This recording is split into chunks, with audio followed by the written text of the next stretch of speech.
This boy was the last student to take the admission test for the academy. He thought it was just a waste of time, since none of that looked like a real challenge for him. Ban had already fought those monsters many times before, and his special ability was to get stronger every time he defeated powerful enemies. He could even absorb different types of attributes. He was summoned to another dimension, where this school was created with the purpose of training the strongest warriors, so that one day they could complete the Tower of Babel. Ban Yuan still didn't really understand how the rules of this world worked, but he remembered reading a book as a child that told the story of that tower.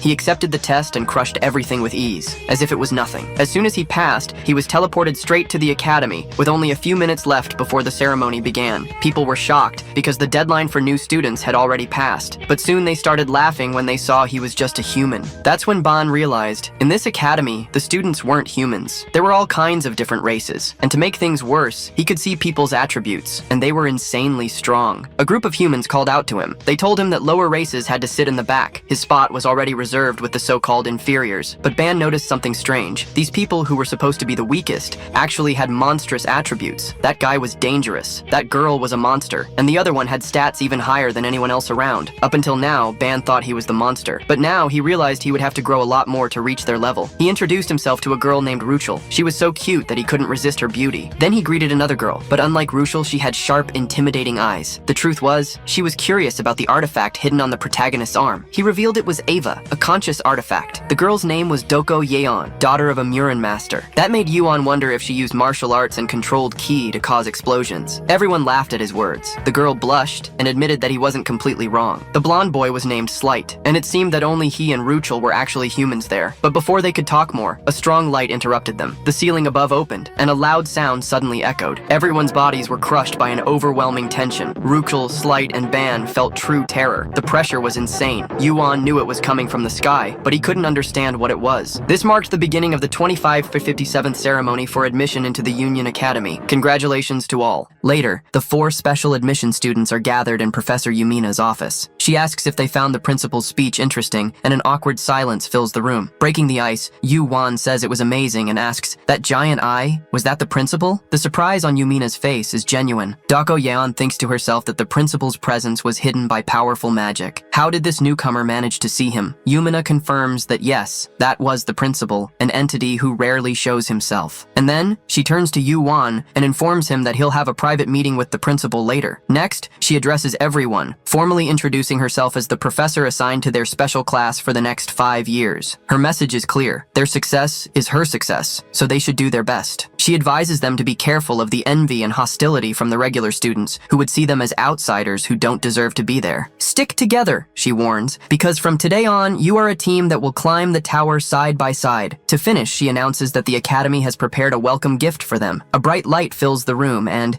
in each of their hands, a necklace with a pendant appears. "Is this a student ID?" asks Slight. Yumina explains that the pendant is much more. It's an ID, a pass to the facilities, and a personal teleportation device. To demonstrate, Slight accidentally fiddles with the pendant, and in the blink of an eye, he, Dako Yan, and Ruchel disappear and reappear in the same spot, completely bewildered. Yumina smiles and adds that the pendant is the only way to enter the tower, so they should take good care of it. The 3 leave the room, confused as to why Yuan stayed behind. Dako Yan, ever observant, suspects the reason. It's probably because he was the only one who looked directly at the principal. The scene changes. Yuan is sitting, hunched over in an uncomfortably large chair, in a quiet and imposing room. He can only think that he did something wrong to deserve a private meeting. A powerful and calm voice echoes through the room, coming from a figure sitting in the shadows. "Ban Yuan," says the principal. "Face me. There's no reason to be afraid. After all, this is not my true form." In the imposing room, Yuan kept staring at the floor, intimidated by the principal's presence. The calm, ancient voice echoes again. "It's all right. You can look at me." Hesitantly, he finally raises his head, and the scene completely confuses him. There was no one in the principal's chair. Instead, sitting on the desk, was a simple rag doll. The voice was coming from it. "Should I call you principal or chancellor?" Yuan asks the doll. The answer comes straight to the point. "You can call me master." The master then explains the reason for the meeting. He says he doesn't usually interfere with the students' development. If they're weak, let them stay that way. His only goal is to witness, with his own eyes, the one who will finally reach the top of the tower. Yuan processes the information in silence. For the master, it was a show, but for him, the tower was his family's legacy, something he was willing to risk his life for. What did it mean to everyone else? Why did so many gather there with the same goal? Breaking the silence, he looks at the doll and asks the fundamental question: what exactly is the tower? The rag doll is quiet for a moment and then reveals, The tower is a path to the divine, a kind of judgment. The answer echoes in Yuan's mind as he tries to understand if divine referred to gods or something completely different. Before he could think too deeply, the master continues, stating that he sees in Yuan the greatest potential he's found in centuries, and because of that, he would make an exception to his rule of non-interference. The doll points one of its fabric arms at Yuan, and at that moment, the ID pendant in his pocket starts to glow intensely. "What's happening?" the protagonist asks, scared. The master explains that he expanded his privileges, giving him unrestricted access to any dungeon outside the academy, so he could hone his skills before facing the tower. "Outside the academy?" Yuan questions, but his question is cut off by a portal opening beneath his feet, starting to suck him down. As he struggles to keep his balance, the master gives him one last instruction. "If your progress is remarkable, I will unlock more privileges." "What privileges?" he yells, already being swallowed by the darkness. The last thing he hears is the doll's voice. "The privilege of exploring the tower, alone. I'll be waiting eagerly." The journey is instant and disorienting. Yuan falls from the portal and lands on something unexpectedly soft. "How is the meeting with the principal?" a gentle voice asks. Looking up, he finds himself in the lap of a professor with flowers in her hair, which makes him jump to his feet, his face completely red. She laughs and says the principal always dismisses his visitors that way. She then takes Yuan's ID and her eyes widen. "Unbelievable," she whispers. "The principal gave a student permission to leave the academy." She explains the immense luck he had, the chance to explore dungeons freely and get stronger without the school's restrictions. Only then does he understand. It wasn't a punishment for being weak, it was a gift for being promising. The professor sighs with a hint of envy and, with a bright look, recommends that he visit a city called Ronica, famous for its beautiful temple. Sometime later, we see Yuan walking down a long stone road with a huge city on the horizon. He remembers the professor's request for 1 or 2 bottles of alcohol as a souvenir and smiles. The exchange of information was worth it. His mind then drifts to the last conversation he had with his grandfather. In the memory, the old man hands him a small bag, asking if he was prepared. Inside the bag, a pile of gold bars gleamed. "It's the legacy of our ancestors," the grandfather said with a smile. "Gold has value in all worlds. Before, carrying so much weight would have been dangerous, but with his inventory, it was the perfect preparation." He takes a few bars, feeling the weight of his heritage and responsibility in his hands. Finally, he arrives in the city. Ronica is a vibrant metropolis where ancient architecture blends with fantastic technology. Flying cars and motorcycles cross the skies, and Yuan watches them in awe. Distracted, he's stopped by 2 city guards. Their initial suspicion turns into immediate respect when they notice the academy's uniform on his shoulder. They salute and explain that the peace in the city is maintained thanks to the protection of the academy and the chancellor. Seeing that he was a newcomer, the guards offer to help with anything he needs. "Anything?" Yuan asks, a mischievous smile forming on his face. He then points to the sky, towards a flying motorcycle that was zipping by. "I want one of those," he says, his eyes shining. "How much is it?" Far from the academy, Yuan was tearing through the skies around Ronica, speeding his new flying motorcycle across open fields and diving off cliffs to feel the wind in his face. The feeling was pure freedom. The purchase had been an impulse, but an impulse that was well worth it. When he asked the guards about the price, they said the basic model cost 250,000 ranas. Yuan, having no idea of the value, simply pulled out one of his gold bars and asked how much it was worth. The guard's reaction was pure shock. That single gold bar, as he would find out,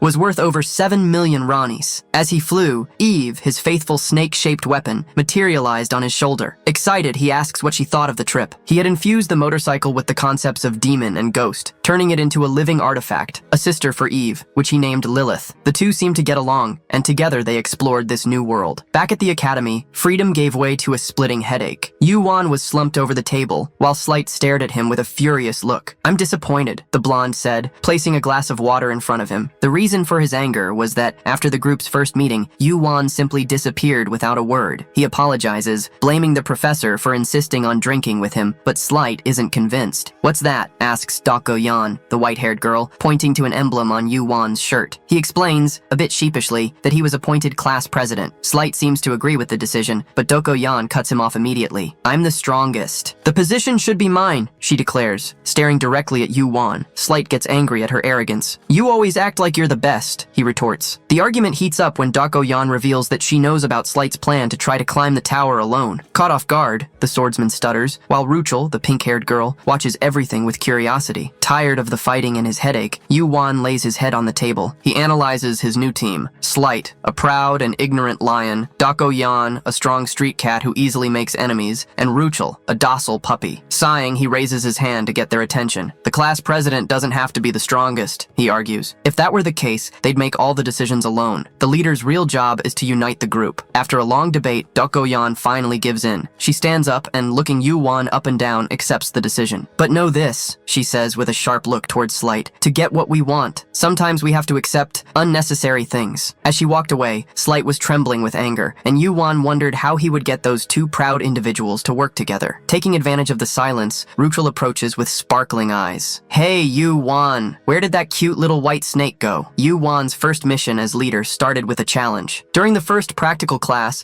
in a training field with other classes, a stone-bodied student from Class 1 started to challenge the professor. The regular students, who already hated the special admission ones for their preferential treatment, got rowdy, all wanting a chance to fight them. Yu-Wan just put on a clueless face, but Slight was already expecting this, knowing the resentment the other classes held for them. In the middle of the chaos, the stone student, whose name was Erector, notices Professor Yumina's brooch on Yu-Wan's uniform, a symbol of his status. Enraged at seeing a weakling with such an honor, he shouts, demanding to be the first to fight. The professor, finding the rivalry interesting, looks directly at Yu-Wan. All right, the professor announces to the crowd, ban Yu-Wan. You will be Erector's opponent. Meanwhile, in her office, Professor Yumina was reading the reports from the joint class in disbelief. A practical combat between classes in the very first period? It was a disproportionate and arrogant decision, and she wondered who would have designed such a hostile curriculum. Back on the training field, the substitute professor was announcing the matchup, and Yu-Wan calmly raises his hand. With a charismatic smile, he tries to be respectful. Professor, with all due respect, my skills aren't suited for combat. The professor adjusts his glasses with a sneer. Nonsense. -3 points on your grade for flimsy excuses. It was clear the professor wanted to humiliate him. Thinking fast, Yu-Wan tries another approach. I was accepted into special admission for unique skills, which don't involve direct fighting. The attempt to dodge only irritates the professor more, who yells that he won't tolerate disrespect. -5 points. Yu-Wan raises his hand one last time. All right, I'll fight, he says to everyone's surprise. But give me a week to prepare. I guarantee I'll be ready. The statement is met with a shocked silence, followed by whispers and contemptuous laughter from the stands. To them, it was the confession of a coward. A young woman with blue hair and a witch's hat watches him, skeptical, doubting he could do anything in just 7 days. The professor, however, sees a golden opportunity. With a venomous smile, he agrees. Excellent. The fight between Ban Yu-Wan and Erector is set for 1 week from now, and to ensure everyone can enjoy it, it will be broadcast live on the Academy's website. It was exactly what he wanted, a public humiliation. Yu-Wan stares at his opponent, the stone giant Erector, and activates his eyes. The stats were brutal, 5 times more health and 10 times more physical strength than him, an overwhelming difference. Even so, in his mind, a plan was beginning to form. As he calculated, he noticed the worried looks from Slight and Ruchel. He needed to get stronger to keep up with these monsters. Suddenly, he sees Dako-Yan stretching on the side of the field. She turns to Class 1 and announces with a cold voice, You wanted to see the skills of the special admission? Fine. I specialize in combat. Who's first? Yu-Wan analyzes her and is stunned. Her stats were so absurd that his eyes could barely process them. She was a double S-rank powerhouse. The arrogance of Class 1 vanishes in an instant. The crowd that was once screaming for a fight was now in a terrified silence. Tired of waiting, Dako-Yan points directly at Erector. With a predatory smile, she beckons him with a finger. You, the one who was barking the loudest, come, I'll crush you. The stone giant freezes. Sweat drips down his rocky face. His target was the seemingly weak newcomer, not this calamity in the form of a woman. Yu-Wan realizes that if that fight happened, his opponent wouldn't recover in time for their showdown in a week. Despite having no sympathy for Erector, Yu-Wan runs to his classmate. Don't fight him. He's my opponent next week. Dako-Yan looks at him surprised. I'm just defending you, she says. He thanks her for her concern, but states with conviction, I need to prove my worth with my own hands. Please, understand. An intrigued smile appears on her lips. I thought you were just a guy with a few tricks. Maybe I was wrong. Satisfied with his response, she turns to the crowd one last time. Anyone else? She asks, but everyone avoids her gaze. You bark like rabid dogs, but when the cage gate opens, you run with your tails between your legs. While Yu-Wan and the others breathed a sigh of relief, the humiliation inflamed the hatred of the regular students. From the stands, a new powerful and arrogant voice echoes across the field. "Who are you calling a dog, girl?" Everyone turns to a blonde man with imposing horns, who exuded an overwhelming aura of power. "It's always the weak who travel in packs," he says with a disdainful smile, growling to protect their little group. "Small dogs are a pathetic sight." Dokoyan's attention turns completely to him, and a new, much more dangerous confrontation was about to begin. The horned man smiled with a palpable arrogance, sure that no one there could challenge him. But Yu Wan saw something more. That man's power was in a completely different league, even among the prodigies. "Who is he?" Yu Wan asks. Slight answers with a tense voice. "That's Ortama, regent of the Katui's dimension. He belongs to one of the 10 great families that rule the highest-ranking dimensions." As Ortama came down from the stands, even his own companions looked nervous. He approaches the substitute professor and demands that the fight be made official. The professor, with a malicious grin, pulls out a recording device. "He's going to stream everything on the Academy's internet," Slight explains. Slight's surprise is twofold when Yu Wan not only understands what internet is, but also pulls a device from his inventory and accesses the Academy's channel. Ruchel and Slight huddle together, amazed to see the screen. On the live feed, the professor's smug face makes his goal clear: to publicly humiliate the special admission group. But Yu Wan looks at Dokoyan, who was already in the center of the arena, and knows things wouldn't go as the professor planned. The two combatants face each other, their auras already distorting the air around them. "Make the first move," Ortama says with disdain. Dokoyan holds out her hand in a dismissive gesture. "You're the newcomer here. I'll grant you the first move." Insulted, Ortama raises his hand, and with a voice that echoes with power, commands, "Kneel!" A tsunami of invisible force explodes from him,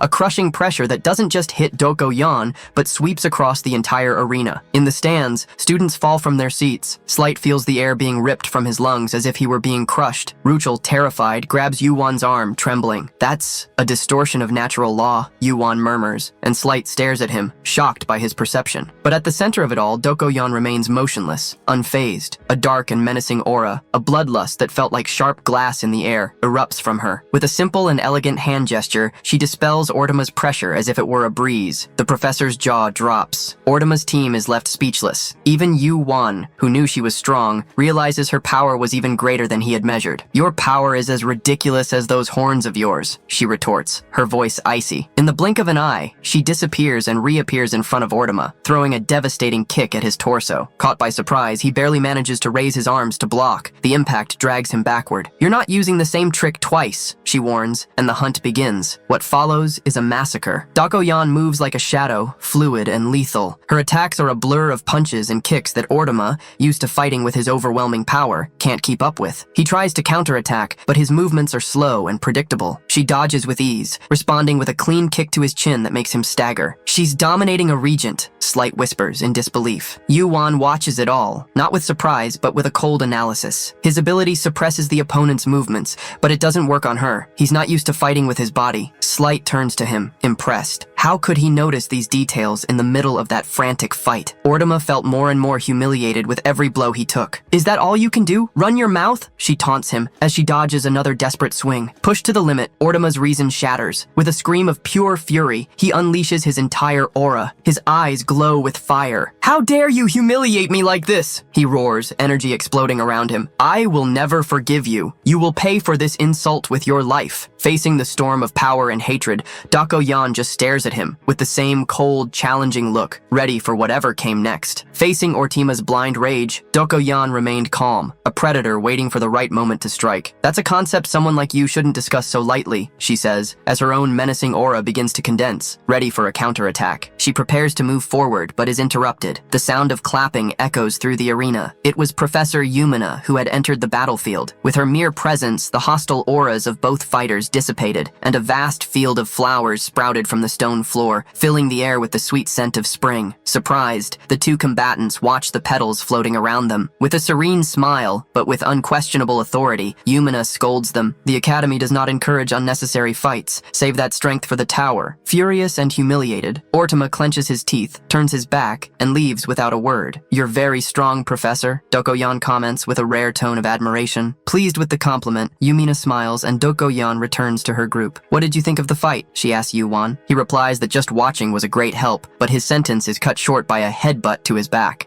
Startled, he turns around and sees Ruchel, who was trembling with fear, using him as a shield to hide from Yeon. He calms her down, while the white-haired warrior watches them, oblivious to the panic her aura was causing. Still on the field, Yumina was publicly scolding the assistant professor, making it clear that his attitude was unacceptable, and that a simple apology wouldn't fix the situation. Then, she gracefully walks over to Yu-Wan, points to the representative's pin on his chest, and with a flick, adjusts it. For a class representative, dignity is everything, she says with a wink. The gesture, so casual and intimate, provokes a wave of envious and furious glares from all the guys around. Yu-Wan sighs. Instead of helping, the professor had just added more fuel to the fire. After the battle, the gossip spread like wildfire. The video the professor posted to humiliate them had the opposite effect. The recording showed Yeon's complete domination over Ortama, and the comments exploded. Soon, two figures became the center of attention. Yeon, now nicknamed the Silver Queen, and Yu-Wan, the master of bargaining, who cleverly negotiated time for his own fight. His interaction with Professor Yumina at the end of the video only fueled more theories, and the special admission students became the Academy's biggest celebrities. Reading the comments with his group, Yu-Wan laughs. Beside him, Slight was trying to decipher the internet slang, completely lost. "It's not strange that they're talking about us," says Yeon, before dropping a bombshell. But that guy Ortama wasn't the strongest in their class. She remembers the blue-haired girl with the witch's hat. There was at least one other person there more capable than him. Yu-Wan admits he didn't notice, as he was too focused on her fight. The conversation is interrupted when they realize Ruchel is sitting apart, still terrified of Yeon and unable to get close to her. Seeing that the situation was unsustainable, especially since they were roommates, Yu-Wan decides to act. He opens his inventory and pulls out a glass jar. "I think I know how to solve this," he says. It was a jar of special elixir jelly. As soon as he opens it, an incredibly sweet and inviting aroma spreads through the air. Ruchel's head snaps up instantly, her eyes fixed on the jar. Yu-Wan spreads the golden jelly on some bread and offers it to the group. Slight and Yeon take a bite, and their eyes widen. "This is delicious," the blonde exclaims. Even Yeon's ice heart pose melts for a second. "It's amazing," she stammers. Smiling, Yu-Wan turns and calls to Ruchel,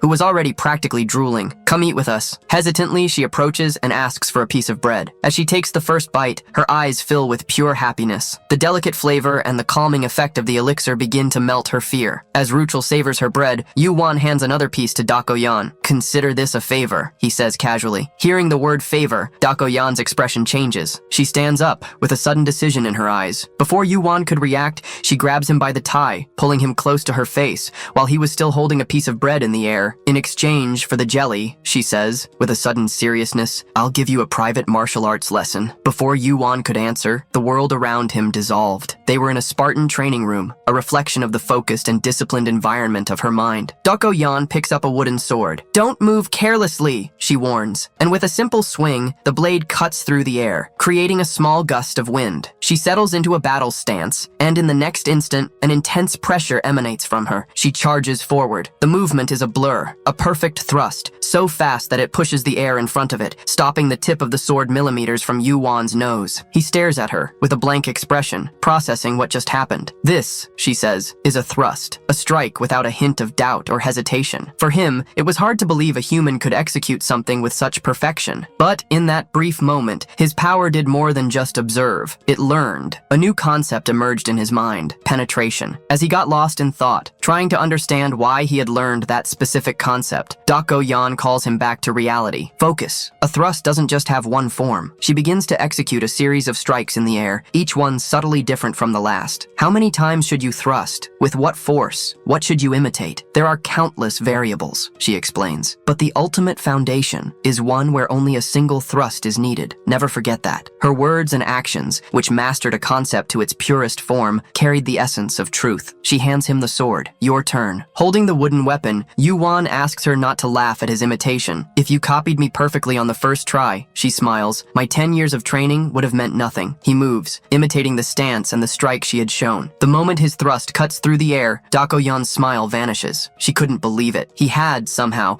grasped the essence of the strike just by watching it once. But Yu-Wan wasn't satisfied. He felt something was wrong. Until now, he had focused on mixing various concepts, but her lesson made him realize his mistake. He needed to strengthen and deepen one concept at a time. Taking off his shirt for more freedom of of movement, he concentrates. He repeats the movement, thinking, why penetration? The answer comes like a lightning bolt, because the original user, Yan, believes with her entire soul that the true essence of a thrust is to penetrate the target. With this thought in mind, he puts all his focus, power, and conviction into a single attack. The result is completely different. The strike through the air is immensely more powerful, as if he and the sword had become the very embodiment of the concept of a thrust. Stop, she orders, seeing the effort drain him. He falls to his knees, panting, as a flood of system notifications fills his vision. Martial arts concept learned. Swordsman concept absorbed as a sub-concept. He looks at his stats and his jaw drops. His attributes had skyrocketed. The swordsman concept, which had barely moved before, had risen drastically. His combat skills had literally doubled. I never thought I could lose like this, she murmurs, impressed. He, embarrassed, scratches his head and says he was just imitating, and that he only learned quickly because she was a great teacher. The compliment catches her off guard, and she turns her face to hide the slight blush on her cheeks. Satisfied, Yu-Wan thanks her and offers her an elixir as payment. Just one elixir doesn't make up for this lesson, she says, and he tenses up, not knowing what else he could offer. Seeing his concern, she smiles. Don't worry, she says with a playful glint in her eyes. I'll get my compensation over time. Be prepared. With the mood completely changed, she reminds him of the next class, and they teleport out. Yu-Wan was still thinking about her enigmatic smile when the scene changes. In the academy hallways, Ruchel and Slight are walking distractedly, looking at a phone. Suddenly, Ruchel bumps into a group of students from another class, with hostile glares and threatening auras. The leader of the group slams his hand on the wall, blocking her path. Where do you think you're going, cutie? He says with a sneer on his face. The bully kept blocking the path, but Ruchel, though visibly annoyed, didn't let herself be intimidated. Seeing the scene, Slight didn't hesitate and stepped between them. What do you want with my classmate? He asks, his voice cold as ice. The aggressor glares at him, irritated. Get out of my way, insect. At that exact moment, Yu-Wan and Yan appear in the hallway, teleported. The sudden arrival of the now famous Silver Queen changes everything. Recognizing the warrior who had humiliated Ortima, the group of bullies backs off instantly, running away but not before throwing a veiled threat. This time, Ruchel hides behind Slight, thanking him for defending her. Yu-Wan notices the restrained fury in his friend's eyes. This wasn't over. Moments later, in the classroom, an elderly professor was lecturing about the history of the Union. But for the group of bullies, the class was an opportunity to continue their harassment. Secretly, they start taking pictures of Ruchel, whispering malicious comments among themselves. The young woman tried to ignore it, but her sadness and discomfort were obvious. Both Slight and Yu-Wan felt their anger rising. It didn't matter the world, Yu-Wan thought. Human wickedness was always the same. Unable to contain himself, Slight suddenly stands up, catching the professor's attention. Excuse me, but some students are disrupting the class. The old professor just asks for silence and, without paying much attention, resumes his explanation. Seeing this, the bullies mock Slight under their breath, calling him naive and accusing him of trying to show off. The provocation escalates when they ask if he and Ruchel were dating. That was enough for silent tears to start streaming down Ruchel's face. It was the last straw. With a dry snap, Slight breaks a pencil in his hand, ready to explode. But before he could get up, a firm hand lands on his shoulder. It was Yu-Wan. Calm down, he whispers. Seriously? Slight replies, in disbelief. Causing trouble here will only make things worse, Yu-Wan says, showing his phone screen. Just watch. On the screen, a live stream on Union Tuber was on. Slight gets it instantly, and a malicious smile appears on his face. He turns to the bullies and says loudly, "Keep laughing, please. The audience is loving it." Confused, they look around and see nothing. What they didn't know was that right behind them, little Eve was holding a camera in her mouth, recording every word and every laugh from the beginning. In seconds, the live stream's comments section explodes with hundreds of messages of outrage. "Great initiative," Yun comments quietly to Yu-Wan, who just replies, "They messed with one of us. They weren't getting away with it." When the three stooges finally realize what's happening, it was too late. They try to hide and desperately search for the camera until one of them spots the little white snake. But before they could reach her, Eve disappears in the blink of an eye. The noise catches the professor's attention, who this time loses his patience. "Your names, and out of my classroom, now," he orders. As they were being kicked out, the professor grumbled that he would give them low grades. Yu-Wan thought the punishment was light, but Ruchel, with a more relieved face, disagrees. "It was enough," she says, thanking the two with a genuine smile. "I'm okay, thanks to you." The moment of gratitude unites the group. Even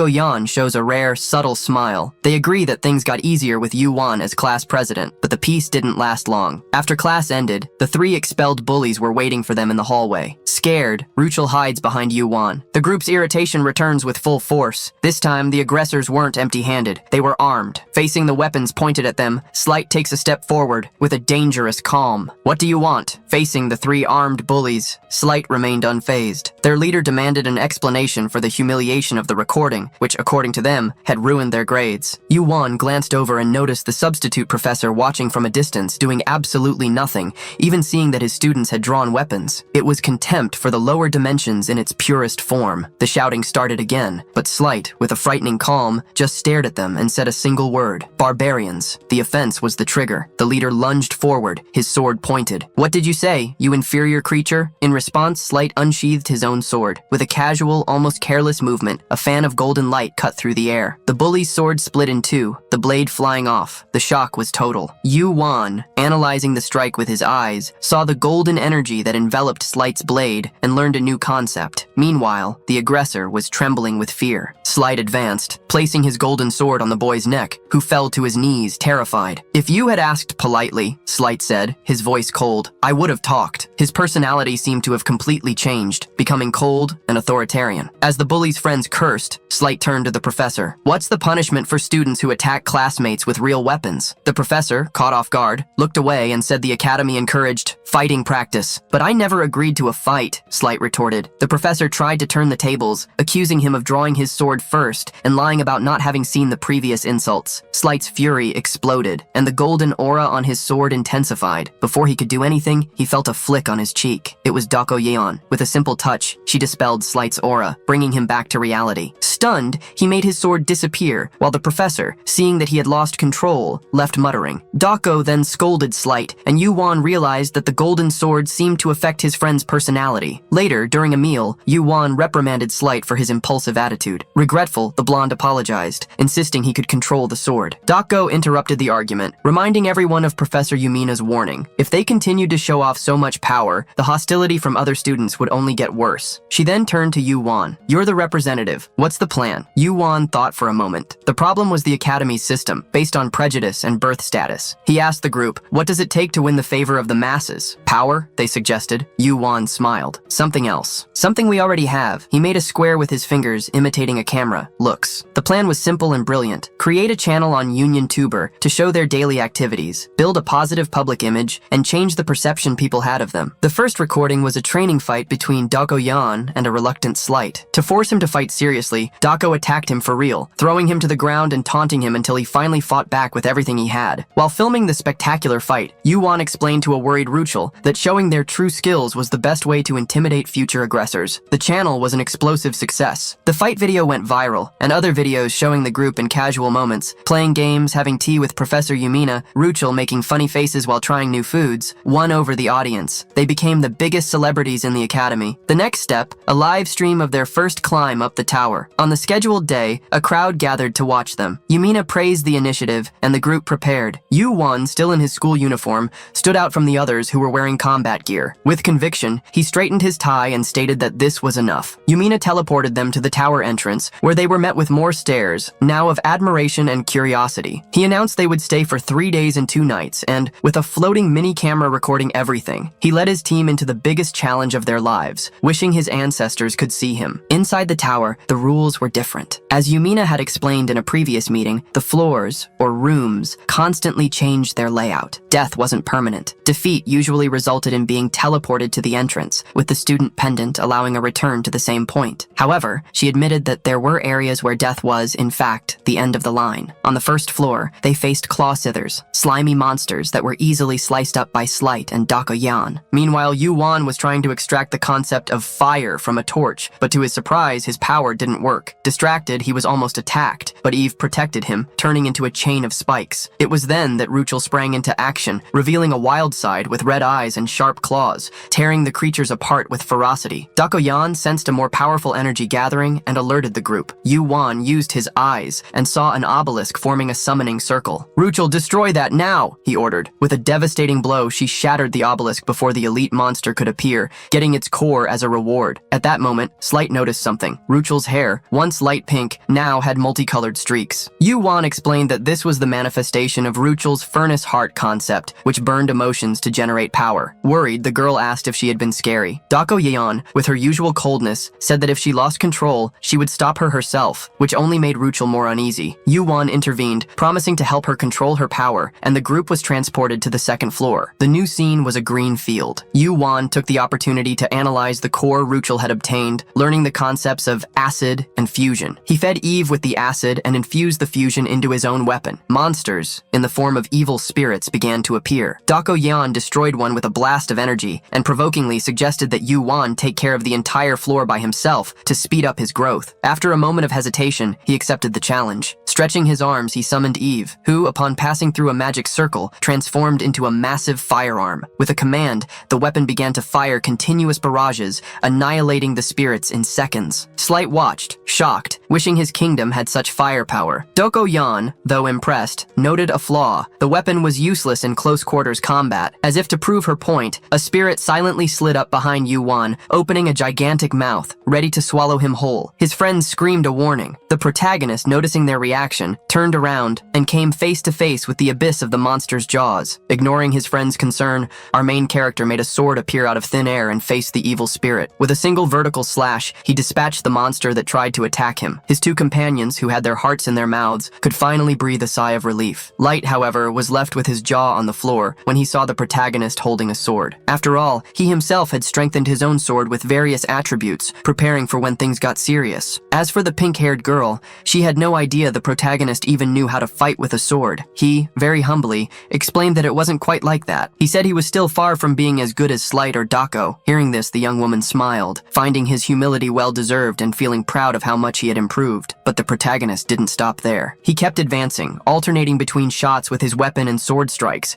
destroying all the evil spirits that appeared in his path. The monsters just kept coming, only to be defeated one by one. Now, in addition to using Eve, he also wielded the sword with impressive skill. Every move showed everything he had learned up to that point. Smiling, the protagonist commented that, even though he wasn't the best, he was trying to evolve with every battle. After finishing off most of the spirits, he rested his sword on the ground and sighed, tired. He looked at the others and announced that there were no more enemies nearby, only the last one remained. With that in mind, he summoned Eve and transformed her into a chain, ordering her to bind the last spirit. With the monster immobilized, he said they could take a break before finishing the job. While they caught their breath, the white-haired young woman bent down and touched the remains of one of the defeated spirits. That's when she noticed something interesting. The edge of the protagonist's sword had melted and disintegrated the monsters. She quickly figured out that he was already using the abilities he had acquired in the previous room. Light also couldn't hide his surprise at what he saw. Dako, for her part, didn't hold back on the praise, saying that his last attack had been excellent. She began to think out loud, commenting that his style was much better than just swinging a sword around without any strategy. Slight got all annoyed with the comment and asked why she treated him like an amateur. In the middle of the argument, the protagonist reached into his inventory and pulled out a cold energy drink can. He opened it and started drinking calmly, laughing at the two of them fighting. Seeing this, his three companions glared at him. They all got angry, wanting to know what he was drinking, and of course wanting a sip. He just pointed at the can and said he didn't have any more, commenting that this type of drink could be bought outside. No one bought the excuse after all. Unlike him,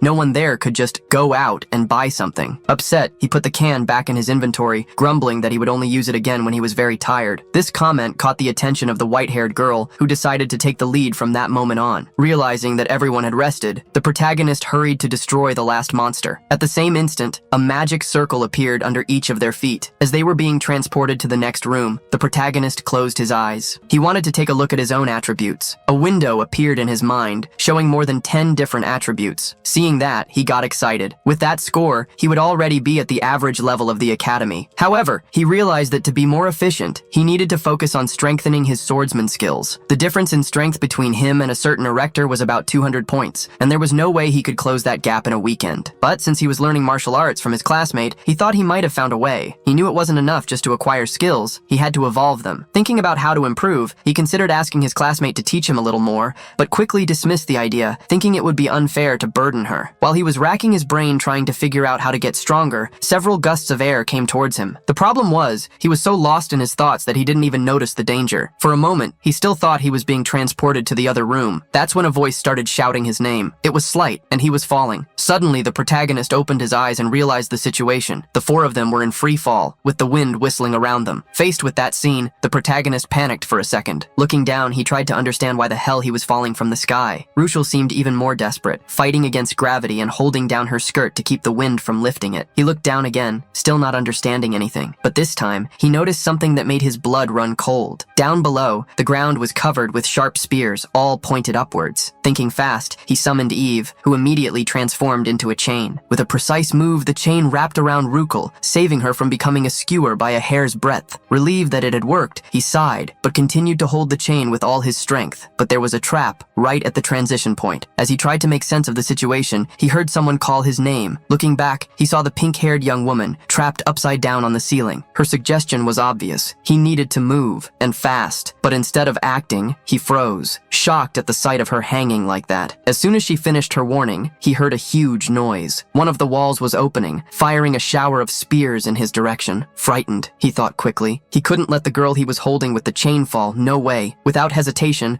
he gave a strong pull on the chain, throwing her upwards. At the same time, he had the idea of summoning Lilith while still controlling Eve. The young woman screamed in fear from the pull, but she needed to be thrown at that exact angle for the spears to pass right by without hitting her. The protagonist's quick move caused the spears to crash into each other. When the girl started to fall again, he was already there to catch her in his arms. She blushed a little at the closeness, while he asked if she was okay. Now the two of them were riding a hover bike. Calmly, he apologized for the pull from before, explaining that the situation was complicated and he had no choice. As he spoke, more traps were being activated all around. He just smiled, and, with agility, began to dodge the axes that were flying towards them, destroying them all before they got close. Suddenly, it was clear that Slight was different. He now had 2 pairs of dragon wings on his back. With his divine sword in hand, he walked among the destroyed axes, wondering what was happening. He remembered the meeting with the professor. She had said that the traps would only appear after room 20, but they were only in the 3rd room, and the difficulty was already at this level. Flapping his wings to float, Slight saw a flying motorcycle zipping through the room and wondered when his friend had gotten an item like that. The protagonist, riding the motorcycle, was annoyed. He sped up, dodging the traps that appeared at every moment. Behind him, Ruchel still remembered how he had held her just moments before. Now, smiling, she hugged his back, already more comfortable with the situation. Surprised by the sudden hug, the protagonist got distracted for a second, and it was enough for an arrow to hit the motorcycle. He started weaving between the columns of the room, trying to dodge the weapons that were being launched at them. The danger was getting closer and closer,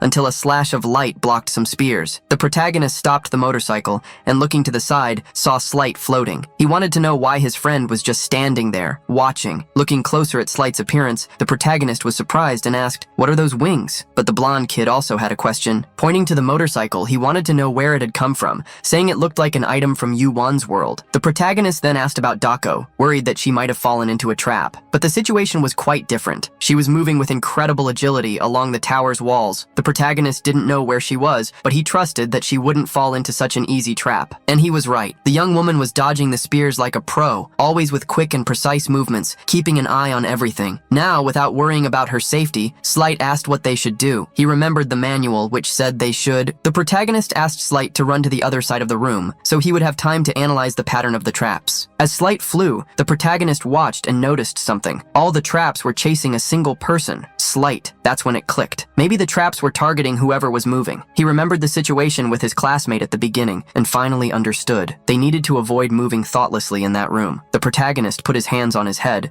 frustrated that he hadn't realized it sooner. Meanwhile, his classmate was trying to warn him about another arrow coming his way. The arrow hit the floating motorcycle. Annoyed, the protagonist pulled out the arrow and held it tightly. He needed to warn the others to stop moving, but if they did that, how would they pass the level? Holding the arrow tighter, he finally noticed something. A reaction was happening to it. Looking closely, he saw that the arrow was being absorbed. This was new. Since the first room, he had been trying to absorb concepts, but it had never worked. Now he looked at his sword. Could his hunch be right? He wouldn't know unless he tried. So, he decided to grab the sword. His companion, not understanding a thing, just watched. Before her eyes, he started absorbing the sword itself, and they were both shocked. After the sword dissolved in the protagonist's hand, turning into a golden dust, he received a concept, but it wasn't what he expected. Instead of sword, he received the concept of cutting, which reminded him of the thrusting technique his companion was teaching him. While he was thinking about this, Ruckle asked him to look in a certain direction. When he looked, he saw Slight surfing on a wave of traps. After getting out of the wave, all annoyed, he leaned on his sword. All of that had happened because he let his guard down, thinking that only the weapons were dangerous. After falling into the trap, Slight's vision began to darken, and he realized that he could barely defend himself from the dozens of new traps that were appearing. At that moment, the protagonist didn't just stand there. He was on Lilith, his glider motorcycle, and had to leave Rukel behind to go help Slight. Before leaving, he had already apologized to her, and the girl understood that he didn't want her to get involved. As the protagonist sped over the waves hitting his friend, he gained more points in his water concept. Everything happened as he expected. What touched him was water, but he received the concept of waves. Finally, he began to understand his power, and the reason he hadn't received the sword concept before. As he advanced on the motorcycle, Dako was jumping from pillar to pillar, analyzing the situation. She was surprised to look down and see the protagonist on the motorcycle,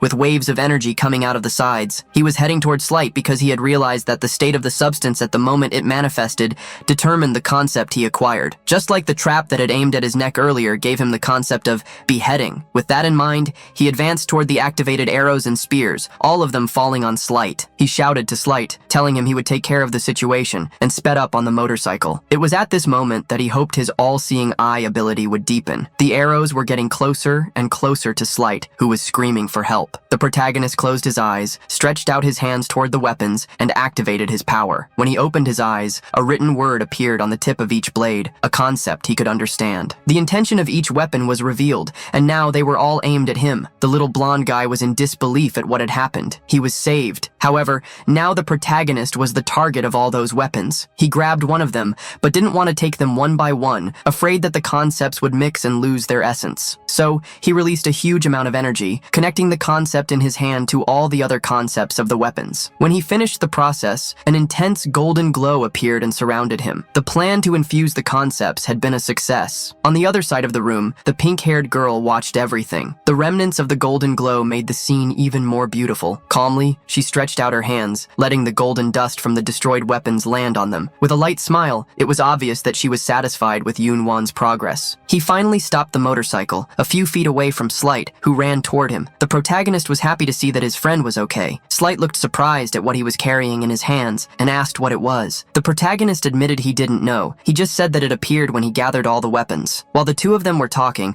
a new trap was activated. They immediately went on alert, but to their relief, the two girls appeared. With incredible and synchronized movements, they deflected the swords with their blows, preventing anything bad from happening. Ruchel sighed in relief, while the white-haired girl took the opportunity to scold the two of them again. The protagonist was so impressed with the girl's performance that he didn't even care about the scolding. Slight, on the other hand, didn't like it at all. With the last trap controlled, the four spheres of light appeared again, and the room change began. While they were being transported, the protagonist just watched the duo fighting again. Slight questioned why she always wanted to act like a savior, arriving at the last minute just to show off. The protagonist found that inspiring. Even though they were always fighting, he knew that one would always save the other. In response, Dako just stated that she waited on purpose until the last minute to surprise everyone. They were transported to the fourth room. Now at least the protagonist could get a good look at the monsters before being attacked. They were giant spiders. Looking at the creature in front of him, he didn't really know what it was or what its power was. Slight explained that this was a unique monster, the tower spider, and that it could appear anywhere. With that, he drew his sword, ready to take the lead and protect his friend, since even after Yunwan's attacks, the spiders hadn't suffered a scratch. Dako, however, stepped in front of everyone, asking them to take a step back. Looking at the protagonist, she told him to watch her next moves closely. She concentrated energy in her hands, forming a cannon-like attack. With a powerful shot, she hit a large number of spiders at once. The energy explosion left the protagonist speechless. Her attack was much stronger than Eva's bullets. It was then that the young woman told everyone to leave the final attack to the protagonist. Looking at him, she gave a smile and bragged, saying that she was a phenomenal master. A little embarrassed, he smiled back, drew his sword, and asked Slight to cover his back. He moved forward to face the spiders, grateful for the chance to finish them off. However, Slight and Ruchel, who were watching, were very worried, and for good reason. When the protagonist hit his sword on the spider's shell, the blow had no effect, and just made his hands tremble. He tried again with more force, but the shell was too thick. After the failed attack, it was the spider's turn. Its eyes glowed, and it jumped toward him. Sensing the danger, he leaped backward, narrowly escaping, but he didn't give up and advanced again, this time remembering to use a thrust. At least now, he managed to hit the spider's head, but it still wasn't enough to defeat it. The couple got excited to see that he was making some progress. Even so, the protagonist knew that he couldn't continue with such weak attacks. He was frustrated just thinking that the tower spiders were too strong for him. him. Suddenly, he remembered something he should have thought of before, the concepts he had absorbed in the previous room. He still hadn't used any. Seeing that this was the perfect time, he infused the cutting concept into his sword. As soon as the weapon received the concept, it began to release small lightning bolts and, with a simple swing, emanated a powerful aura. He decided to test if that would work against the spiders. The sword moved quickly, cutting the spider with incredible ease. The feeling of finally landing a hit was amazing. Slight was shocked by his friend's instant evolution. Even Dako was surprised,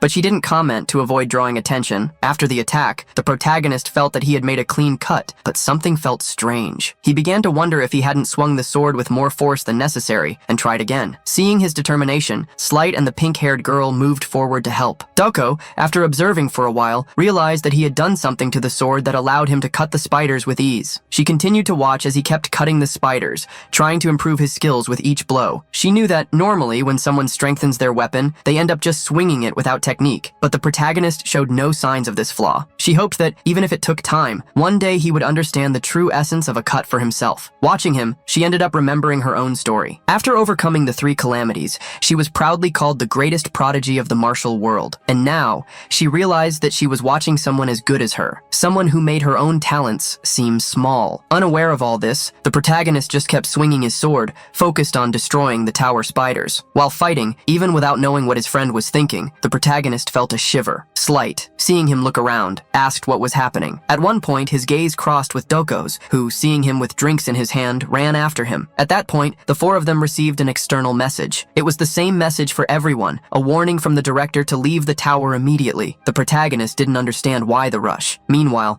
Ruchel noticed that something was bothering Dako. The peace didn't last long. Ruchel screamed, warning that the enemy was coming. They all looked and were scared. 2 giant portals opened, and hundreds of spiders began to come out of them. Now they understood why they had to leave. And it didn't stop there. More dimensional cracks began to appear. When they tried to use their student ID, they noticed they had no signal. With the notifications not working, the group was completely trapped. Light already drew his sword, preparing for the worst. They knew that this was the dangerous situation the teacher had warned them about, one that could finish them off. The portals covered the room with spiders, which were on the floor, on the walls, on the ceiling, advancing without leaving any room to breathe. Ruchel and Slight were the first to move forward to fight. Faced with so many spiders, the protagonist was scared. He had never faced anything like this. He remembered the meeting where the teacher, Yumina, revealed that there was a high chance of dimensional pirates invading the tower. She explained that, due to abnormal invasions, safe areas could become hostile, the number of monsters would multiply, and the difficulty would increase unpredictably. And now, they were living exactly that scenario. An explosion opened a passage in the wall. The protagonist, on his floating motorcycle with Ruchel on the back,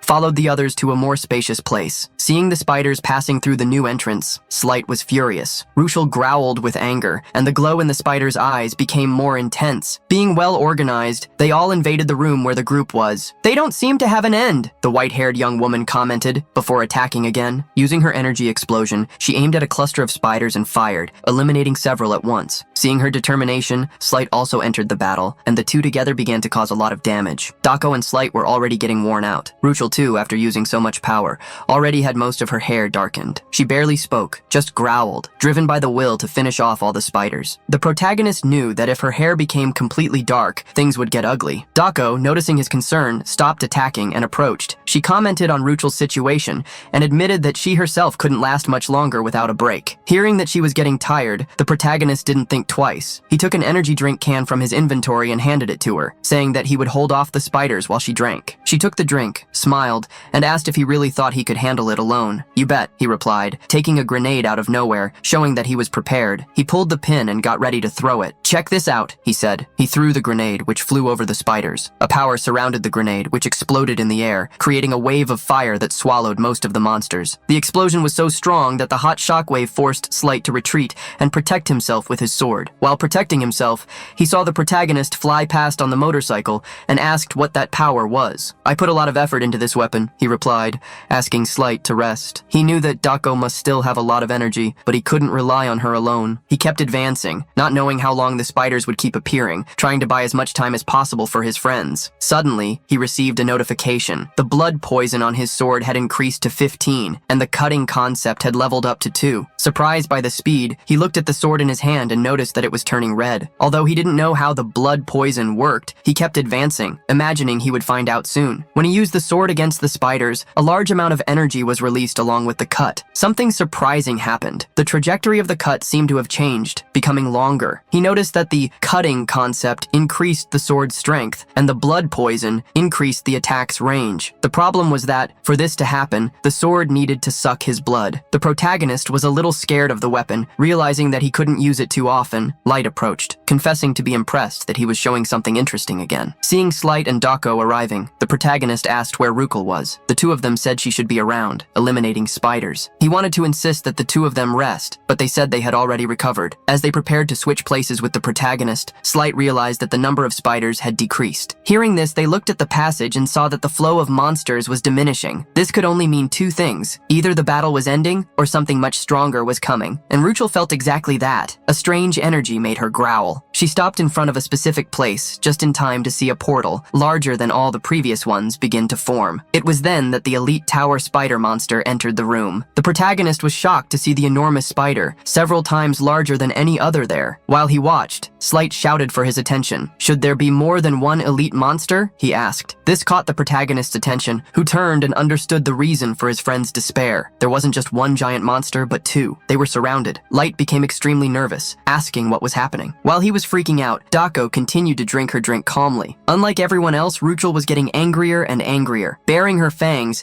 she charged at one of the giant spiders, attacking without thinking twice. Slight got worried, but the protagonist said that maybe it was a good idea and that they should coordinate to help. They agreed to split up. Slight and Ruchel would take care of one spider, while the protagonist and Dako would deal with the other. Positioned in front of his spider, the protagonist raised his sword. All that confidence seemed to have vanished when facing a monster of that size. Seeing his hesitation, Dako, who had already finished her drink, approached and whispered in his ear, "You said you could handle it easily with my help, didn't you?" She moved away, threw the empty can back at him, materialized her own sword, and placed herself in front of him to lead the attack. "Now we're going to pay the price for that sweetness of yours," she said, facing the giant spider. Startled, the protagonist wondered why she had drawn her sword. She was, obviously, showing her technique to him. Noticing his curious eyes, she looked at him with a sharp gaze and said, annoyed, "I just don't want to get my hands dirty, don't get the wrong idea." But that wasn't entirely true. After analyzing what he had learned for so long, she knew that he was still missing one move to master, and she was determined to show it to him, just that once. A strong blue energy surrounded her. As she prepared to attack, she wanted the protagonist to pay close attention. Her eyes shone with the same blue tone as her energy, but in the brief moment she stretched her arm for the attack, the protagonist lost his concentration. The reason was simple. On the other side, Ruchel had lost control and instead of attacking the spider, started attacking Slight. He tried to defend himself with his sword, but the girl was enraged. Neither of them noticed that their elite spider was advancing. The spider jumped and shot a web jet to trap the two of them. Slight was caught by surprise. Thinking fast, he threw Ruchel away so she wouldn't get caught with him. With that, he was left alone to be wrapped in the web. The young woman landed on a pillar, growling at the spider, which growled back. With all this confusion, it was impossible for the protagonist to concentrate 100%. Noticing his distraction, Dako scolded him, "Where are you looking? Just look at me." He claimed that he was looking, but admitted that he was worried. The moment he said that, she moved her sword. With her energy, she performed the movement slowly, so that he could watch. "It's all right," she said. And then, the giant spider in front of her just fell, perfectly split in half. The blow Dako used was a simple movement, from bottom to top. With that single cut, the protagonist was able to see the gigantic distance that existed between his level and hers. The spider just fell, with its body parts scattering everywhere. After seeing that, the protagonist started receiving a bunch of notifications for new concepts, so many that he started to get a headache. He had just understood super advanced techniques, and several other concepts had also leveled up. The power he saw was similar to what he felt in Ortima's force field. Trembling with a headache, he wondered how someone could put so much will into a sword. The concept was so deadly and so alive that it gave him chills. With his vision blurred, the girl suddenly approached and asked if he had watched her blow closely. He complained that she got too close and she simply threw a violet sphere at him. With the sphere in his hand, he noticed that it was overflowing with energy. He was happy, but wondered if he should really keep it, since it was her who got it. Smiling, the girl said that it was his reward and that he shouldn't hesitate, he should just accept the gift. From a distance, Slight saw the two of them being all chummy and got furious, screaming at them to stop chatting and go help him. He had been stuck in those webs for a while and was very worried because Rukul, who was in berserker mode, had already defeated her spider and was now completely out of control. The protagonist looked at the young woman, scared. Seeing Slight's situation, Dako just commented, "He's a complete loser." Our hero knew that if they moved forward, they would be defeated in a second by the out-of-control girl. He looked back and stated that the only person who could deal with the situation was Dako. She didn't seem happy at all about having to solve all the group's problems again. Meanwhile, the completely out-of-control young woman began to look at the others. The protagonist tried to reason with Dako, asking for help since that was a completely abnormal situation. Being insistent and with a good argument, she couldn't say no, but she did notice something. With that, she decided to move and started stretching. Seeing this, the protagonist got excited. Looking at him, she stated that she would keep the beast entertained, but in return, he should defeat the other spider. In the middle of the conversation, Dako interrupted what she was going to say and charged toward Ruchel, still provoking her with words to attract her more and more. She said she could have a real blast with that out-of-control girl, and the more she provoked her, the more Ruchel entered a state of blind fury. At least Dako got what she wanted. Ruchel charged at her with her claws, jumping off the dead spider. Dako simply dodged the first attack and jumped backward, continuing with the insults. With each of Ruchel's blows,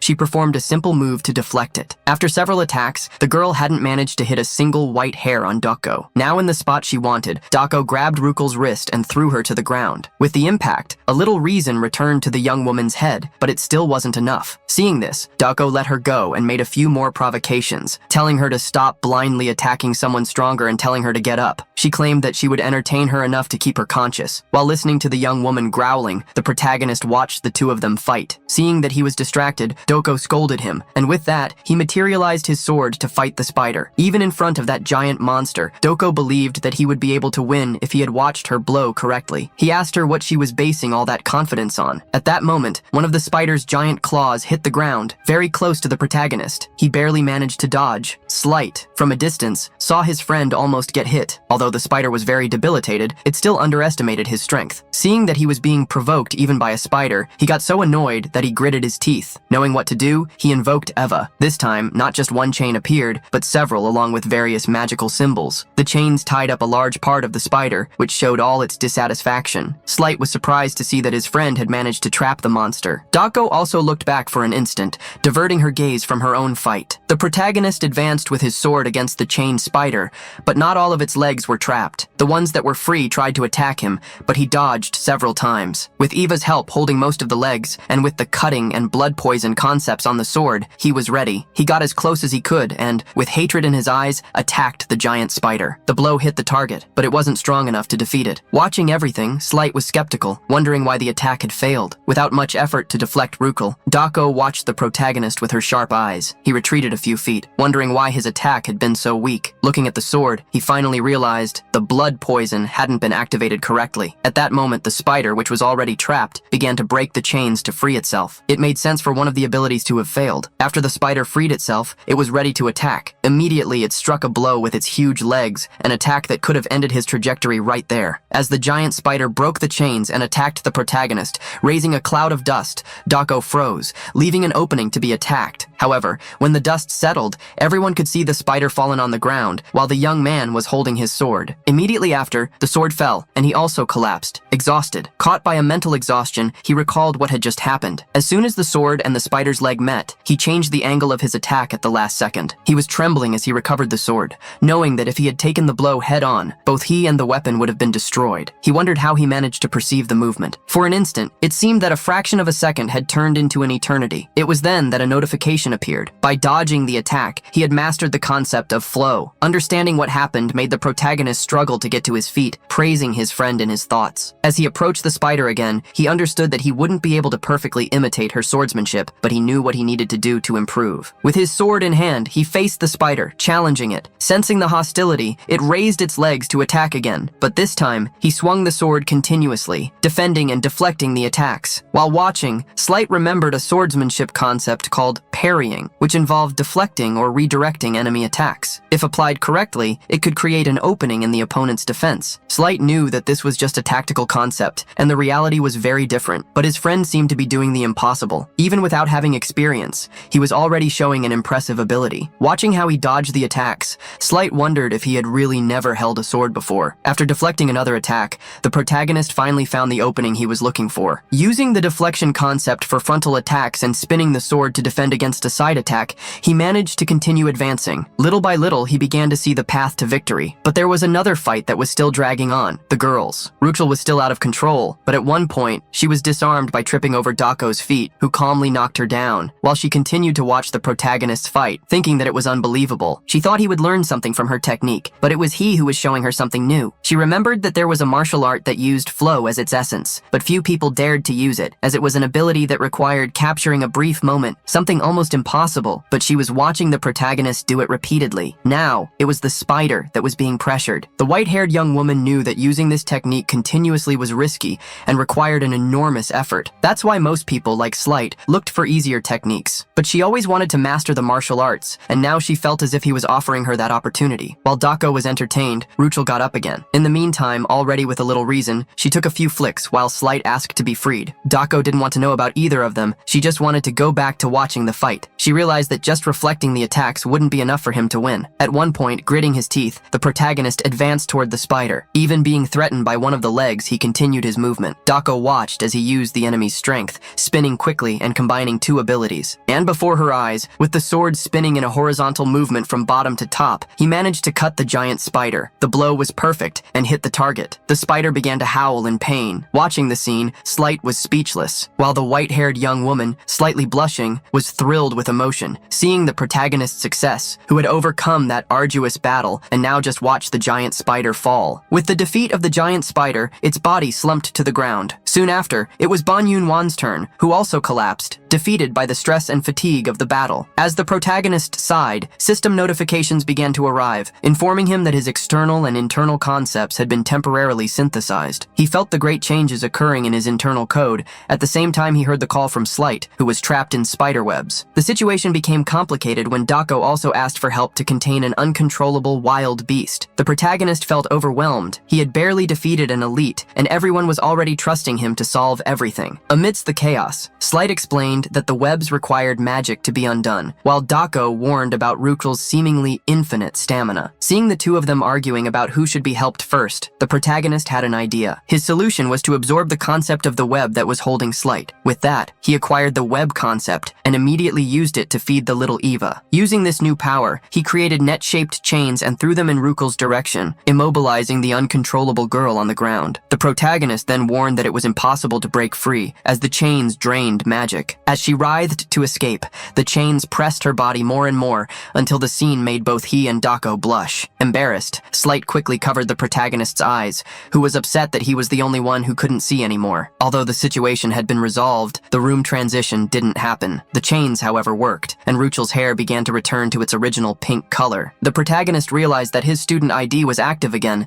and asked the others if they should leave. They all agreed, but were suddenly startled by a red shadow that appeared near them. The shadow, like an illusion, began to murmur that they had passed the test. Not knowing how to react, the group watched the shadow condense into a circle of intense internal energy. This circle molded itself into a red light and finally transformed into a woman, who offered them an opportunity to make a contract with the 10,000-eyed observer. Meanwhile, outside the tower, the teacher was waiting anxiously. Her look showed all her concern as she held the ID. Suddenly, a large teleportation portal formed in front of the tower, and when the dust settled, she saw her students, with the protagonist in front. Yumina ran to them, asking repeatedly if they were okay. The protagonist reassured her, saying that everyone was fine. The teacher confessed her concern, explaining that they hadn't left even after the evacuation notice. Faced with her question, the protagonist asked to go somewhere more secluded before explaining. Speaking on behalf of the group, he said that they were caught in an irregularity after the transition to room 4, but admitted that it was difficult to put into words everything that had happened. Yumina then revealed what she knew. She said that the irregularity was caused by an external intruder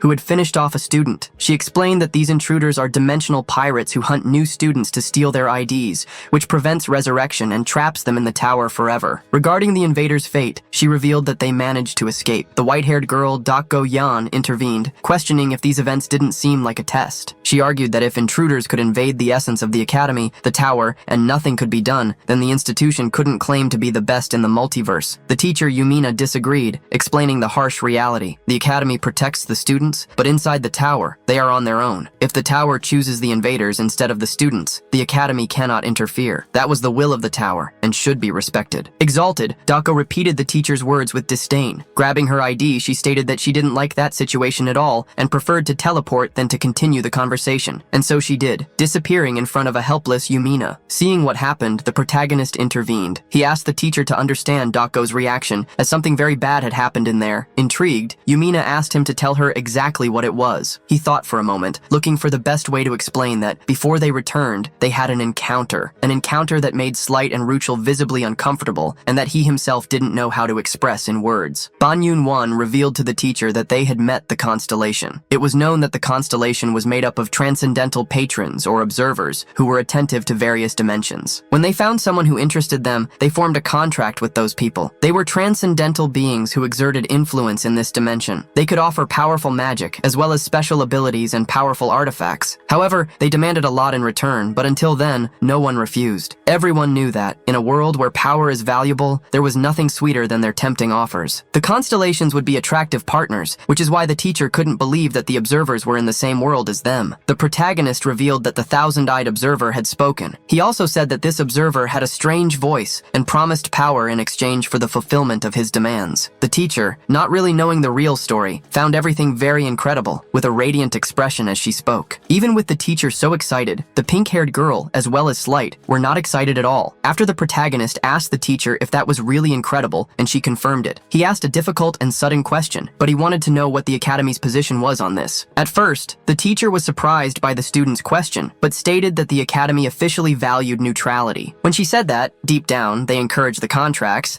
the protagonist understood that point. Hearing all this internally, the protagonist couldn't believe that a place like the academy had no defense at all. Returning to reality with the teacher's insistent questions, who wanted to know what the observer's request had been. That question made Banyun-won even more tense, and he revealed that the request was an elimination. The teacher was shocked by what the protagonist had said. She was confused and wanted him to be clearer in his answer. It was then that he revealed the full story. The observer had promised to contract 2 of them if they agreed to eliminate the other 2. So, that was the reason the group was so annoyed. He told them that back in the tower, the constellation's strange voice had talked to them, making a weird proposal and swearing loyal love. The man reached out to the 4 of them, waiting for one of them to move first and quickly fulfill his request. Our main character remembered grinding his teeth at all that nonsense talk. He wasn't going to join, and he hoped Dako wouldn't either. Looking to the side, our protagonist noticed his friend was building up energy. The girl's deep eyes were shaking from the amount of power she was exuding. He told Yumina that Doko was asking them to leave her alone, but the professor got sad. She understood that the young woman had released her energy to force the constellation to leave. After he finished telling the story, the professor asked if that meant they couldn't enter the tower. Our main character was counting on the tower for his duel against a rector, and not being able to use it was super inconvenient. He thought he'd just have to train with the time he had left. He called the professor and said he was thinking of sending what happened in the tower as a report, along with the recording he had made. She said that was fine, but if possible, she'd like to hear more about it while they had a meal. But when he looked at the girl, he knew that wouldn't be possible, not after everything that had happened. The protagonist explained. Both of them were visibly exhausted, physically and mentally. She was devastated when she understood how her students felt. In the end, the professor praised the 3 of them for a job well done. Our main character was so grateful for her consideration. She promised to do everything she could so this situation wouldn't happen again, hoping none of them would think badly of the academy. With that, she told everyone to get some good rest. Slight said goodbye to the 2 of them as he and Ruchel left, using teleportation. Meanwhile, our main character asked them to give Dako his regards. He was about to leave too, but the professor asked him to wait for a moment. She said she had a question to ask and warned him she was going to be direct. Then, worried, she asked why the observer hadn't just promised contracts to 2 of the 4 of them, but instead had selected him and Doko Yeon. The professor's question shocked our protagonist, but in the end, he confirmed her question. Deep down, he knew the observer wasn't just trying to pit them against each other. He seemed to want to sift something from the sand, and the observer pointed to them, claiming they could definitely reach the top together, but only if they got rid of the dead weight. When they saw this, both the blue-eyed blondie and the pink-haired girl were devastated. That being,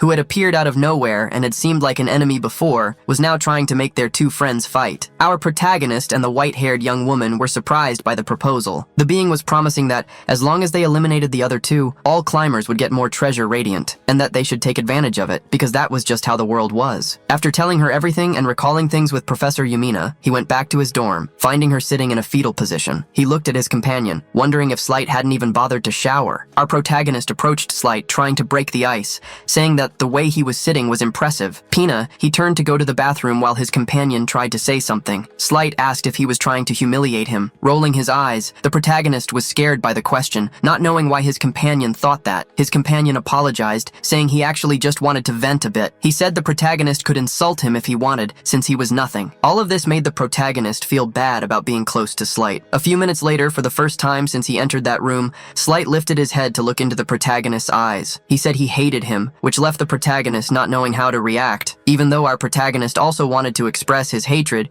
he had to settle for just thinking about it. So, he had to endure and wait, saying that he was naive, which could be useful. Despite everything, our protagonist decided to sit and listen to what his roommate had to say. It was then that he told Slight he could say anything he wanted. He wouldn't mind. However, Slight continued to sit there depressed, but decided to speak. He said he was important in his world too. He was one of the most talented, and from what the protagonist knew of Slight, he already expected him to be talented in his world. Slight's father had said he was exaggerating, as had his family and even his companions. They praised and commented on his talent, even giving him the sacred sword, entrusting him with unparalleled power. He said that thanks to everyone who trusted him, he was able to form a contract with the sacred sword. Bora asked why they were so worried about the protagonist, who still tried to tell Slight that he was talented. He didn't need to take the words of that ridiculous entity into consideration. While listening to what the protagonist was saying, Slight's eyes widened, since for him, the situation was different. So, Slight used the protagonist's words against him, claiming it was easy to ignore the entity, since he had been chosen. Light, deeply offended, continued his complaints. To begin with, they were divine beings. They were transcendental beings, much stronger and more recognized than humans. He couldn't believe the protagonist, Doko, could refuse so easily. Upon hearing that, the protagonist was surprised by the question. He understood more or less what Slight was trying to imply, and then lowered his head, stating he had rejected it because that kind of proposal was pointless. He also explained that there were many ways to stand out. Light, however, claimed he was only saying that because he had overwhelming talent. And he, to be honest, said that if he were able to receive a choice from a divine being, he would even hesitate, but with some reluctance. Our protagonist couldn't believe he was hearing Slight say that he wouldn't reject it so easily. He said he might have even made that choice, but the fact was he felt resentful and scared. Faced with that scary revelation, our protagonist couldn't say anything. After his shower, he sighed several times while drying his hair. He looked around and realized that, now calmer, Slight had gone to bed. Feeling that he was calmer, our protagonist looked at him for a moment. He even thought he was asleep and decided to leave, but at that moment the young man called him. Light, now with a guilty expression on his face, apologized to our protagonist for crying like that. He also said that what had happened wasn't just his fault, and so he apologized for acting that way. Since his friend was calmer and apologizing, our protagonist gave a light smile. He said it was okay because they were friends. After all, hearing those words, Slight had to try hard not to cry. Our protagonist said he could listen anytime, and then warned him that he'd have to leave for a while. After that, he opened his inventory and took out a mug of hot chocolate, planning to leave it for Slight. As he put the cup there, he said that things they wouldn't like would go away after they ate something sweet. After leaving the room, the protagonist thought for a bit. He felt that he had changed there since the first time. While he was still thinking, the white-haired young woman approached, and he didn't even notice her presence. She quickly approached him, her eyes shining, and said that he was back now. She also said she was relieved she didn't have to go in. When the young woman quickly approached him, he was startled. He asked her what she was doing in the boys' dorm. She told him to be quiet. She said it wasn't a crime if no one found out. Before he could say anything, the girl grabbed him by the collar. Now, sitting on a bench in an area of the academy, our protagonist asked her if she had come there just because the attached cafe was too crowded. She said she had only gone there after wandering around a bit aimlessly. However, she said she was curious about how the useless Slight was doing. Our protagonist told her off for talking like that. She questioned whether he wasn't just telling the truth, and the problem, according to her, was that everything came from his sword. She asked if Yuan didn't feel that too. She said that so much strength or the body instincts sharpened in combat, even Slight's special abilities, everything came from the sword. Shamelessly, she added a few more characteristics to her long list of complaints against Slight. She also said that he couldn't even understand the situation. Our protagonist, feeling frustrated, asked her to stop, but she finished by saying that in difficult times,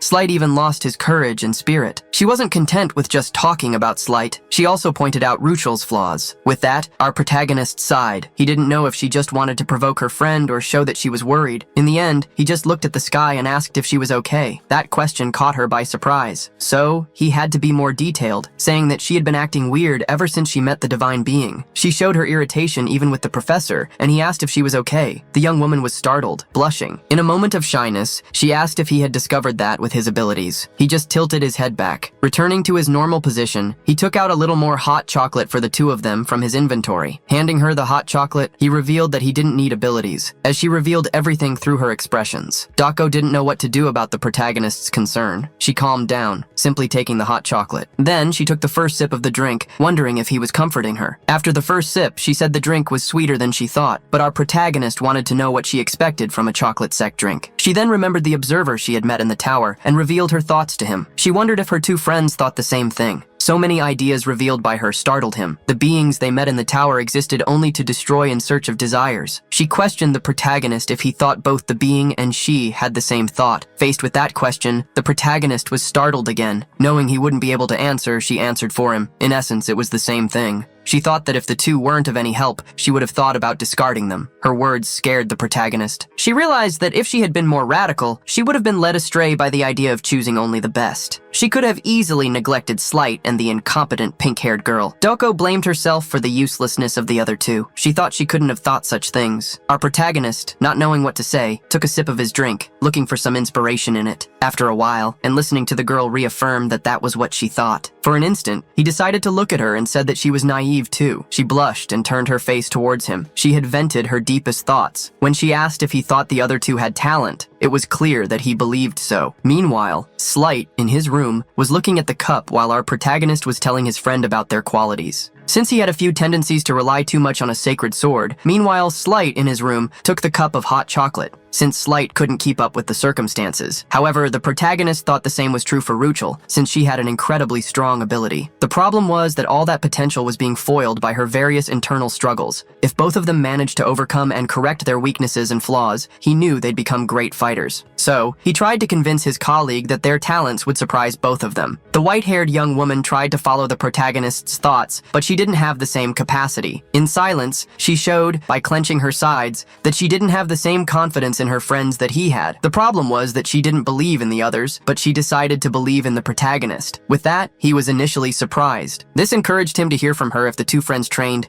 they'd get stronger. The boy suddenly stood up, saying that if it was as he was saying, that if the duo managed to overcome the challenges and grow, she would admit that he was right. However, if the result wasn't to her liking, he would have to take responsibility. Our protagonist didn't like what she was saying about him having to take responsibility at all. However, the young woman left him behind with all the surprise and doubts he still had. While she jumped down, she warned him that if he wasted even a single minute of her time, it would be his fault, and he would be held responsible. However, she said goodbye and asked him to meet up with the other two naive people the next day in the morning. The next day, an intense battle was already taking place in the training room. Our protagonist watched the battle with a distant look on his face. Light even tried to advance against Dako while they were trying to fight with their bare hands. However, not even all his efforts prevented the girl from throwing him straight towards our protagonist. Light was trembling on the floor, looking for his friend in a completely opposite direction from where he was. Dragging himself towards him, Slight was crying while questioning the protagonist about what was going on. He insisted, because he was just the only one hit by that barbarian who insisted on hitting him so insensitively. When she approached the two, snapping her fingers, she scared them all even more. She said that they were doing physical training, so it was normal for some hits to be stronger. In a reality check, she reminded Slight that he wasn't like Ban, who learned things quickly. Light then said he would need his sword, but his friend, his trainer, didn't allow it. The blondie, upset, asked the protagonist to give him his sword. However, our protagonist insisted that he get it by his own means,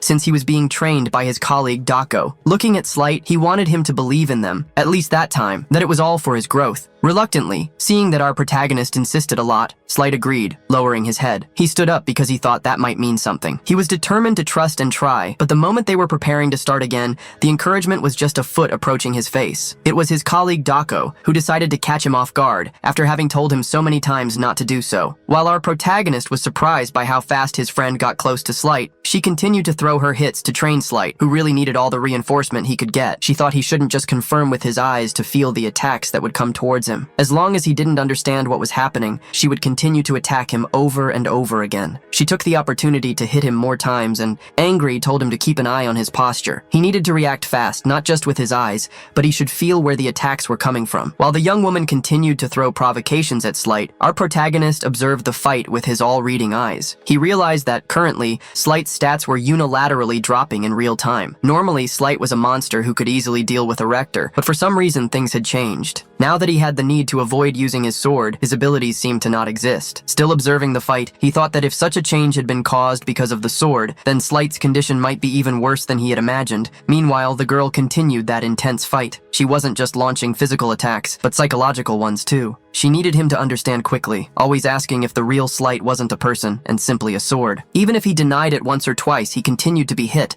but already tired of his friend's provocations, he began to react. A strange power began to hit Slight's body, like powerful flames, and he tried to take the initiative for the first time, trying to punch in Dako's direction. This left the girl totally surprised. It was an explosive energy in the young woman's direction, however, Doko dodged in time. However, one of Slight's attacks caused a great wave of air, leaving our protagonist with his mouth open upon seeing what had happened. Next to him, Rokul also didn't understand how something like that had happened. Everyone looked, and the young blondie had turned into a woman. Her curves were accentuated and her hair was now long. The moment Slight stopped hiding and gave up, what he was suppressing was released. Dako observed Slight's appearance and got very annoyed. However, it was at that moment that the power around Slight began to fulfill and gather. It was an intense glow and a light that came directly from his chest, making him writhe in pain. It was so intense that he crouched on the ground while our protagonist ran in his direction. He couldn't do anything as his white-haired friend stopped him, telling him not to worry because his friend was fine. She, watching the boy return to his original form, felt that he wasn't the real problem, but he wasn't easy to solve. Sitting on the ground, there he was, with a look of disbelief. Approaching and looking at Slight, Dako asked if he knew what his problem was, and at this point, the confirmation came that she and Ban were right. Slight thought he couldn't continue this way, but he asked her to continue fighting him. She gave him a strange look before accepting the request. She said that before that, the girl said she would need to apologize to Slight because she was wrong. Seeing the young woman apologize in front of him, he was embarrassed and even scratched his head, stating that she didn't need to apologize. Dako's next words truly came to hurt him,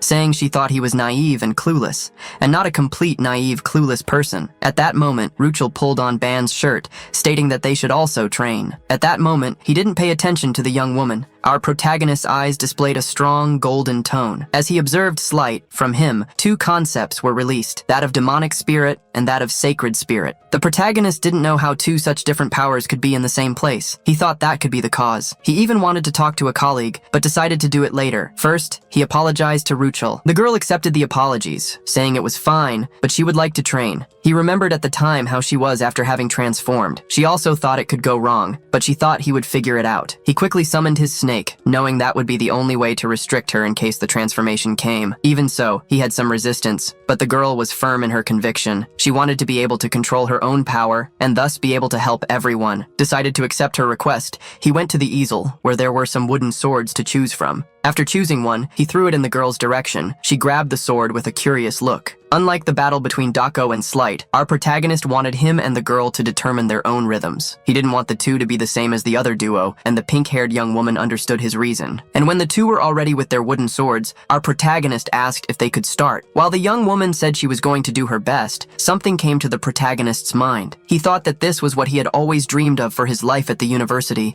the peace of youth he had imagined. It wouldn't be a chaotic fight of strong blows without a goal. They were young men and women encouraging each other. Just thinking about that, our protagonist smiled with a slightly flushed face, realizing how lucky he was. The young woman, seeing that the boy was thinking, asked if they should start. As soon as the two decided to start, the cute pink-haired girl released all her powers, showing claws. 5 minutes after the beast showed her demonic side, the room was all dusty. Like a very scared protagonist, who quickly called for his snake, Ava asked her to turn into a chain and hold her, the girl. The chains again wrapped around the young woman's body, draining her energy and leading to the exhaustion of her power. Shortly after, her power was dispersed, and she regained her consciousness. You could see how relieved he was. He now seemed to be falling apart. She ran to him, worried, asking how many times that had happened. He said he had gone through that more than 10 times. The young woman was sad, regretting having left him so devastated in the way he was, but he didn't want her to feel bad about it. He gave her a light head pat. He showed her a bright smile and reminded her that he had promised he would help. Still with his hand on the young woman's head, he stated that he was already prepared for that, and at that moment, the duo was scared when someone approached. From the white-haired young woman's face, you could see how annoyed she was with the protagonist. You could see her look of contempt as she held Slight by the legs, angry,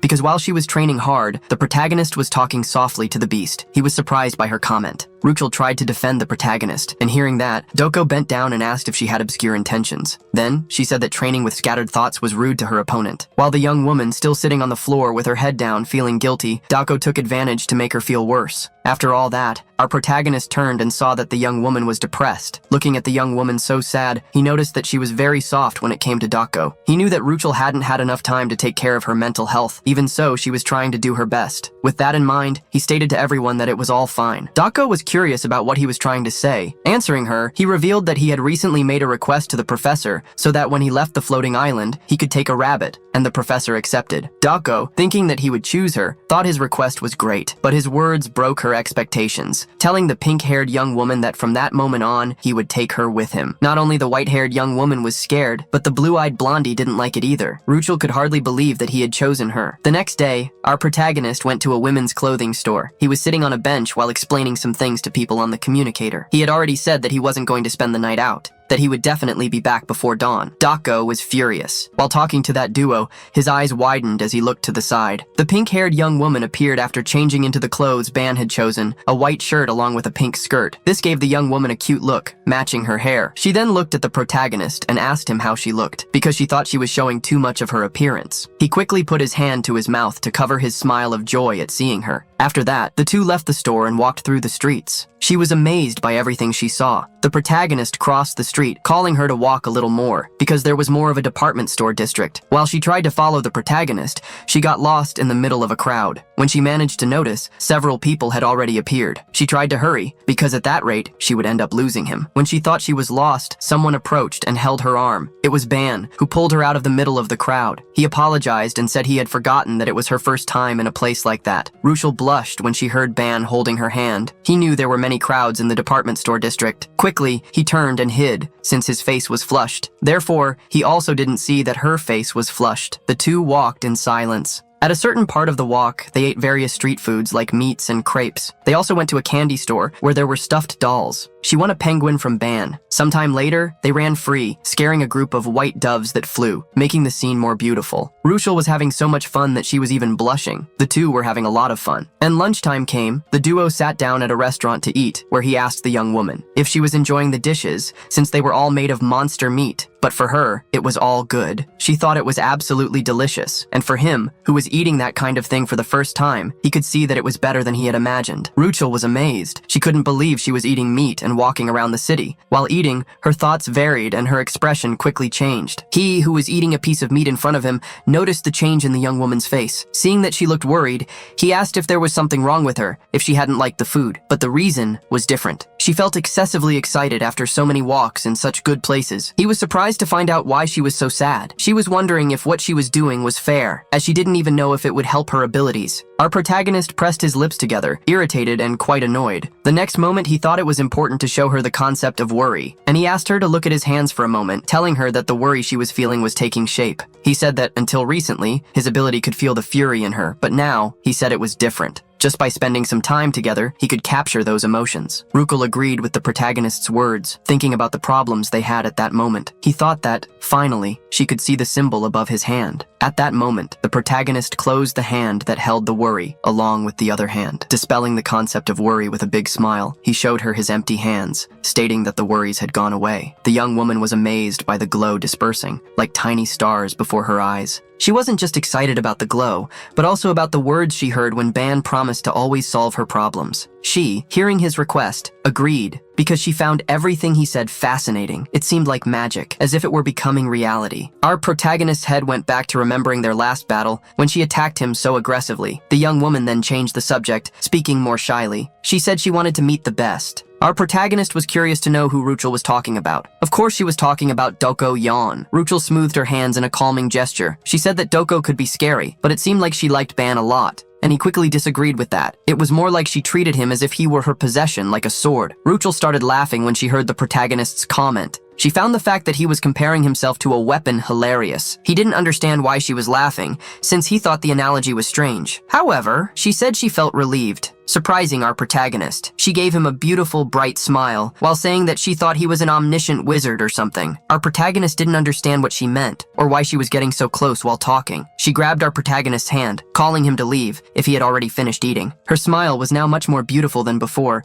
showing that her worry had really gone away. She said that, as a thank you for everything he had done for her that day, she would choose an outfit for him. The young woman walked ahead, all smiles, while he carried the purchases. Back at the academy, Professor Yumina was in a meeting in a dark room. With her, there was also the camera robot that Ban had given her. He seemed to be pressured, but she asked him to hold on a little longer because it would be over soon. Watching the recordings, one of the professors was furious that information about the tower was spreading. They were going to find out who had allowed them to climb the tower. He also didn't like inferior beings for their transgressions. A blue-haired professor asked if there was any way to prevent this information about the tower from spreading. Another professor said that there were no violations in the videos shown. Even so, there were still angry professors. At one point, someone asked everyone to be quiet. This person made a point of talking to Professor Yumina. He said that it was clearly an infraction and wanted to know if she had already thought about how she planned to take responsibility for it. Faced with that professor's arbitrariness, she just stared at him, holding her emotions firm, unlike the robot next to her. Some time ago, Yumina watched the recordings made by the protagonist. She slapped her own face, realizing that they had really gone that far. When Ban had said he wanted to climb the tower and record a video, there was no reason to oppose it. She even thought it wouldn't work, as she already knew that external machines and artifacts didn't work inside the tower. And yet, Ban ignored common sense, bringing results. She ended the footage shown by the little robot. Yumina was sure that Ban still didn't know what was going on. It wasn't the fact that he had brought the recording from the tower, but the fact that Ban had created a tool that worked inside the tower, something very difficult. The complications didn't stop there. He wanted to publish the video on his channel because he knew that this theme would attract attention. That form of rebellion would make his group gain more favor from the academy students, and she got a little worried about that. The information about the tower, which they had worked hard to obtain, would be carelessly spread. She wanted to know if he wouldn't regret it. However, he stated that hard work was shared. Besides Tick, his filming robot, there was no other way to record videos. So, he would practically monopolize. He planned to edit and remove some subjects like the constellation,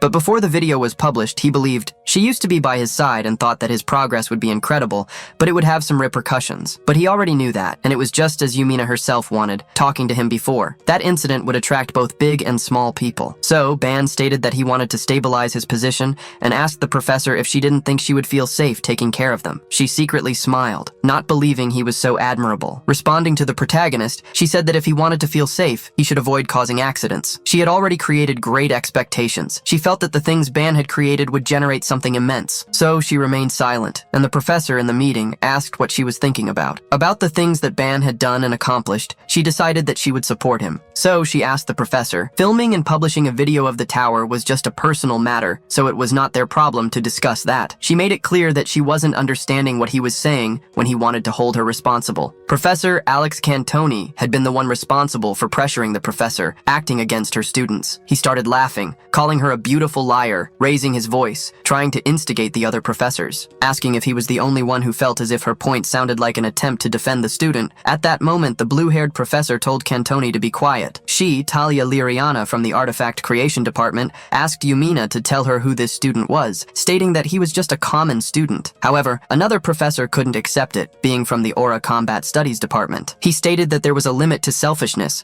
and that the information about the tower was centered on the academy. At that moment, she confronted the professor, saying that his words were strange. The reason no one had filmed the tower until that moment was because it blocks. Professor Cantoni interrupted Yumina with a smile, hiding his own interests, wanting her to explain the principles of the ability. Yumina remained silent, listening to that question. On the other side of the table, Thalia also spoke up, claiming to have spent 200 years studying these subjects. She knew very well that artifacts created outside the tower didn't work inside it, especially filming equipment. It was common knowledge that no circuit could handle the waves demanded by the tower. The more she researched, the more she became convinced that external machines would never work inside. Hearing all those words, Professor Yumina completed the words, saying that her student had succeeded. This left Talia much more curious, saying that was what she wanted to know, who this boy was. She was annoyed because he came from a dimension that didn't even have mana, and that made it seem like only he was special. The moment she finished saying those words, she realized something. The artifact that had filmed that recording was now with Yumina. The blue-haired professor revealed a scholarly look, determined, putting on her gloves and asking to hand over the artifact. Yumina quickly hugged the little robot, refusing to hand it over. She said she had been asked to bring the artifact to the meeting, but that was a feat accomplished by her student, and she couldn't let anyone do that. Professors one after another went against her. Suddenly, someone raised their hand, asking everyone to stop. That was the professor in the corner of the table next to her. That professor was the Academy's vice president and head of the Constellations department. Putting his finger to his mouth with a smile, he asked everyone to be quiet so that the heat of the discussion could pass, and everyone agreed. However, after a while,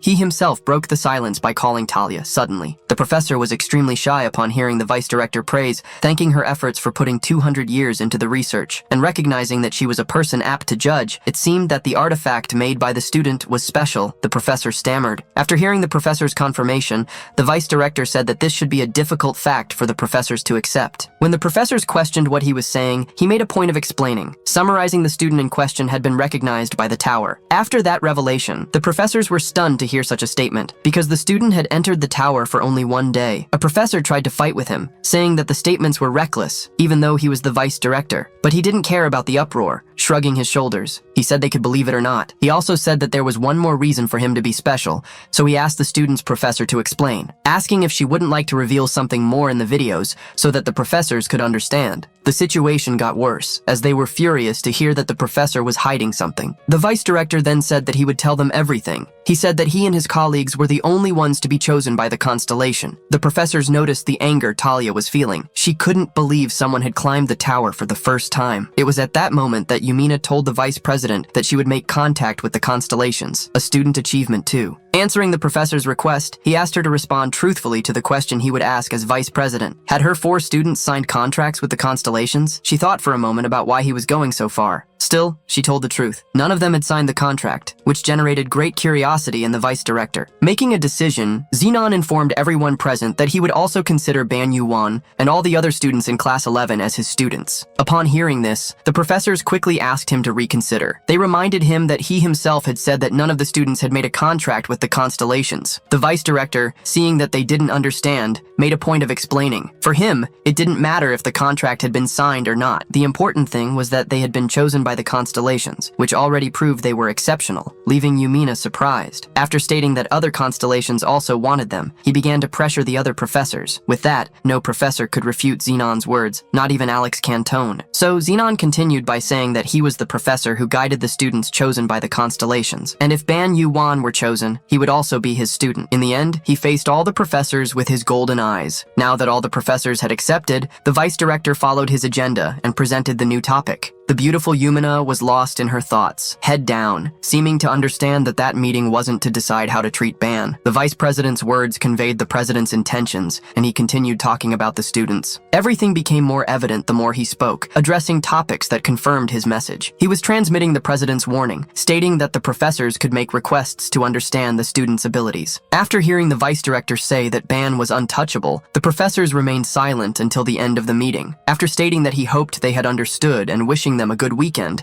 the vice director disappeared. Yumina sighed in relief, never imagining that her student would receive so many favors from the director. In that small moment of relief, one of the professors approached her, Alex Cantone. Inviting her to have some drinks at a bar, he said he wanted to toast to the student's success. With that man's invitation, Yumina turned green with disgust, but didn't respond, just teleported to another place. The professors, realizing the reaction, quickly tried to console Cantone. The next day, several people surrounded the protagonist in the cafeteria. Many people wanted to introduce themselves. Everyone wanted to be Ban's friend, even offering him an invitation to the student council. The protagonist was scared by so many people and so many requests for dates. On the other hand, Doko met with the other 2 colleagues and they wondered what was happening with all that commotion. Light explained the situation and asked if Doko remembered the channel. He revealed that the channel had gone viral. By now, it was hard to find anyone at the academy who hadn't seen their videos yet. Hearing the explanation and looking around, seeing several people watching the video created by Ban, Doko thought Ban's ideas and abilities were truly excellent. However, Rochel, observing the scene, thought about Doko's reaction and what was happening. At that moment, the protagonist placed his tray on the table, asking what was going on that morning. Tired, he couldn't help help but put his head on the table due to everything that was happening. The protagonist also wanted to provoke slight, saying that he had several fans and should be nicer to them. They were surprised by a loud voice that caught Ban's attention. Someone was saying that it was a joke to make a fuss with manipulated images. Some boys were bad-mouthing the protagonist's group. They looked in Ban's direction, saying that he should wait because the next day all his lies would be exposed. The antagonist then remembered that the next day would be the day of the scheduled duel with Erector. It would be the day he would face the stone boy, Erector. After listening to all the insults from those boys, he realized that they were the exact ones who would root against him in the duel. Light also agreed with the protagonist's assumption, while Ruchel offered him support. Wiping her mouth after eating, the white-haired young woman said that he should respond in the best way, especially for those who were watching and supporting the protagonist, and gave him a beautiful smile. The next day, the protagonist went up to the arena, and the assistant professor was there, informing him that the duel would be broadcast live. If the two agreed to the fight being recorded and broadcast live, they should sign the document that appeared in front of them. To their surprise, there were several precautionary terms for the duel. If someone became incapacitated or surrendered, the duel would be ended. Big Guy approached the protagonist, suggesting a negotiation. The protagonist, surprised by the request for negotiation, thought the man was a subscriber to the channel and had watched the videos. However, the stone man asked Ban if he was scared, stating that he could surrender. For that to happen, he would have to crawl between his legs and bark like a dog. Only then would he accept the surrender. Hearing that, the protagonist was surprised. Although the fight was broadcast to the whole school, there were only 2 classes in the arena. The troublemakers who were part of Erector's class were rooting for him, hating Ban. Ortima, who had been beaten by the white-haired young woman last time, looked at the arena with a curious look. However, his gaze was not on the people who were going to fight, but on Dako. She was with the other 2, trying to check with Slight what the reactions were like. He informed the girl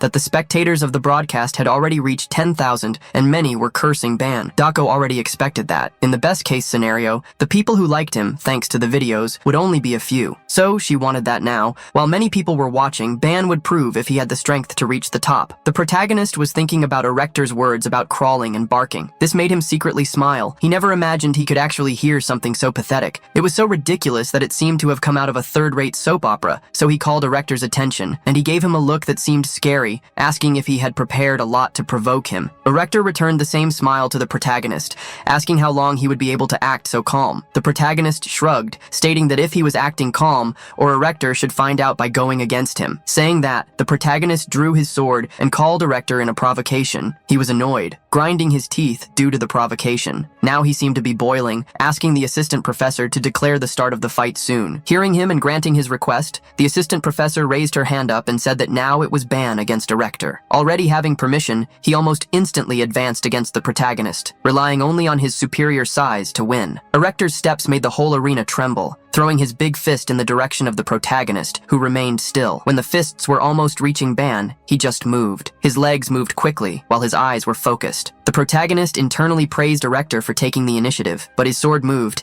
and he passed by the big guy. While wondering what Erector could do being so slow, Ban's blow hit the opponent's face as if crushing a sheet of paper. With that blow, Ban knocked Erector down, taking the advantage in the battle for a few seconds. He thought that, to face that stone, he knew it was more efficient to use the reverse method. The protagonist and the others met in the training room the day before his meeting with Ruchel. They all told the protagonist that, before using a technique, there were attempts and errors. Therefore, he learned that, when facing a new opponent with a new attack, he should be able to use the technique. Then, only then could he say that he was mastering the reverse method. After the theoretical method, he would go to the practical one. The protagonist had a sword to try to block at least one of the blows. Dako, he trembled with fear. But he knew that she was teaching that method, so that Erector couldn't even touch him. The protagonist, upon executing the technique moments ago, felt that this was true. Unlike Dako, Erector was much worse, who managed to get up, still asking what had happened. However, before he could understand, another attack was given in his direction, and Erector fell to his knees. While the protagonist observed, the effect transmitted by the technique the moment before his attack hit, the protagonist had infused his sword with a wave of energy. Thanks to that, Erector's hard stone body transmitted the energy as a wave, causing aggressive damage and leaving Erector furious. He even asked how Ban was hurting him. The protagonist, crouching down to stay at the same height as the big guy, apologized and told him to stop complaining. Looking into Erector's eyes, he said that if he didn't want to continue, they could stop there. Those words made Erector even more furious with the provocation of such an insignificant human. He got up and went full speed towards Ban,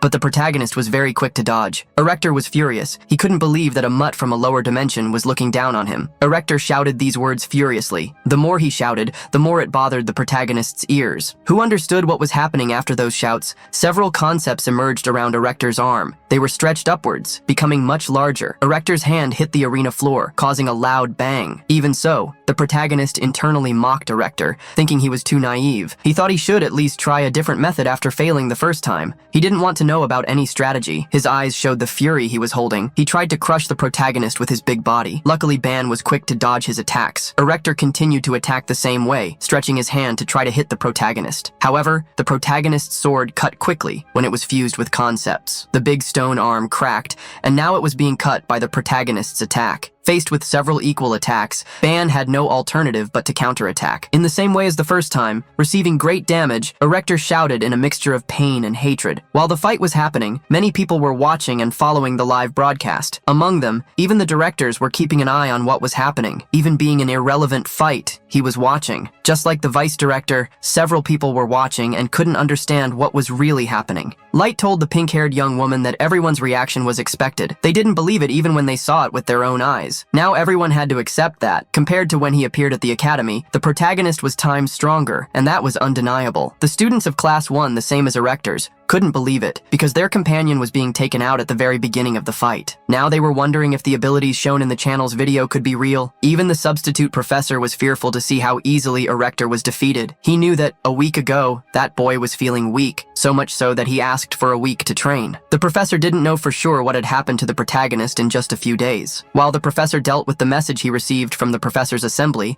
the protagonist thought about what to do. Erector was in front of him and couldn't move. For him, attacking someone who couldn't even make a move was something ridiculous. He stood for a while looking at him, hoping that he would get up to continue the fight. While he was in that cheering, he heard the professor, who had already raised his arm, saying that the fight was over. The professor's announcement caught both of them by surprise. It was the decision of the observing professors of that match, and he declared the duel over. While the professor was speaking, Erector's eyes were full of hatred, since the professor was considering him incapable of continuing to fight. Even with Erector's revolt, the assistant professor warned that the duel would end at that instant. Even the protagonist trying to say something, the professor said that the objection of neither of them would be accepted. Ban still gritted his teeth when the assistant professor ordered him to leave the arena. Very upset, but having no other option, he left the arena grumbling. Drawing his sword, he was upset because he couldn't decide whether he would win or not. He was upset and frustrated, but at least he hadn't lost. The sadness in his friend's eyes was visible. As he was leaving the arena, sad, he heard Erector calling him an insect and asking him to wait a while. Even with the assistant professor saying that he was considered incapable, Erector didn't want to lose to someone like that insect. Looking Ban in the eyes, he wanted to end that humiliation once and for all, even going over the professor's word. With that in mind, he advanced on the protagonist first. That's when he made his arm all spiky, shouting at Ban about his intentions. The assistant professor was scared, shouting for Ban Yuan to dodge as soon as possible. He, however, smoothed his sword again, not willing to dodge. Even in front of Erector's furious eyes, he remained calm and still while the big guy shouted. He knew that the opponent had already been told to stop, but even so, he wouldn't stop. He thought he was superior because of the dimension. He thought he was untouchable and wouldn't need to follow the rules. With that thought, Ban infused some concepts into his sword. Observing everything, Ban knew that the fight had only stopped at the professor's whim, and now that man was moved only by his pride. So, he raised his sword and was willing to put an end to everything as quickly as possible. Now, with his eyes in a different color and with a determination not seen before, he was willing. As soon as the opponent tried to launch a blow against him, Ban just retaliated. Erector's eyes were rolled with rage and pain, and the protagonist thought he had done the right thing. After so many insults, he wouldn't be able to take anything else in silence. Erector only stopped shouting when he noticed what had happened after that blow from the protagonist. Erector had lost his arm. The people from Erector's class put their hands to their heads, all with their eyes wide, unable to believe it. Not even Ban's friends believed what they were seeing. Everyone started talking loudly their opinions. Meanwhile, a system window appeared for the protagonist, who looked at it suspiciously to see what it was. The system message said that if he wanted, he could keep the strength of the monster from Erector's arm. Meanwhile, the assistant professor was telling the stone man not to move. He would be removed to the medical room. The big guy was fallen on the ground, trembling and grinding his teeth from so much pain. Now he felt the price of humiliation. The assistant professor was taking the initial measures, while the protagonist looked to the side. Now, the protagonist was getting a sermon from the assistant professor, who had already said it was just to dodge. The protagonist tried to explain himself, apologizing since the incident happened so fast. It was difficult for him him to associate. The professor was indignant because the protagonist's excuse was silly. But while the professor was angry with the student, he received a notification that asked the professor to stop. The vice director would give him the answers he wanted. Then, the assistant professor showed the vice director's message to Ban. The message greeted him and warned him that the person speaking was the representative of the professors. He said that from that moment on, he would ask the questions and Ban should answer honestly. He wanted to know if he couldn't dodge. The professor's representative warned that their forces were so conflicting that even the professors decided to end the duel. Now, he demanded a response from him that could be accepted by everyone and insisted on knowing why he didn't dodge the attack. The protagonist just stared with a closed expression, without any response. The protagonist thought that, even having gained the ability, he had never reflected deeply on what the so-called spirit words were. Now, with the question that consumed him, he felt a terrible pressure beyond the screen and wondered who that person was. So, he asked the other person on the other side how they had guessed, since he didn't dodge the opponent's attack and instead counterattacked. He believed that a student who disrespected the authority of the professors and acted as he pleased deserved to face the consequences. The person on the other side wanted to know if he was saying that the professors were authority. The protagonist agreed and continued by saying that besides, in an official part where the rules should be strictly followed, this was necessary to prevent other students from disregarding the rules and trying sneak attacks. While exchanging the messages, the group of professors could hear everything that was happening. He continued by saying that if he had responded peacefully in that situation,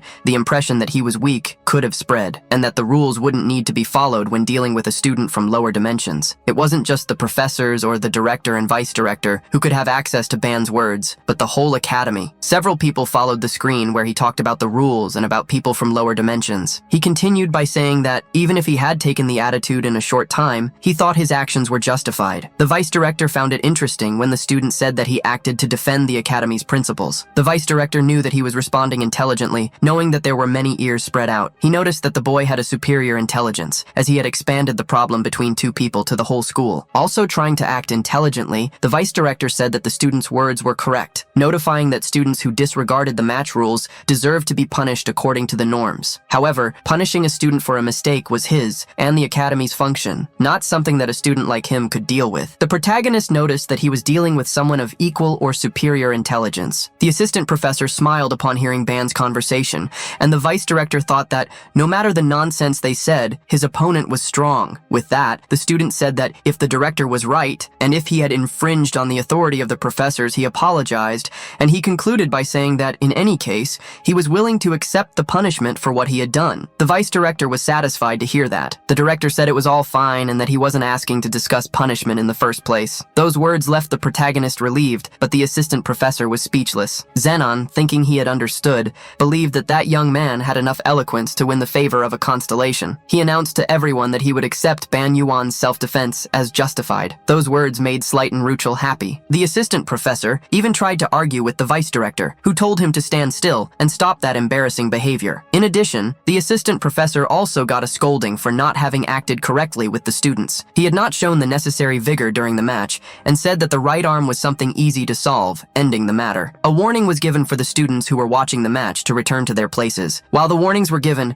Dako was relieved as everything ended without further incidents, and Slight agreed with her. The director also said that the student Ban had dedicated himself a lot and could leave at that moment. Showing education, he bowed to the assistant professor, who was dying of rage at that moment, and left. He was turning to leave when he seemed to notice something. The communicator still said, "See you later." However, when he turned and looked, there was no message on the screen. Ban felt that it was happening again. After the incident, he joined his friends, who were happy for him to be back. Light said that the swordsman blows he used at the end were incredible. The protagonist said that this must have been because of the tower. Dako praised, saying she liked to watch, since he had gotten stronger. She asked him what it felt like to gain a new power and if he thought it was useful. A little embarrassed, he put his hand to his head and said that all of that was because she had trained him very diligently. Dako made the protagonist awkward when she brought up the stone man's arm. She made him even more scared when she said she knew he had absorbed it. This made him remember when he was in the arena, and the message appeared. He didn't think that was possible. The system message showed several possibilities in which he could choose. For safety, he took just a little bit, and when it worked, he thought what was happening was unbelievable. He took a little of each and saw that all the traits were incredibly strong. Until that moment, he could not manipulate the concept of living people at will. He told his friends that he could now take specific parts by cutting them. His expression became sad when he said that he ended up absorbing the strength of the opponent's right arm. Dako asked him if it wasn't a good thing and why he was pretending not to be. He said that at first he was happy to be getting stronger, but then when he saw, he was not fighting with the monster from before. He shared with his his friends that, after everything, he felt abnormal and uncomfortable. The white-haired young woman, screaming, told him to raise his head because there was no reason to say such nonsense. She reminded him that that person had gone on top with murderous intentions all the time. She told the protagonist that, in a kill or be killed situation, he should know what the choice would be. Those words from his friend brought a little comfort to the protagonist, hearing her saying that he shouldn't feel guilty for having made his choice. After he calmed down a bit, he said that he was overthinking things and apologized to his friends. Dako told him that he couldn't just go around cutting the arm off those from the so-called special class. While the girls were fighting, he seemed to have received a message that left him very worried, even shouting. His shouts scared his friends, who didn't know what was happening in the face of his shouting. There was a mandatory additional cost, which was the course on the constellations of Babylon, taught by Professor Zenon. He taught how to get support from the constellations effectively and how to negotiate contracts with them smartly. This knowledge and preparation were useful to avoid the constellation's wrath. Now, that course was being offered to Class 11. Everyone watched when the people from the lower dimension began to pass. It was commented that the bargaining boy was walking around with his head held high, and the protagonist felt uncomfortable with the looks. While the protagonist and his friends went up the stairs, they heard several comments from people who were for and against them. He, looking back, saw that all his friends were upset and apprehensive about the comments. Making a mysterious expression, he told his friends that the more people were cursed, the more they lived. While walking, he was pulled by the wrist by Rushel, who seemed to want to say something to him. She was worried about what had happened the day before and feared that more people would start to dislike them. Upset, she said that everyone said what they wanted without even knowing what kind of person he was. Seeing the sadness in her eyes, the protagonist tried to calm her down, saying that it was all good. Putting his hand on her head, he asked her not to worry so much about these things, and he thanked her for all the affection she was showing him. However, those who were watching them were not liking that intimacy at all. Light and Dako thought it was unnecessary. They had already gone out together on the weekend, and now they were in perfect sync. Dako asked the pink-haired young woman if she had liked the clothes she received so much. Rushel, who always kept quiet with the provocations, asked Dako if she was jealous, making the protagonist awkward. Dako got angry and mentioned to Ruchel, asking if she wasn't tired of getting beaten by her. Ruchel made it clear that she knew the young woman would continue to beat her one way or another. Standing at the door, they checked if that was the same classroom for the constellations of Babylon. Light was sure that there was a class last week, but he didn't know what would happen if people like them mixed with the others. He was afraid of what the senior students might think, but the protagonist asked them not to worry about that. Gathering courage, he held the doorknob to open and start participating in the course. He replied to Slight that everyone would think that talented juniors would join them, but upon opening the door, even the protagonist showed to be quite nervous about the amount of people. All the people looked back when the door opened, seeming to stare at each of them. Dako thought that, because they were older and more experienced, even she couldn't ignore their abilities. The pink-haired young woman was visibly intimidated, as was Slight. The protagonist also didn't feel comfortable with all those people around him. Zenon, as soon as he saw the students, said that they, from Class 11, were welcome to his lecture. The protagonist, when looking at the vice director, couldn't understand what his power was. Nothing about him was revealed. And when the man spoke, the protagonist noticed that that voice was the same as in the duel. Zenon began by saying that the origin of his classes was to understand the tower and the constellations. He told the people who joined the class that day that he would first talk about the tower. He began by saying that, at first glance, it seemed like a huge structure, without descriptive principles or ends. He said that the tower was no different from a living organism. The class, for the protagonist, seemed to be a bit boring. He explained that it might seem that they were claiming rewards for clearing the rooms. He said that this was not what happened. It wasn't because they found some rewards that the tower would gladly receive them. It did this to separate the most outstanding climbers among all, and for these it gave better and more exceptional treasures. There were also the transcendents, like the mediums. That was a basic condition for any intelligent being to be able to reason like a superior. It was a fragile system that could be turned upside down by a single irregular intruder through non-standard routes. All that professor's talk seemed like nonsense.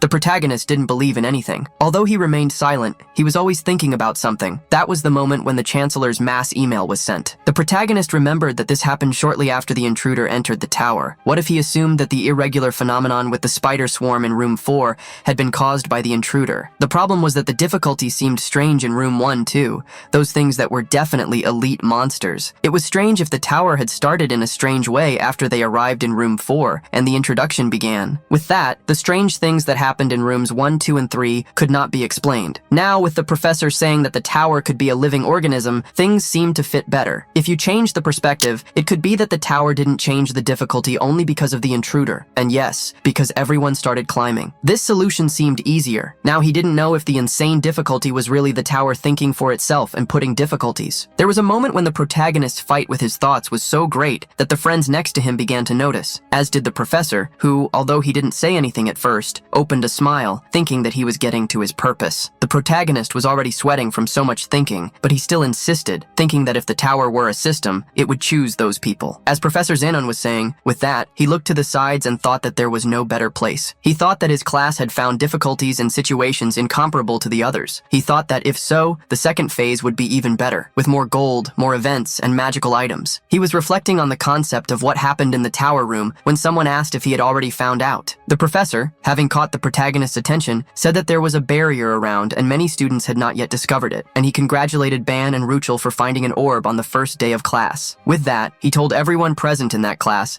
that Class 11 was fully qualified to continue in the lectures. Zenon raised his hand up, throwing something into the air. Then, that poor violet orb landed. The professor said he had a question for the student Ban, and he asked what he saw when he looked at that sphere. Ban, even looking a lot, couldn't see anything, because it was immeasurable or unknown. Being honest, he said he wasn't seeing anything. The professor asked him to concentrate a little more and check again. Although the protagonist said he couldn't see anything, the professor insisted that he focus a little more, because there should be something there that he could see. Despite seeming to be genuinely trying, the words immeasurable and unknown were what he could perceive. He should try to discover the secret of that orb and, for an instant, somehow, his eyes widened. With that, he was able to see the central concepts of the orb: barriers, separation, and protection. He said that, besides that, there was something he couldn't understand. The professor asked him to close his eyes and rest. The professor just smiled and thought that that young student had discovered three main abilities of the orb, with the protagonist rubbing his eyes, looking tired, and Slight observing. Now he knew why the director was putting so much faith in him. Pointing to the orb, Violeta asked the protagonist if he had understood what it was. Being honest, Ban said he didn't understand at all, which made the professor say that he was very honest. Zenon said he wanted to highlight to everyone the importance of expanding thoughts and stimulating imagination. He also said that if they wanted to use the abilities in an advanced way, they should develop the power of thought. The driving force is behind this. Now, the protagonist didn't know what all that had to do with the orb. He wanted to know if someone with high cognitive capacity or imagination could control the orb. He agreed that yes, and said that if one day someone had the ability to understand, analyzing, and developing themselves, they would be able to expand that capacity. Smiling, and with the strange voice, the professor said that when that person managed to do that, the orb would turn them into a pseudo-god. Those words from the professor were exaggerated and scary,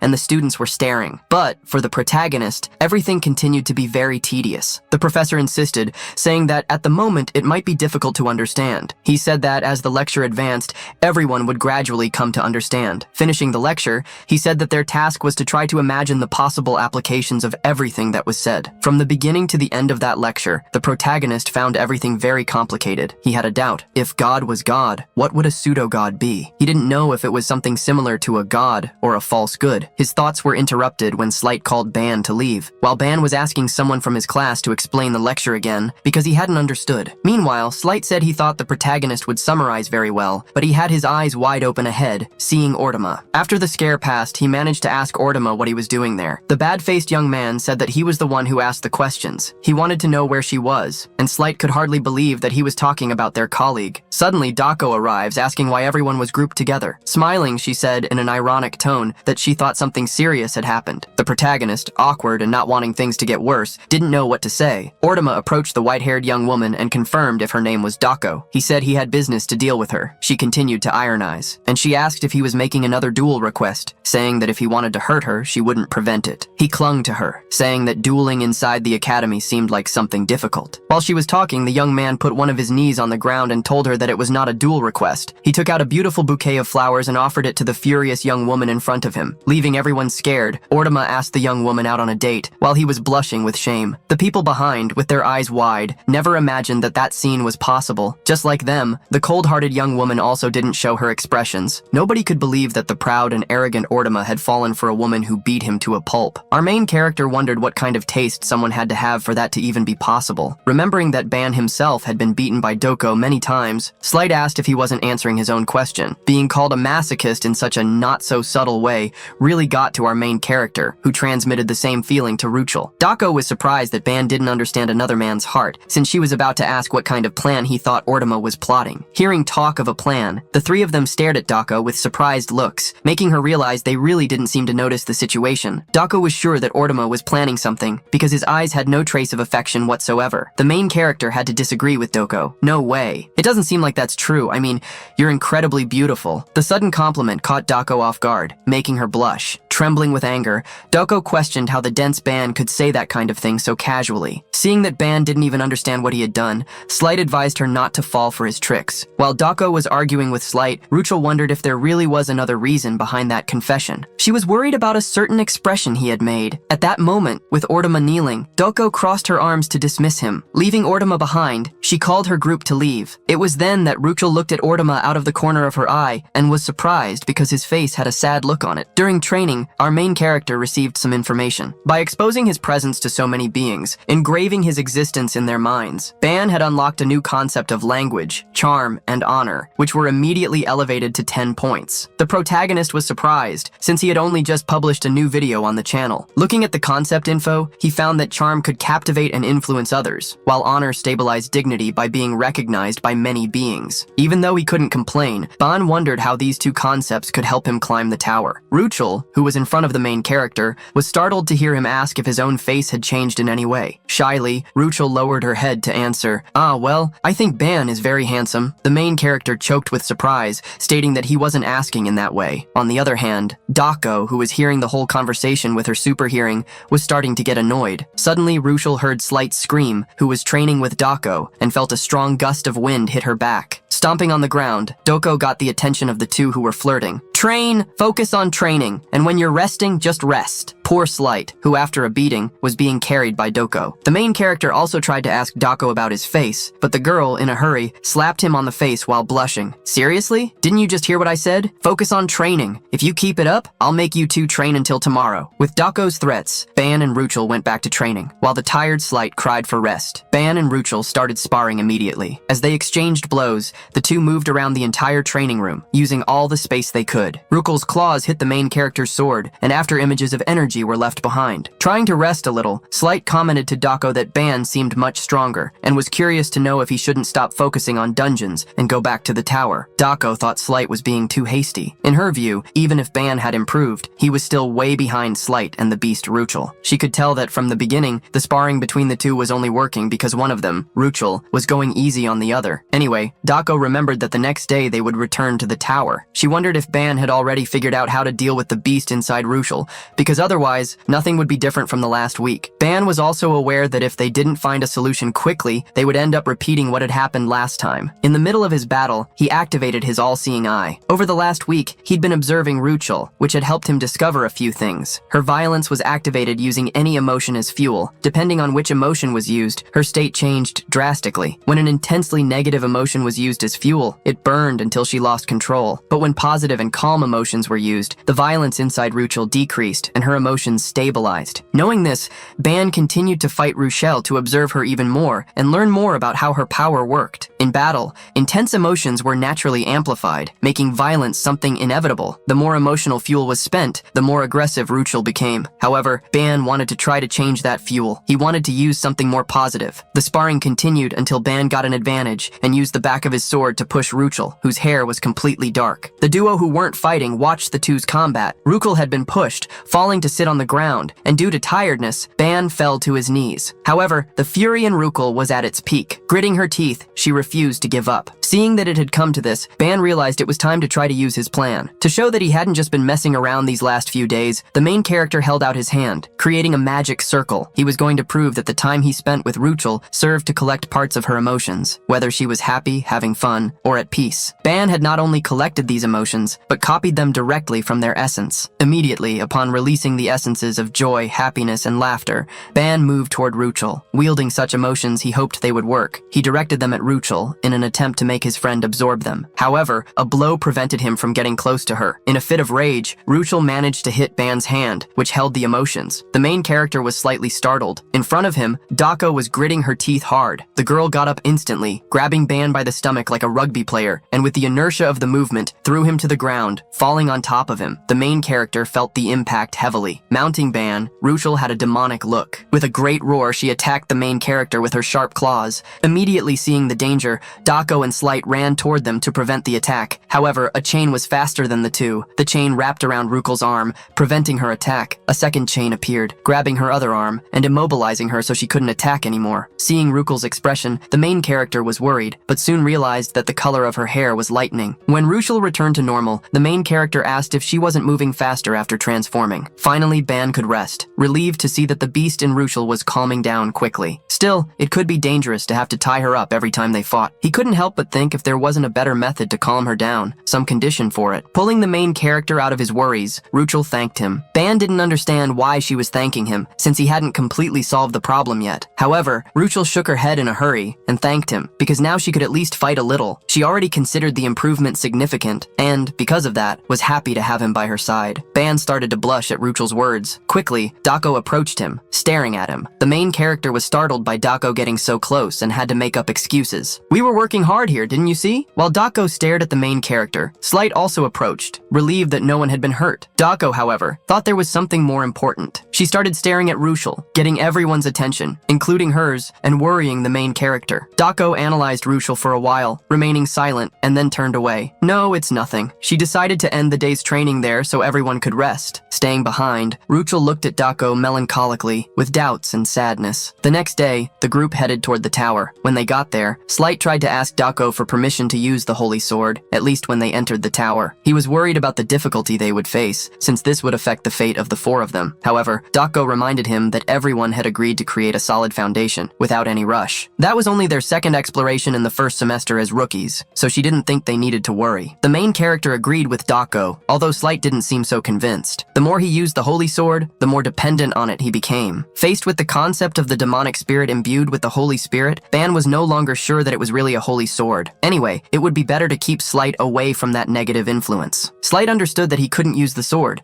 but asked her not to blame him if he collapsed in the tower. However, faced with the request, he met a demonic Dako. Just like her, Ban also showed his cruel side. "We're not gonna blame you, but don't forget, millions of subscribers are watching the video." While Slight cried, the main character accessed his internal codes. His stats appeared, as did the points of his skills and learned essences. With everything making sense, he also got his Snake Eve and the recorder Tyke ready. He would count on the two of them on this journey. Before they went in, Ruchel approached the main character. "I'll do my best in there, and I'll listen to everything you say." The main character thanked Ruchel for her dedication, asking her to believe in him, since he was also getting stronger in combat. With a bright smile, Ruchel was ready to count on Ban. Jealous, Dako looked down on Ruchel. "I just hope you last at least until Saturday night. If anyone gets eliminated, I'll punish them severely." While Slight tried to insist that they give him the sword, Dako called the main character aside. The main character was curious to know what she wanted. Dako wanted to clear some things up with him before they went in. Dako's words started harsh. "Today is the first evaluation. To be honest, I'm quite disappointed in you two. You haven't forgotten the promise you made to me, right?" In one of the first times she smiled, Dako had promised that he would take responsibility if things went wrong. Ban tried to be positive. "Of course I haven't forgotten. Besides, both of us have already started to change. You don't have to wait for the results because they're going to happen exactly as I said." Dako got ready to change the subject and talk about Ruchel, who showed up hiding behind one of the pillars. Before Dako started talking, she snapped her fingers. As soon as the sound echoed, Ruchel felt a strong pain in her ears. Hearing her scream, the main character turned around startled. Seeing Ruchel trying to listen to the conversation, Dako got annoyed and continued to snap her fingers. "Trying to listen to our conversation, aren't you? You're getting more and more daring in front of Ban and Ban." The main character was surprised because Dako's finger snaps seemed to be at a frequency he couldn't hear, probably something only perceptible to Ruchel. Getting back to the point, Dako asked the main character if he knew the meaning of submission. The main character replied that it meant being dominated, but that wasn't the correct answer for Dako. From the perspective of someone who is being dominated, it can be uncomfortable, but some people find stability in front of strong leadership. In that sense, that beast seems to genuinely like someone who can completely dominate and control her. Since Ban didn't seem to understand what she was saying, Dako tried to explain better. In other words, when that beast becomes uncontrolled, trying to communicate without emotion is useless. Even with this new explanation, Ban's mind was full of doubts, which annoyed the girl. Gritting her teeth, she told him to stop trying to understand and just memorize her words. Sighing, the main character agreed to keep that in mind, and saw Dako turn her back to join Slight, who was already waiting for them to enter the tower. With the main character in the lead, the group approached the entrance. Putting his hand on the door, Ban asked if everyone was ready. Light was the first to nod, followed by Ruchel and Dako. With excitement, the main character started recording. "First years from the special mission, Class 11, the second exploration starts now. And so, he opened the doors of the tower, releasing a powerful light that enveloped them. Immediately, they were transported to a place where the floor seemed to be melting, attacking the labyrinthitis crisis of anyone who had it. Looking at the northern lights in the sky and the various square walls, Ban wondered where they were. After being caught by so many strange situations, Doko thought they would start on the first floor, but realized that wasn't the case. If you could get a view from above, you'd notice they were inside a gigantic labyrinth. While Slight investigated the place, the main character looked at his pendant, checking that they were on the 5th floor. Slight was relieved that they were on a normal floor, which made Doko question if he had become complacent. While the two were arguing once again, the main character noticed something. Ruchel was staring fixedly at one direction of the labyrinth. From there, she was sure she smelled a monster. Hearing that instead of finding the way, she had found a creature, Ban felt a certain nervousness, but what happened the next moment shocked him. In the direction Ruchel was looking, something started to appear, as if computer data were being transported. Immediately, Slight grabbed his sword, asking Ban what that was. The main character knew that was something different from what they had found on the first floor. It emitted an unpleasant crackling noise and had a distorted appearance, almost as if it were breaking. Without hesitation, Ruchel revealed her claws and attacked the creature. She hit her target, which split into data. Immediately, Ban received a notification. From what Ruchel had hit, he got several concepts: 0.1 glitch and noise points, 0.2 demonic spirit points, 0.05 malfunction points, and 0.01 inversion points. As Ban expected, that was a glitch phenomenon. When a signal was interrupted, both the graphics and the sound became distorted. This inverted force created a strange sense of fear, which turned into a monster. Since this was a completely different type of creature from the ones they had found before, there were many unknown concepts. He didn't know how the malfunction and inversion concepts worked. For now, glitch had inversion, so it seemed pretty useful. It would be interesting to collect it. Lost in thought, Ban didn't realize he was being attacked, but with a blow of energy, Dako saved him immediately. Frowning, she reprimanded him. Ban and Yvonne stay focused. Defeating these things while escaping the labyrinth is going to be quite problematic. With Dako in the lead, they moved through the labyrinth, taking care not to get separated on the complex paths. While the main character was running, he received a message. They don't seem like creatures that would appear in room 5, but it's not that surprising. Ban was already satisfied that he was able to get several fragments of inversion points while escaping. However, remembering that he needed 100 points made him wonder if it was even worth the effort. The main character stopped running when he heard Ruchel scream. The girl, who was confronting one of the glitches, was carelessly moving forward, but was stopped by the main character. Summoning the chain made by Eve, he didn't let Ruchel fight alone to prevent her from going into a berserk state. Hearing Ban ask her to stay by his side, Ruchel immediately agreed. While Dako defeated several other glitches, she argued with the two of them. Hey, stop flirting and keep moving. Protecting Ruchel, the main character summoned another chain. He was leaving the concepts on the walls aside for now to focus on the battle. With her keen sense of smell,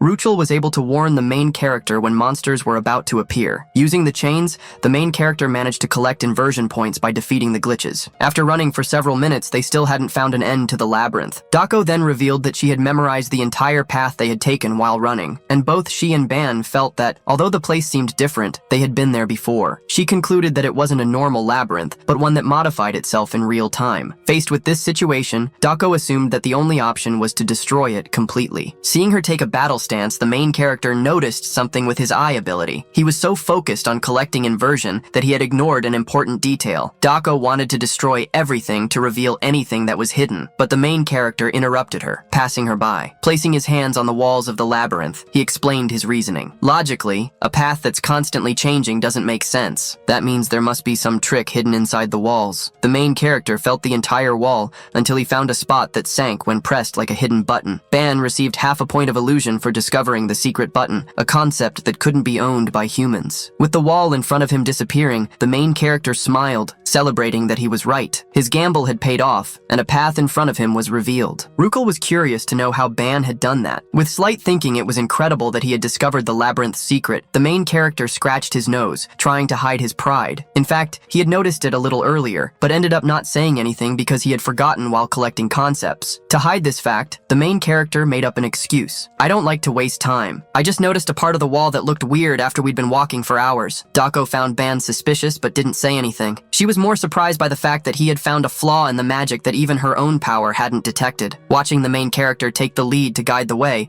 Dako told herself that, as she already expected, Ban wasn't just a common talent. The quartet continued to move through the labyrinth while defeating the glitches. This time, they found a giant elite glitch, even though they were only on their second exploration. For Slight, this only confirmed that their experience was different from the explorations of the other groups. Ruchel thought the same. Even after defeating the elite monster and gaining many concept points, the main character stood still, staring into the void, which worried Ruchel. She thought he might be injured, but Ban soon reassured her. The truth was that he was worried. He was 1,000th of a mana point away from reaching 200, but that number refused to go up. Even after absorbing more than enough concepts in the last 3 hours, his mana didn't reach 200 points, a problem that the concepts of life and body had never faced. Noticing his state, Dako approached and whispered in his ear, "What's going on? What's wrong with you? You don't look hurt." The main character was startled by Dako's sudden approach, something he had already asked her to avoid. However, it wasn't just Dako who was worried, but everyone else too. The main character revealed the problem he was facing with his mana growth, which confused Dako. Suddenly, Doko giggled, as if she were happy. Hearing Ban ask why she was happy, Doko asked if he had hit a wall. Faced with Doko's words, the main character was shocked. She remembered that he was expanding his energy quickly, as if he were sucking everything around him, which made his growth rate gigantic. It would be like continuously watering a plant without giving its roots time to grow,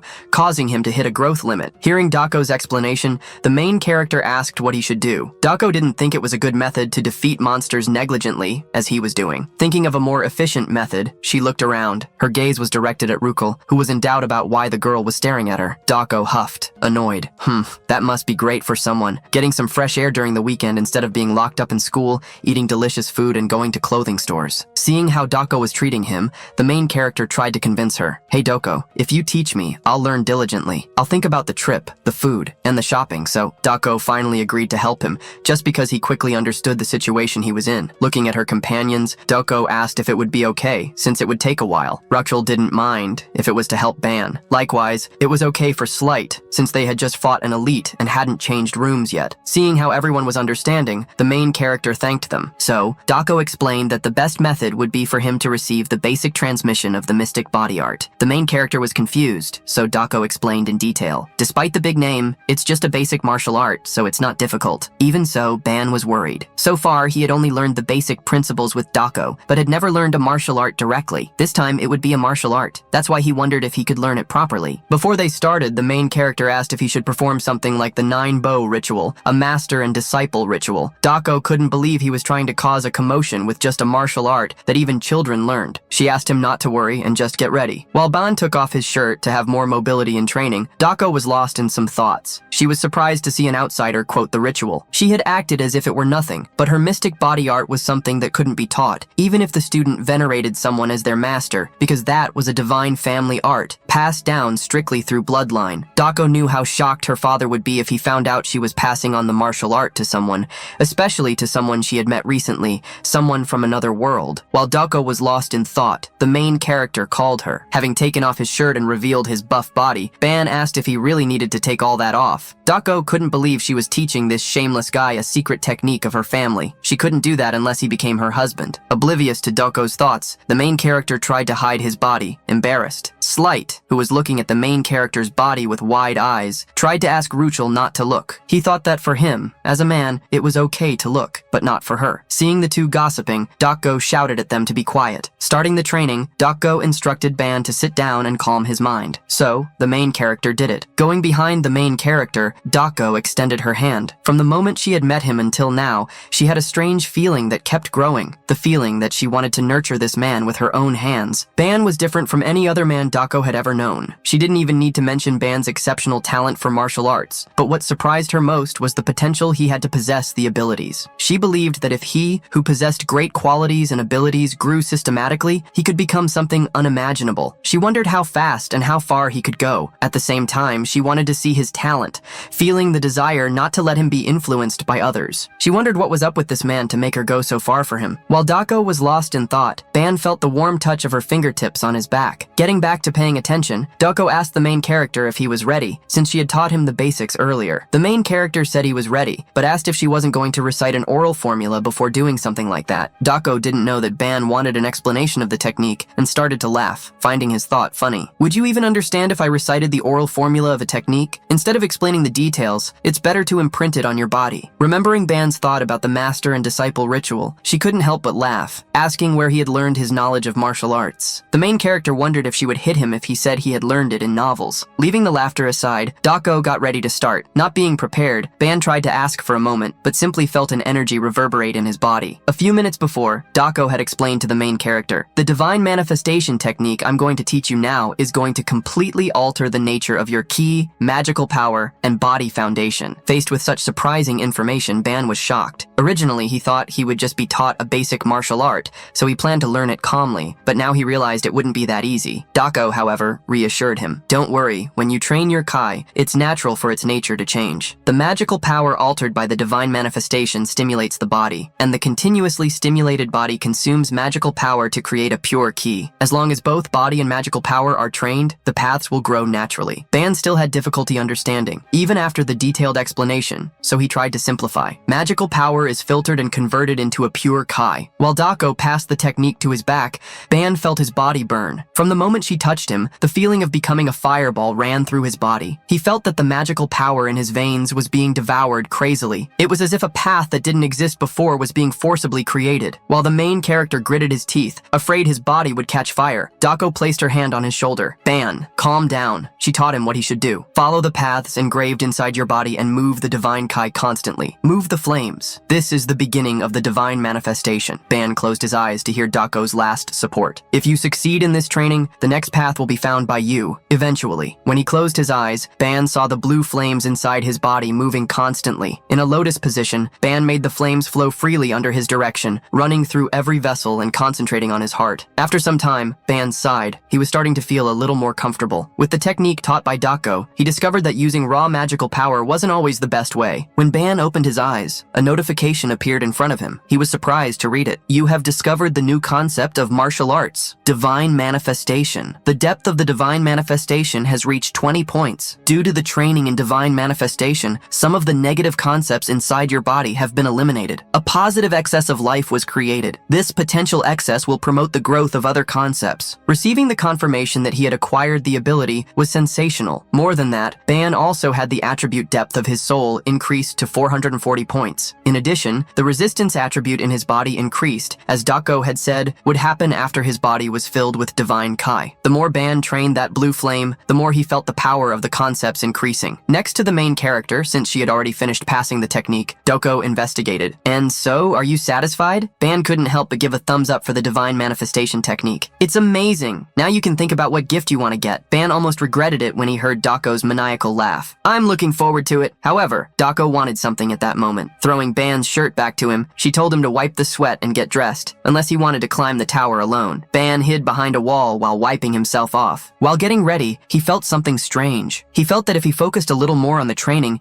he could perceive the divine ki circulating in his body. Ban looked at his hand, being able to see the internal vessels. "The more the divine ki increases, the more my body strengthens and my senses sharpen. To think that such a martial art would be passed on without any cost." After a while, Ban reunited with his group. Remembering what had happened, Slight asked if he was also going to publish a video of what had just happened. Obviously, he wouldn't do that. While talking to Slight, Ban noticed that Dako crossed her arms in a strange way. Noticing his look, Dako asked what was going on. The main character quickly changed the subject, asking them to move forward. Ruchel and Slight couldn't help but tease him before they left. "Looks like the number of views is going to be high. A shirtless training art." While walking through the labyrinth, Slight asked if anyone was hungry because it must be lunchtime. Ban also realized that. "I ended up delaying us, so it must be time to eat." Dako, however, didn't want to stop. Because they had stayed in room 5 for so long, she wouldn't be able to eat until they reached the next room. Slight didn't fail to provoke her. "You're like a military person, imposing rules even for eating." Since Slight still had the energy to complain, Dako told him to spend it looking for the exit. As soon as Dako asked Slight to find the exit, the young blonde came across something. Right ahead was a large door. Apparently, he had really found the exit. Since that was the only door they had seen on the entire floor, the group thought it could only be the path that led to the next room. However, Ban asked them to wait a moment before moving forward. Ban's eye began to shine with a golden hue. For him, this was strange, as he hadn't activated any ability. However, from the grooves on the door, he could feel that there was another concept on the other side. Believing that the concept really came from the back of the structure, Ban started to walk toward it, surprising Slight, who wanted to leave to eat. Dako didn't contest Ban's decision and followed him, calling the others. Ban went around the structure where the door was, as did the others, but they didn't find anything. Approaching the main character, Slight asked if they had gone to the wrong place. Ban knew that, for the others, it might really seem like that, but to his eyes, that wall was completely full of illusory concepts. Ban held out his hand, approaching the wall. Halfway there, his hand touched a glass wall,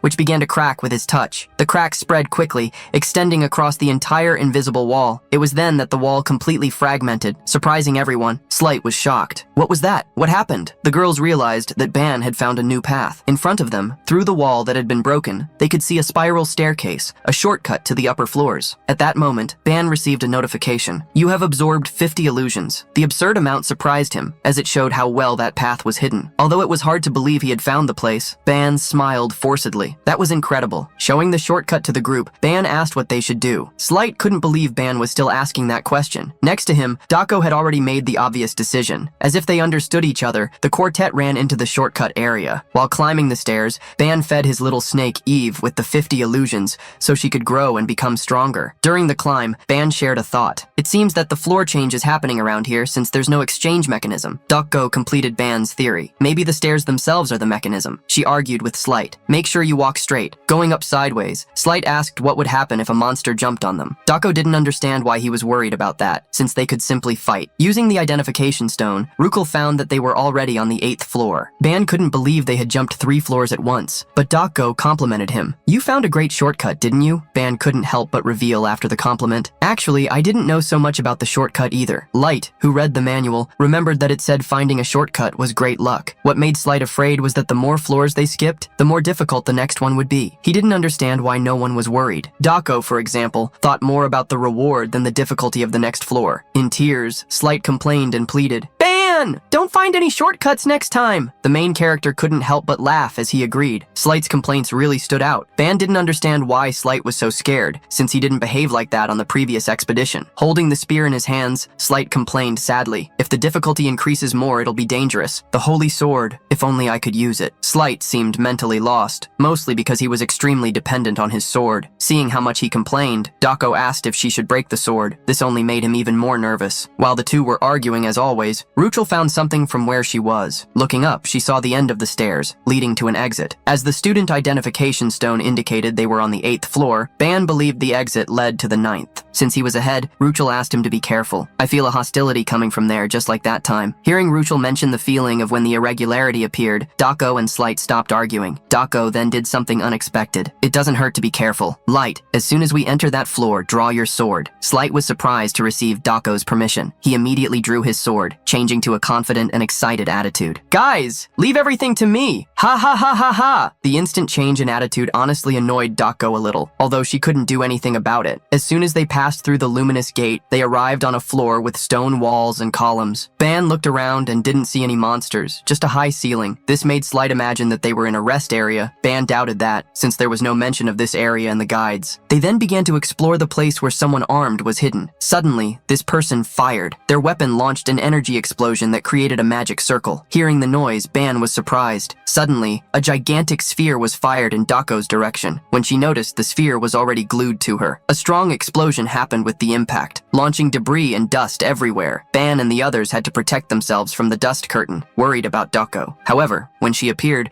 she was simply stepping on that bomb, complaining to the main character. Didn't you say that only you could use that kind of thing in the tower? The main character, timidly, remembered that he had indeed said that, but this made him believe that it was a single-use weapon. Immediately, he looked around, looking for the bastard who attacked them. With his golden eye, he quickly discovered the enemy who was hiding. Ban pointed to one of the pillars. Light, over there! Before he could give the precise location, Slight had already moved forward. The hooded man looked in the group's direction, scared to see someone running directly at him. He couldn't believe they had located him. His stealth ability shouldn't be detected by rookies. Excited, Slight swung his sword, cutting the large pillar. The man, confused, tried to calm down. He intended to deal with the swordsman individually, and then blow up the 3 who were close to the sphere. Ban approached Dako, asking if she was okay. He knew how dangerous it would have been if that initial attack had hit anyone else. Dako acknowledged Ban's words. It was at that moment that, upon activating the all-seeing eye, Ban was surprised. Pointing to the sphere under Dako's feet, Ban detected a strong energy inside it. In fact, it was a level 30 magic bomb, incredibly powerful. While kneeling in front of the sphere, he asked everyone to step back. With effort, Ban managed to turn off the bomb's energy. He sighed, not believing that someone had used an artifact of that level, but was sure sure that this person would pay for it. He knew this because Slight was attacking the enemy intensely, with blows that flashed as they burst against the opponent's weapon. Needing to defend himself all the time, the invader gritted his teeth, seeing that the young man he was fighting was really good, but he expected something else to happen. The invader had already moved far enough away not to be caught by the sphere's explosion. He looked in the direction of the group around it, but was surprised to see a boy throwing something in his direction. He didn't care because the detonation would happen in 3 seconds. Saying goodbye to the group, the invader pressed the detonator. It was then that he noticed a sphere coming in his direction. With his jaw dropped, he wondered why the sphere was there. Slight also noticed the sphere and moved quickly. Desperate, the man screamed, waiting for the explosion. The sphere didn't hit him, but instead hit a pillar behind him, ricocheting. He, who was paying attention to the sphere, was surprised not to see it explode. It was then that he was startled. The boy's sword was approaching. Slight calmly warned, "I don't know why you're shocked, but you shouldn't look away during a fight." With a quick, unblocked blow, Slight won the battle. That man hadn't been completely defeated. Holding the wound on his shoulder, he commented, "That's weird." Light was the one who thought the situation was weird. "You're a human, aren't you? So why are you attacking us? How did you get here?" At that moment, Ban approached to retrieve the sphere. "Since I saw through your stealth, didn't you think I'd noticed the bomb hidden in the sphere?" He revealed the man's mistake. "You were too confident in your tricks. That's why you're in this situation, betrayed by a defective product. Are you perhaps stupid?" The man, unable to retaliate, gritted his teeth, asking who those young people were. He became extremely furious. How do rookies who are still exploring the lower floors of the tower have so much power? While he was screaming his complaints, he was startled by an attack that hit the pillar next to him. Dako had caused the scare, launching an energy through her fingers. She had a sinister look, which could cause fear in the depths of anyone's soul who looked at her. "Before we talk calmly, I'll need to make sure your arms and legs don't move, so you don't try anything stupid." However, another person thought more aggressively, Ruchel. "No, we need to end him. We can't leave him alive." Ruchel's speech got everyone's attention. Her hair began to acquire a dark tone, while she gritted her teeth, getting more and more furious. "If we don't do this, everyone will!" Fury took over Ruchel, who moved forward explosively. Ban tried to act to stop her, but her claws quickly approached the man. But before she hit him, chains tied her body. The chains created by Ban with Eve made sure she was contained. At that moment, a somber voice reverberated along with a suffocating pressure. "A failure. Idiot." Looking around, Ban wondered what that pressure was. Slight, however, had a suspicion. Dako knew exactly who was behind it. The constellation. That voice began to torment the defeated man. "Observing the situation, it seems that your function no longer makes sense." The man, now hit by a dark energy, tried to apologize to the voice, begging for a new chance. "I can still do it," but the voice didn't believe him. "Give yourself up so that your companions get the spoils." Seeing the man being tormented, Slight asked what was happening. Immediately, Ban told everyone to move away. The voice continued, "For the Oshudos, sacrifice yourself," the man screamed, trying to avoid his fate. Ban tried to run away quickly, but faced with that energy, he realized it was too late. He couldn't avoid the explosion, nor get completely out of range. Once again, the explosion swept the air with dust and debris. Worried, Dako looked in Ban's direction, looking for him. Laughing, the main character sat on the ground. By a stroke of luck, the explosion had stopped a meter away from him. Almost fainting, he commented, "For a moment I saw the Samsara River." Worried, Ruchel ran to him. Light did the same. "How are you okay in this situation?" At that moment, Ban knew he wouldn't be able to dodge. It was then that he used the concept he had removed from the magic bomb, throwing the explosion against the ground to contain the shockwave from the other one. Stopping one explosion with another was new even to Doko. It had been difficult for Ban to do that. If I had been late, it would have been a real disaster. Curious, Slight asked what had happened to the man. The main character believed that he was fine, probably sent back to the first floor because they were in the tower. However, the somber voice disagreed. "He no longer exists. He definitely no longer exists. The tower accepted this end during the battle against you. You ended his essence." Ban frowned and smiled, questioning the voice. "What kind of nonsense are you saying? You caused the explosion. We just acted to survive." However, the voice sounded melancholic. "I lost a member, but I didn't gain anything. I should have taken precautions when the tower started treating you specially." Slight couldn't believe it, and Ban quickly interrupted him. "Stop beating around the bush and talk straight. What was that guy, and who are you?" The voice fell silent until it decided to say only one thing to the group. "We are Exodus, your enemies." The main character was surprised and confused by those words, and by the mysterious voice's farewell. When the energy dissipated, Ruchel was relieved, although Ban was still gritting his teeth against the constellations. He couldn't understand how none of them acted normally. Despite that, Ruchel latched onto the important information they had obtained. The name of the organization, Exodus, which she remembered well. Slight knew that organization. Exodus is the most famous group of pirates in all dimensions. The constellation must be one of their investors. Ban remembered that Professor Yumina had already mentioned the Exodus pirates. Slight didn't understand what was happening, since these guys were after them. Dako found it interesting. We would eventually meet them while climbing the tower. Was having this experience now not beneficial? Ban ended up agreeing, making Slight frown. You guys really understand each other. However, Slight felt that there was something wrong with one of the constellation's lines about the tower treating them specially. Their speculation was now confirmed. Is anyone feeling something? Slight even looked worried. It was at that moment that Ruchel received a notification. Slight, too, as did Dako. The three, leaving Ban aside, gathered to see the notification, which worried the main character. Did you guys get a message from the director? Dako, in fact, denied it, but revealed that it was something that should have also happened to him. The three's level had increased, and, being left aside, Ban was scared. Dako saw her level go up for the first time since they entered the tower. Could this be a reward given by the tower for us dealing with the constellation's attack? She thought. Slight found it frustrating if that had really happened as Dako imagined. Ruchel, seeing her stats increase a lot, was visibly satisfied. The trio was sitting, watching how much they had improved, while Ban and Yvonne remained aside, a little annoyed. Seeing his colleagues use status windows for the first time, the main character realized that they just hadn't evolved yet because their average was already too high. Going back to thinking about himself, he wondered if the tower was ignoring him since he hadn't received any notification or reward. To be sure, he activated the all-seeing eye ability. He then realized he was wrong. In the middle of the crater, left by the explosion, he saw a concept hovering between the smoke and dust. A strange concept was floating exactly at the point where that enemy had disappeared. The main character approached the concept with a gamble in mind. Believing that that was his reward, he touched the concept. Immediately, upon touching the spiritual item, a strong glow of energy spread. Words and more words ran up Ban's arm, transmitting him large amounts of stats. Ban was surprised to see himself gaining 79 life points, something insane. In addition, among the concepts, there were some he had never seen before. The first was the concept of metamorphosis, something that normally couldn't be applied to humans. The other was star scar, a trace of the brightness of a pure star that remained even after all individuals had been swept away. The main character imagined that the first represented a superior force of transformation, while the second was related to constellations. While Ban tried to understand how he could use these concepts, Ivan appeared, hissing his tongue at him. When Ban asked Eve if she wanted the metamorphosis concept, the little snake wiggled effusively with a happy look. Sighing, the main character recovered the concept. Okay, it's not like I'm gonna use this anyway. Come on,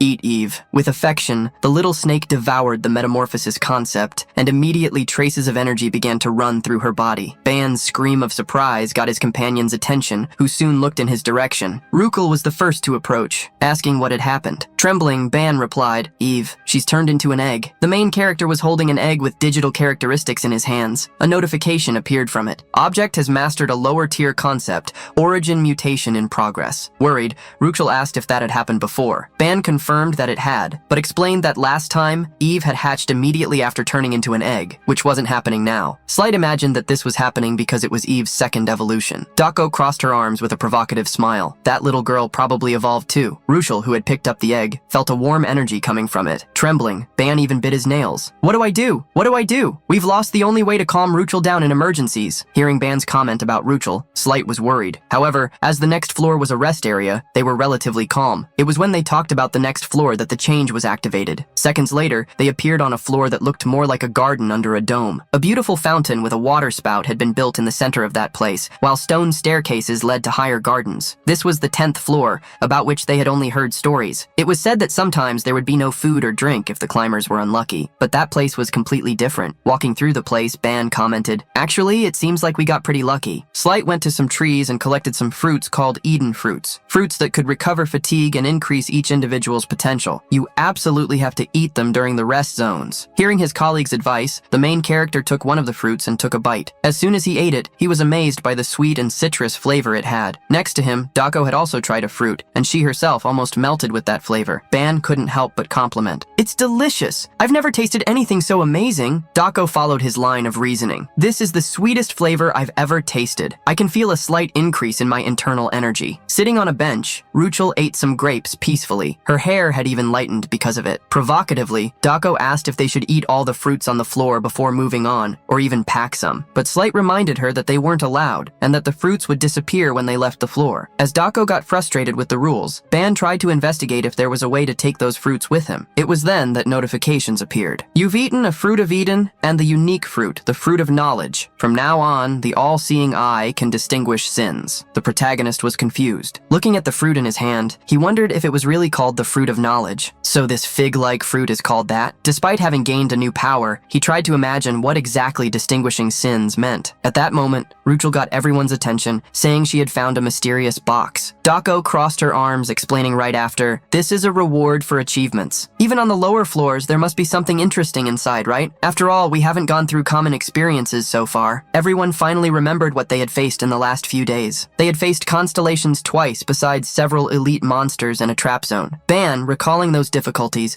thought that all of that had been packed and delivered to the group, which made him believe that the reward would be worth it. As he approached the wooden chest with golden details, Ban was impressed. "Wow, this must be the achievement reward we heard about." Since Ruchel wasn't well informed about the subject, he explained, "There's a treasure in each rest zone to reward the achievements you get. Since this is a wooden chest with gold details, it must be among the highest levels of the lower rank." Ruchel was confused about how the chests were evaluated, and Ban continued, "The treasure chests on the rest floors are ranked according to the material: wood, copper, silver, and gold. The better the material, the better the content." Excited about the reward, Slight wanted to open the chest immediately, but Dako stopped him. Confused, Slight asked why, and Dako was direct. "Let Ban open the box." Slight became even more confused, and was soon surprised by the explanation. "I feel like we'll have bad luck if you open the chest." Ruchel immediately agreed. Desperate, Slight wanted to know why he deserved that, and Dako was clear. He's unlucky. While the two argued as always, Ban opened the chest, with Ruchel peeking beside him. As soon as the two saw the shiny content, they swallowed hard, surprised. Ban recognized the item inside the chest, a magic wand for a magical girl. The wand inside the chest was a short pink staff with a bow and a large heart-shaped gem. Light, who didn't know such an item, believed that there was no clear function for it, and soon imagined that it was a ceremonial tool. Picking up the wand, Ruchel commented, "This has a curious shape." Feeling the aura that emanated from the object, Dako imagined that it must be an artifact. A little more aware of what that item could be, the protagonist asked to borrow it from Ruchel. Just from the design, Ban knew that item was from his world, an item used by magical girls. Upon checking the object's attributes, he discovered that all its concepts were related to magic, besides having an incredible 200 soul points. Seeing how Ban looked thoughtfully at the wand, Dako approached. "Did you find out anything?" After analyzing the item, Ban revealed his thoughts. "I think it's a magical teaching tool for beginners. There seems to be an ego imbued in the item to teach its user." Slight was shocked to hear that an item could have an ego that taught people. Before their disbelief increased, the wand in Ban's hand began to twist as if it had a life of its own. As Ban recognized the item, he made a request. "Guys, can I keep this?" "Of course, I'll pay for it." Quickly, the protagonist's whole team agreed to let him keep the object. They recognized the efforts made by Ban until then, and felt the need to reward him. Putting the item in his inventory, the protagonist commented lightly, "I have a feeling that this little guy will help me a lot." After storing the items, Ban began to collect countless fruits, and quickly, Slight warned him. "Ban, I already said there's no point in harvesting more." Ban created a basket with the fruits and handed it to him. Slight was tremendously confused. "What for? Aren't they going to disappear as soon as we leave?" Ban agreed that Slight was right. Taking out the golden jelly, he imagined he could try something, since he had nothing to lose. He did some stretches while preparing. "Okay, I'll pay you right now." Dako was a little confused and asked Ban if he was paying with money. Grabbing a new basket, the protagonist shook his head and stated that he wouldn't pay with money. He threw the new basket to Slight, asking the confused young man to follow him. Dako and Ruchel quickly realized what Ban intended to do, especially when they remembered how he had used the jelly a few days ago. The confused Slight approached the protagonist with the fruits. Ban sat on the ground while asking some questions. "Don't you guys think it's weird how only one fruit can be eaten? Or how they disappear when they're taken outside? But what would happen if they were fused with other items? What would happen after they were consumed?" Holding out his hand, the protagonist began to separate the concept of the fruits of Eden. As soon as the golden glow came out of the fruits, along with their concepts, the protagonist moved his hand to the jelly. "If no one has tried this before, then why can't we be the first?" A strong magic circle appeared around the jelly jar, starting the transcendental fusion of the fruit of Eden with the basic elixir. Being illuminated by the glow of the magic circle, Slight and Ruchel were surprised. In an instant, the jelly jar turned into the 30-point elixir of life, changing the aspect of the content to look even more like golden honey. Such an item now had the power to restore and strengthen the consumer's life and magic points. Infinite new possibilities were guaranteed. Long-term use could amplify the effects, but excessive consumption all at once would cause a divine punishment. Slight was shocked to see what Ban had created. Even the calm Dako was speechless to question him. Holding the new elixir, the protagonist stated that they still couldn't test it because of the room's rules. To check the taste or effects, they would have to leave first. Excited for the first time, Dako was the first to act. Then let's go now. Everyone agrees to go, right? She asked Ruchel and Slight, who, being already rested, quickly agreed. Seeing how everyone was blind with the desire to try the candy, especially Dako, Ban couldn't reject the decision to move forward. Quickly, they were teleported to floor 11. As soon as they got there, Dako hurried to ask Ban for the elixir. Looking in his inventory and seeing that the elixir was still there, he gave a thumbs up. It worked! It's still here! Unexpectedly, Dako jumped on top of Ban, hugging him to vent her happiness. I knew you could do it, Ban. After Ban coughed to clear his throat, Dako realized the embarrassing action she had done and ended up blushing, as did Ban. More unexpected than the hug,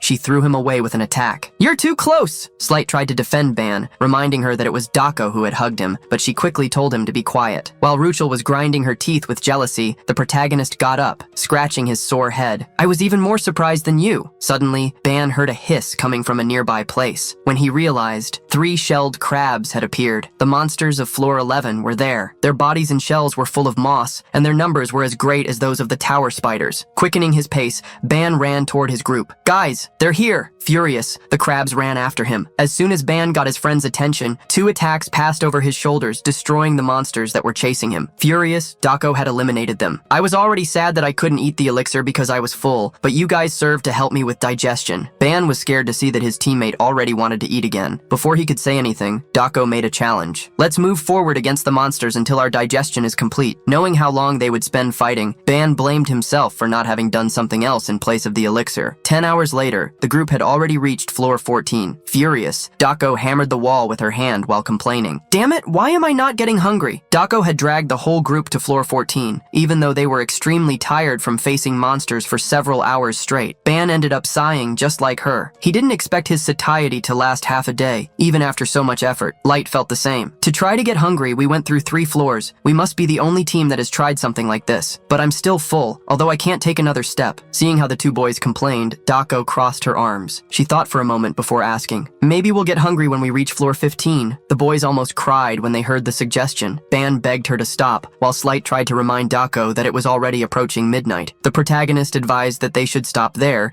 even if they still had stamina for more. Dako, upon hearing the suggestion, questioned why they should do that. In response, Ban pointed to a direction. Enraged, Ruchel scratched the walls with her claws. For having fought for hours, the girl was about to enter berserk mode. Dako, when looking at Ruchel, understood that she could lose control at any moment. That was exactly why Ban didn't want to proceed. Since they no longer needed to have dinner, Ban instructed everyone to clean up and rest. The next day, they could move forward toward floor 15. Without anyone expecting it, Ban created a portable bathroom with a basket of shampoos and soaps. He asked everyone to use the bathroom first, which led Dako to ask what he would do. Showing excitement, he replied, I'll clean up later. I want to focus a little more on the manifestation technique. Crossing her arms with a hidden smile, Dako was proud. I'm glad I taught you. The level of mastery completely changes the manifestation technique, so keep up the effort. Immediately, Dako grabbed Ruchel by the neck, pulling her to the bathroom. I'll take the beast to bathe. That way we won't get in your way. The protagonist, seeing that Slight had stayed by his side, tried to send him to the bath, but that only made the boy nervous. What are you saying? I'm a guy too. You want me to bathe with them? What kind of nonsense is that, Ban? Ban was surprised by the reaction. He couldn't believe that Slight still hadn't realized that his true identity as a boy had already been exposed. Shrugging, Ban suggested another option. Then, you can just take off your clothes and bathe outside. Such a comment only made Slight even more embarrassed. As Slight reacted so effusively, Ban decided to provoke him a little. We're both men, so what's the problem? Why all the fuss? Slight stammered, trying to find an answer. Even if we're men, I can't do that in front of others. Rolling his eyes, Ban asked what they should do. Practically in tears, Slight asked him to turn his back. While taking off his armor, Slight argued with Ban. If you try to peek, I'm going to get mad. While watching him take off his armor, Ban ended up noticing a necklace on his neck, but he didn't care much. After everyone did what they needed to, they slept and waited for the next day. When they woke up and started having breakfast, Slight was already agitated while talking to Dako. Pick up the spear again? How did we get to this? Dako calmly reminded Slight of how well he had fought without using his sword, from floor 7 to the rest zone. In the meantime, he would be getting more and more used to fighting. Ban also agreed with Dako, encouraging Slight to use the spear. The only one who didn't encourage Slight was Ruchel, who ate her instant noodles with her mouth watering. With a downcast look, Slight stated he couldn't use the spear anymore. Room 7 didn't have strong monsters, so nothing happened. But we don't know what will appear next. Elite monsters can appear at any moment. Fighting without the holy sword is too much. Something can definitely happen. Hearing Slight's words, Doko became thoughtful. Realizing that his words made sense, she agreed to let him use the holy sword. Receiving Doko's permission, Slight became extremely excited. In a second, he drew the sword and hugged it as if it were his precious. Holy sword!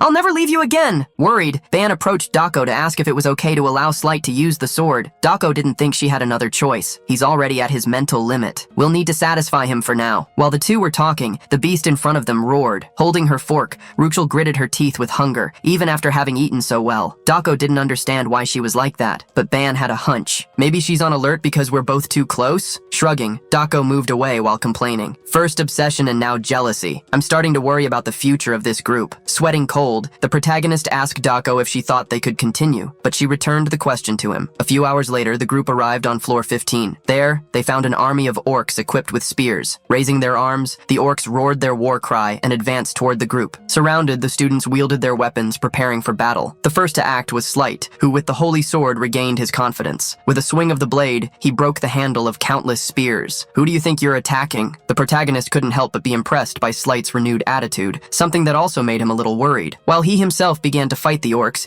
he commented to Doko that they could have had problems if they hadn't let Slight use the sword. Seeing Ban lose a little focus, Doko quickly warned him, "This isn't the time to think about other things." As soon as he was warned, a gigantic orc, several times bigger than him, raised its axe to attack him. Quickly, Doko got his attention, extending her arm full of energy. The energy attack passed beside the protagonist and hit the giant orc heavily. Ruchel also didn't stand still and, with her claws, opened a path to the orc, finishing the job that Doko had started. As soon as the girls defeated the enemy, Ban thanked them. Doko wiped her hands, asking him to be more careful, while Ruchel showed her teeth in response. She continued to fight the orcs with such ferocity that Ban realized she was close to entering berserk mode. At the same time, Eve still showed no signs that she was about to wake up. This meant that he would need to try again what he had failed to do last time. While thinking about how to contain Ruchel, Ban didn't realize that a new orc was approaching from behind him. However, when the orc's attack came, he managed to raise his sword in time, defending himself by pure reflex. The hairy and bearded orc roared at the protagonist. "Ah, I am Quonus of the proud legion of the rusted halberds.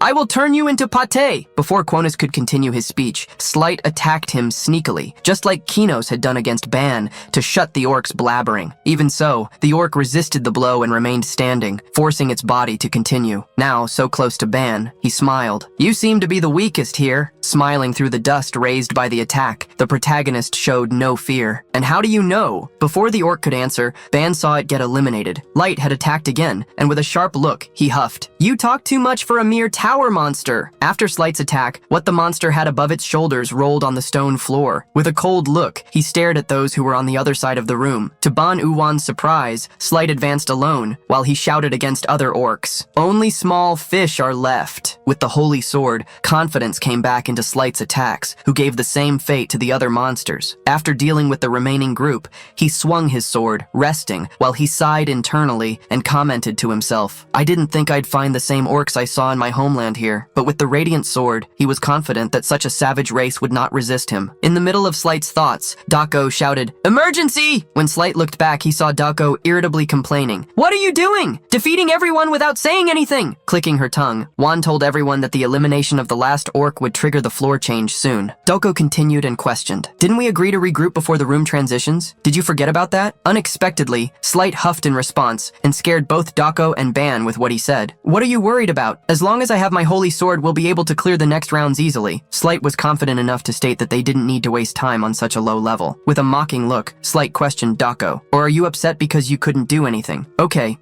I'll leave some for you next time." Slight's words instigated the fury inside Doko, who squeezed her hand hard, frowning and exhaling an aura of irritation. She was ready to fight. Noticing the hostile atmosphere among the team members, Ban placed himself between the two, calming them down. Looking at Slight, Ban wondered why he had changed so suddenly, saying things he didn't usually say. The moment Ban warned that they needed to prepare for the next floor change, the floor began to shake. A light covered the team members while the space began to change shape. Doko and Slight, surprised, also prepared themselves. Soon several giant chess pieces began to materialize, while the walls disappeared. When the quartet realized realized it, they were in the middle of a giant chessboard with several pieces scattered. Confused, Ban noticed that they themselves hadn't been moved to a new floor. The floor itself had changed. Suddenly, Rukel fell to the ground, getting everyone's attention. Ban ran in her direction, worried. "What's wrong? Are you hurt?" Heavily panting, Ruchel exhaled hot air while groaning. She grabbed Ban's arm, grinding her teeth in agony and murmuring, "No more. I can't take it anymore. I can't suppress this anymore." Ban realized that Rukel was on the verge of losing control,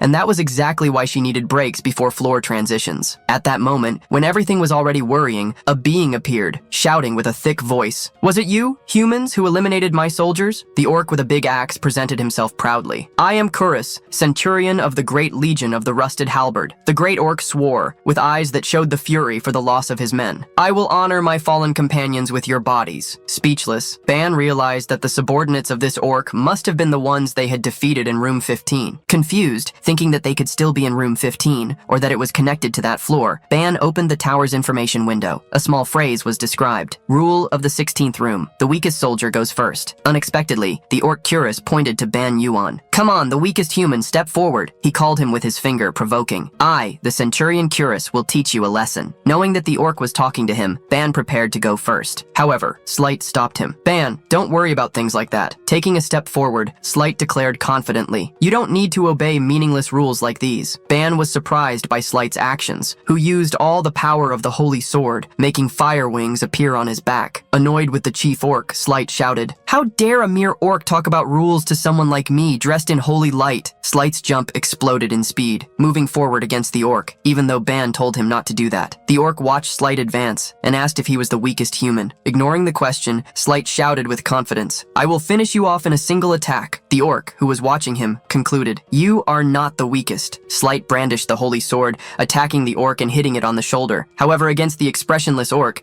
the sword didn't even cause a scratch. A warning notification appeared. "Rule violated, penalty applied, a decline in an ability. All stats will decrease." Slight's sword reverberated on the great orc's shoulder. In the young warrior's eyes, surprise was evident as the blade didn't advance, and an irritated smile formed on the orc's face. Before Slight could react, the orc launched an attack, ripping him in half. Light didn't even cough, and his look only revealed the great surprise he felt before being eliminated. Ban, speechless, saw the notification appear while Slight disappeared. Player Slight has been eliminated. Trick Room. Unlike normal rooms, it was governed by special rules and orders. Such rooms were more difficult than common ones, but if the rules were followed, it would be possible to conquer them, receiving great rewards. However, any step that violated the mandatory rules would result in severe penalties. In front of Ban and Dako, these penalties were revealed with Slight's elimination. Ban felt that they were now in trouble. The difficulty of the Tower of Babel always matched the maximum strength of the teams. When the difficulty value was set, even if the group lost members, it remained the same as calculated for the initial amount. Therefore,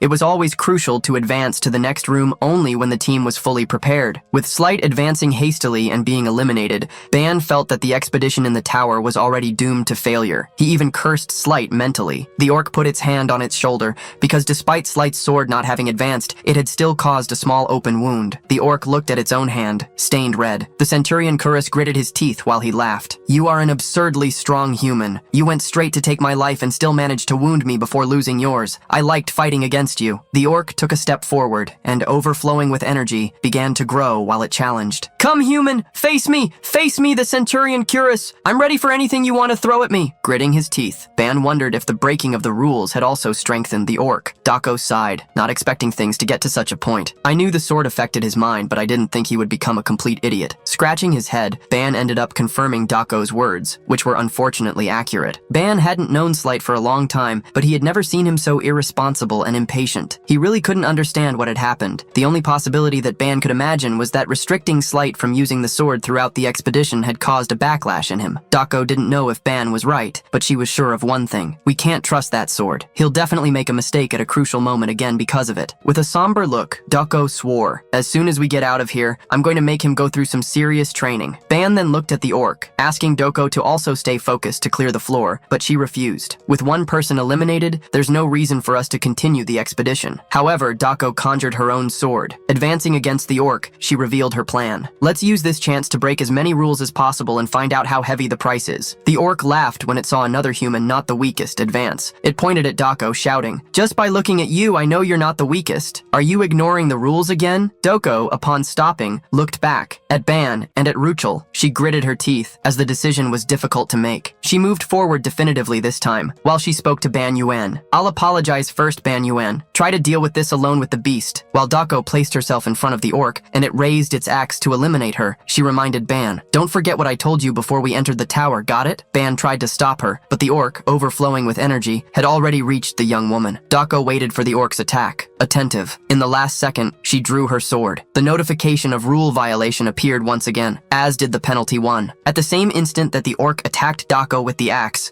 she, receiving the blow, counterattacked in the same way. Ban, speechless, faced the result of that confrontation. Dako began to disappear, while the notification that she had been eliminated appeared. Even having defeated the second human, the orc screamed in pain, because along with the axe, its hand flew away, a result of Dako's attack. Gritting its teeth, the orc shouted, "That scrawny human! How dare you take my arm?" It fell to its knees in front of Ban, realizing the boy's presence. The protagonist, while wielding his sword, commented, "You probably got a good strength increase because of the penalties, but of course, you're not in a condition to fight now." With a cold look, Ban declared as he raised the blade, "For the two who were sacrificed earlier, I will make sure to eliminate you and move on." Gritting its teeth, the orc asked weakly, "Is the weakest finally taking a step forward?" However, lightly smiling, it concluded, "No, I don't think so." Ban was shocked, because he felt the chaotic aura carried by Ruchel, who jumped over him, attacking the orc. Ruchel opened her claws, holding out her hand while roaring fiercely. Ban looked back, seeing Ruchel's advance, speechless to witness that she had gone completely crazy. Quickly, Ban let go of his sword to be able to stop Ruchel. The protagonist held her by the wrists, preventing her advance. Ruchel gritted her teeth in the middle of growls, trying to get past Ban, who was stopping her. "Stop, Ruchel. If you break the rules too, we won't know what kind of buff this guy will get." Ban was talking about the orc,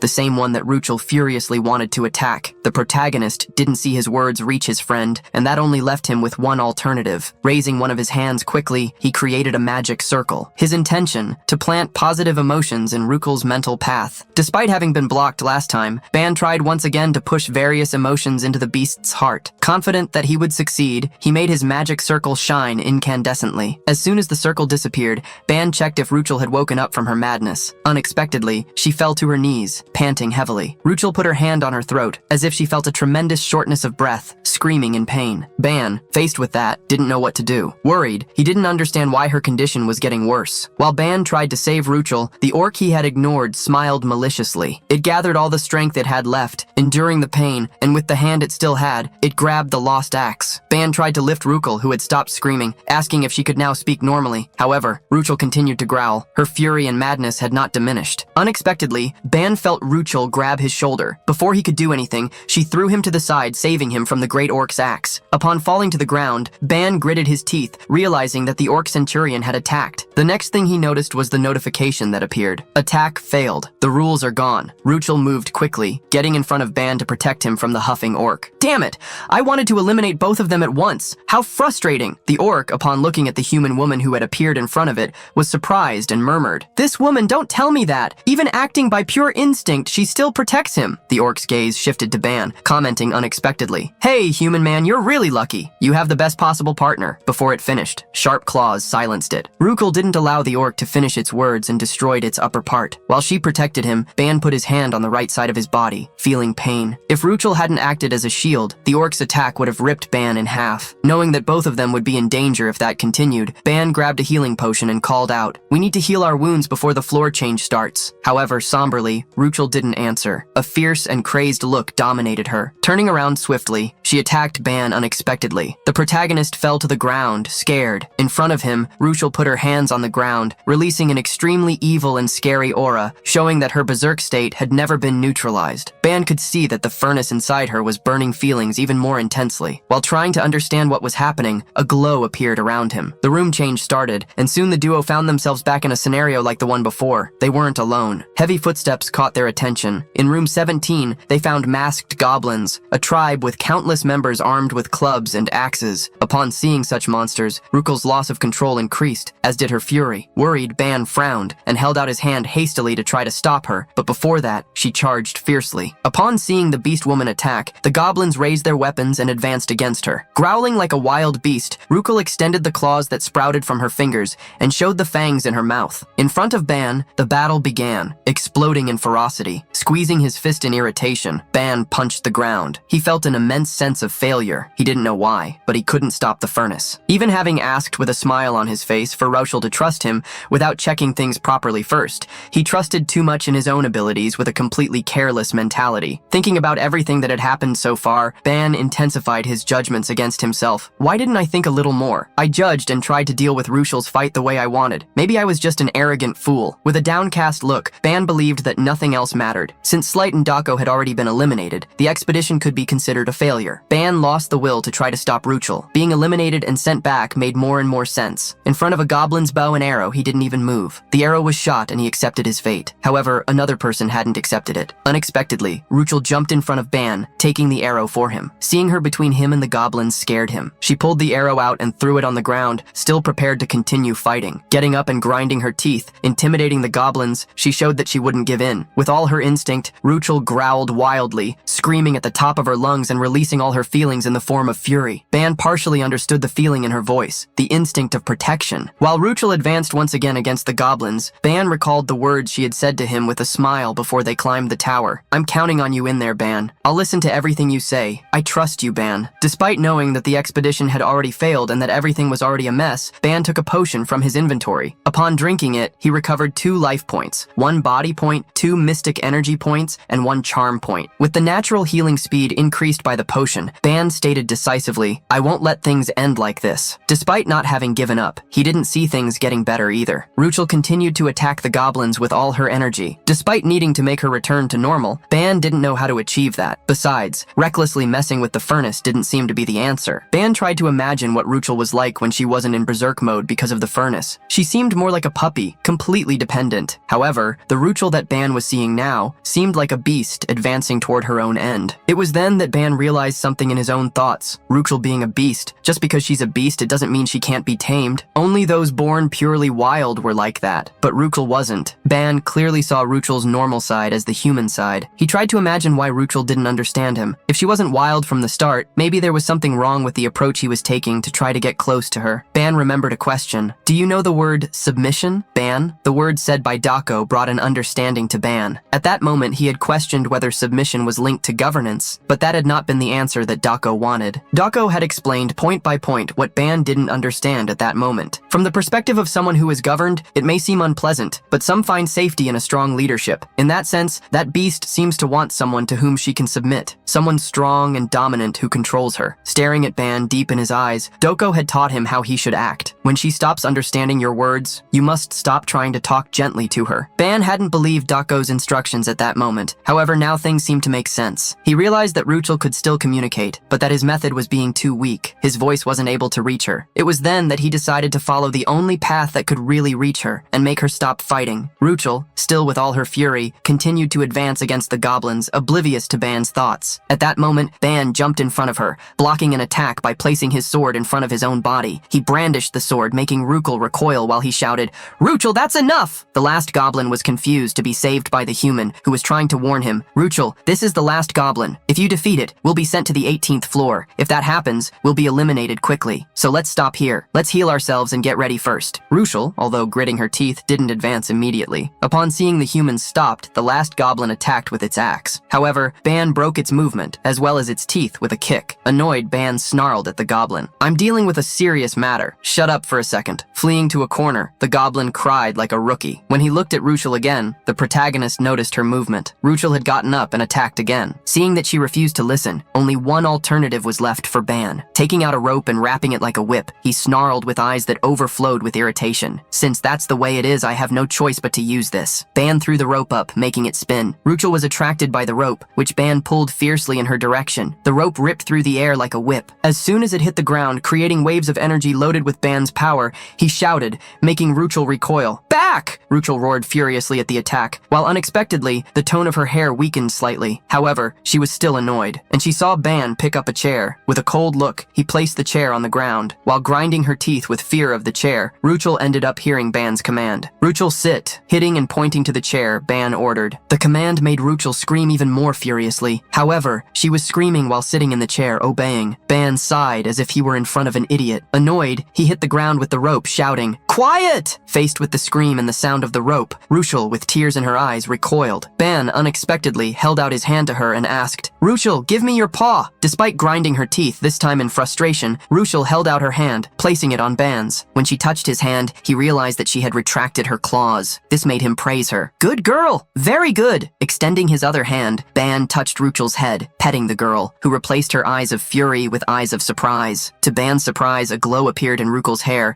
making her return to normal quickly. Feeling Ban's head pat, Ruchel, now conscious, blushed completely while lowering her head. Upon seeing her speak once again, Ban, surprised, was relieved. "Ah, Ruchel, you're back! You finally came back to your senses!" In the middle of his sentence, Ruchel got up quickly. Unexpectedly, she hugged Ban, whispering a vow. "You are the first, and you will be the only one in the world, my master." Ban felt a strong shock hit his body. The protagonist fell, with Ruchel falling into his lap, and wondered what had just happened. Immediately, a notification window appeared for him. The concept of submission has taken root. Ruchel has become a being governed, solely and exclusively by Ban. Upon reading that, Ban felt that everything seemed insane. Sometime later, Ruchel woke up again, now lying with her head on a pillow, while a shirt covered her. Ruchel got up hastily when she remembered what had happened, only to hear Ban's voice beside her, tying up the goblin. "Oh, you woke up, Ruchel." Tears of worry ran down Ruchel's face, who quickly approached Ban to check if he was hurt anywhere. To reassure her, Ban showed her how the elixir had worked. He explained that he made her drink the potion while she was unconscious to heal her wounds. The goblin, ignored, heard the beast that had decimated his species state that she didn't feel pain anywhere. However, despite not feeling pain, Ruchel felt bad. "You saved me again, Ban. I ended up being a bother to you again." Ban put his hand on Ruchel's head once again, petting her, while he asked her not to worry. Looking at her in a welcoming way, he remembered. "I promised I would do everything I could. I'm sorry for being late. I didn't understand the messages you were sending me properly. If I had noticed a little earlier, we would have solved the problem more quickly." Ruchel removed Ban's hand from her head and held it. While guiding his hand to her own cheek,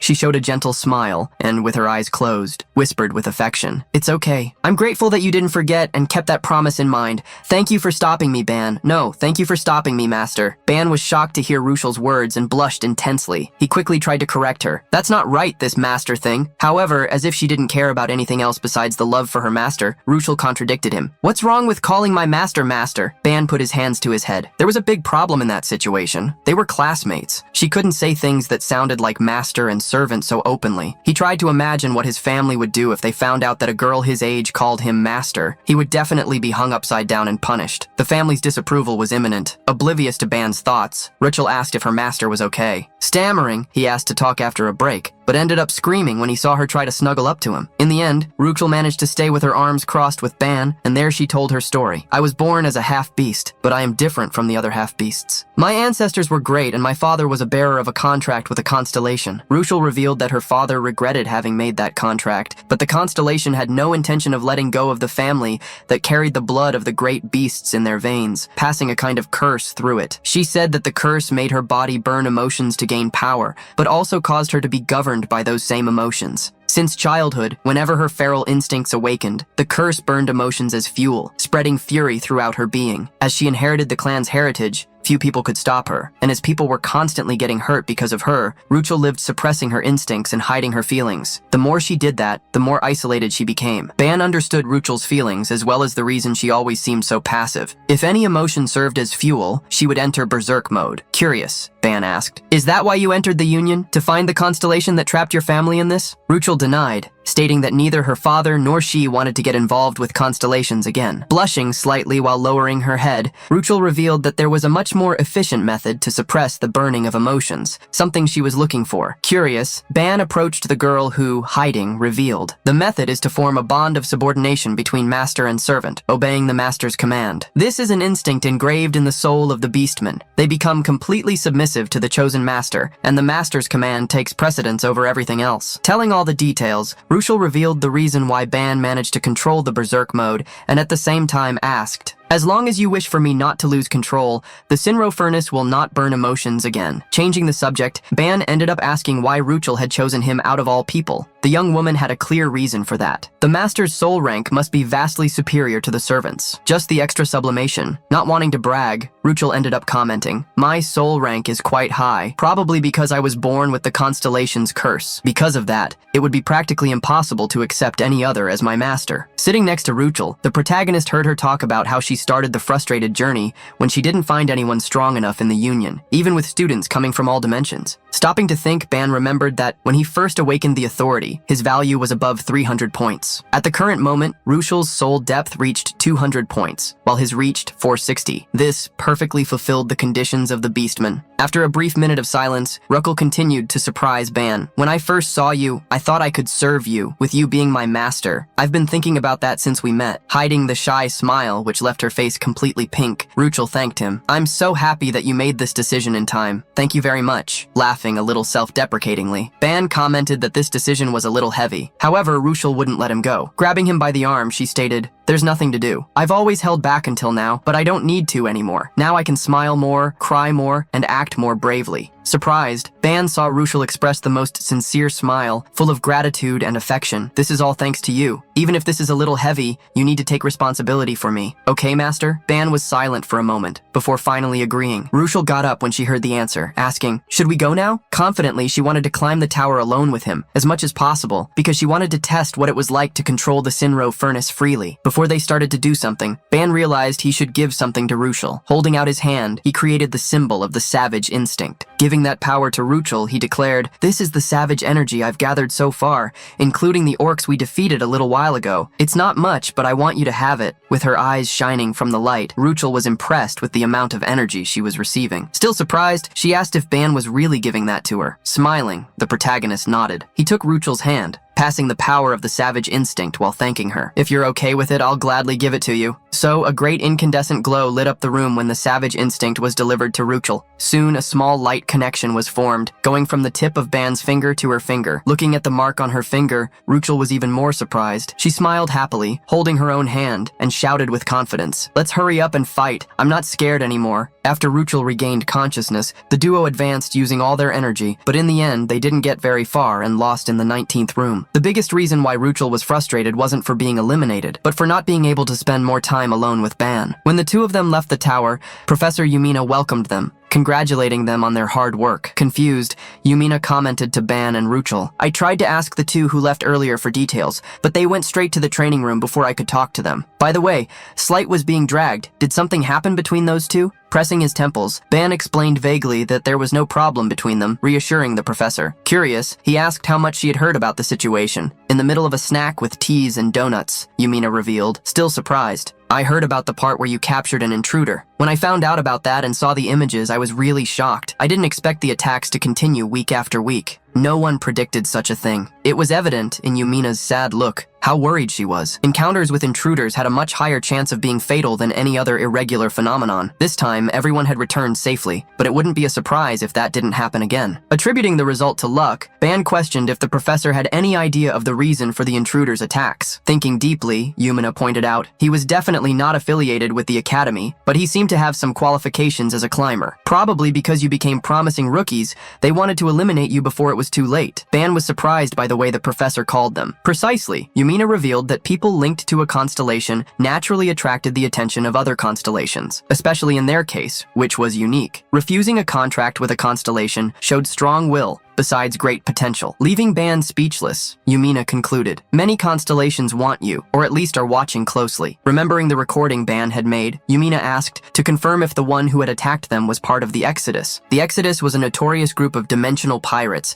and the largest to invade the tower, as it was supported by constellations. According to Yumina, the constellations that supported the Exodus were extremely radical and known for being violent. The new information left Ban surprised and worried. Yumina was warning that they shouldn't make contracts with the Exodus, as this would only put them in the way of the monstrous potential he had shown. Sighing, Yumina felt relieved that Ban and the others had escaped, since the exodus had gone so far to get rid of them. Initially, she had hoped that Class 11 wouldn't be noticed, at least until the end of the first semester. While the professor returned to silence, Ban tried to remember the methods used by the invaders. They had resorted to simple tricks, but which, if they hadn't been noticed, could have caused tremendous suffering. Ban knew that they had only survived the invader because of everyone's high stats. A group of common rookies probably would have been swept away in their place. This situation really annoyed Ban, who wondered somberly, how many people did the Exodus eliminate like this? And there are even constellations supporting them? They tried to interfere with us since the last expedition. Is it the constellations' fault that Ruchel suffered so much this time, and now they're acting again? The unexpected fury took over Ban's expression, who swore not to forgive, whether the Exodus or the constellations, and to get rid of both. Yumina, who had been silent, frowned, worried about Ban. That's a really scary expression. Realizing that he had gone too far with his feelings, Ban apologized hastily. However, Yumina felt the same way. Downcast, Yumina expressed her concern about the situation. All of you were caught in this situation. As a supervisor, I should help you grow without interference, but it's frustrating not to be of much help. Ban reassured her, because no one could control what happened in the tower. Changing the subject, he asked what he should do about the tower video, which was already edited. Yumina was not intimidated and ordered. Just put it online. Their plan failed, and as soon as the video comes out, they won't be able to do anything for a while. Let's humiliate them. After smiling at the professor's comment, Ban got up. Having already talked about everything that was necessary, he was preparing to leave. Before leaving, Ban commented, "Nothing good comes from getting involved with constellations. This only happened twice, but I'm already tired of it. I don't think I'll make a contract with them." Yumina found such a decision wise, but she still wanted Ban to take advantage of a good opportunity. So, she stated, "Among the constellations, there are those who care about their contractors." Confused, Ban turned, looking at the professor, who started to sweat desperately. She quickly changed the subject. "It's nothing, but before you go, I have a suggestion." Far away, Dako was frowning, annoyed. "No, you're absolutely not going anywhere. This worm still needs more punishment." Slight was on the ground, completely beaten down. Worried, Ban tried to calm Dako down, but punishing him so hard won't help either. Dako dragged Slight out of the destroyed arena because Ban wanted them to debate what had happened in the tower. Before they went somewhere to get some fresh air, Slight in tears tried to get up. "Ban, was what I did really that bad?" Ban didn't even blink to answer. "Yes, you screwed up everything." Ban even pulled Slight by the cheek, giving him an extra punishment while complaining. "If you hadn't screwed up everything yesterday, we would have reached the 20th floor. Ruchel and I only reached the 19th thanks to luck." Upon hearing Slight state that he had made only a small mistake, Dako got annoyed again. She squeezed her fist furiously, forcing Slight to hide behind Ban. Avoiding hitting him once again, she shouted, "You're calling that a small mistake? It seems you haven't reflected enough." Trying to use Ban as a shield, Slight cried, No, it's my fault, it's my fault. Guys, I'm sorry. I was too overconfident yesterday." Seeing how regretful Slight was, Ban asked Dako to spare him a little. Huffing, Dako looked away and soon declared, "It's all right, but I want 2 outfits." Ban was confused, but Dako, who was hiding her blushing when she remembered Ban's body, commented, "You promised me in the tower, don't you remember, that I could wait for any gift?" While Ban accepted that Dako chose what she wanted, Ruchel was jealous, and Slight felt left out. Sometime later, in the City of Flowers, Ronica, a group met in a clothing store. Dako placed a black dress in front of her body, asking Ban, "Do these loose clothes really suit me?" While Ban reassured her, stating that they suited her. Slight, who was also with them, felt that his combat clothes were even more flowing than hers. Dako wasn't sure what to choose, but decided to follow Ban's words, who asked her to try on another outfit. Ruchel, who was watching the two, had somber eyes, as if she were seeing prey. Annoyed, she snarled internally, "How dare she treat my master like a servant?" Beside Ruchel, Slight called Ban worriedly. "Ban, I think you should pay attention here too." Dako, who was blushing even without realizing it, was smiling, something she didn't usually do. In Dako's mind, although she wasn't familiar with the style of the chosen clothes, she had liked them because they had been suggested by Ban. It had been a long time since she had gone shopping freely, especially this way. While Dako smiled happily, someone was lurking. Ruchel, staring at her from a distance, commented out loud so she could hear. "Greedy pig!" Dako shouted at Ruchel irritably, making her run to ask for help from Ban, who didn't understand how they could start fighting so suddenly. Sometime later, Ruchel, holding out her hand,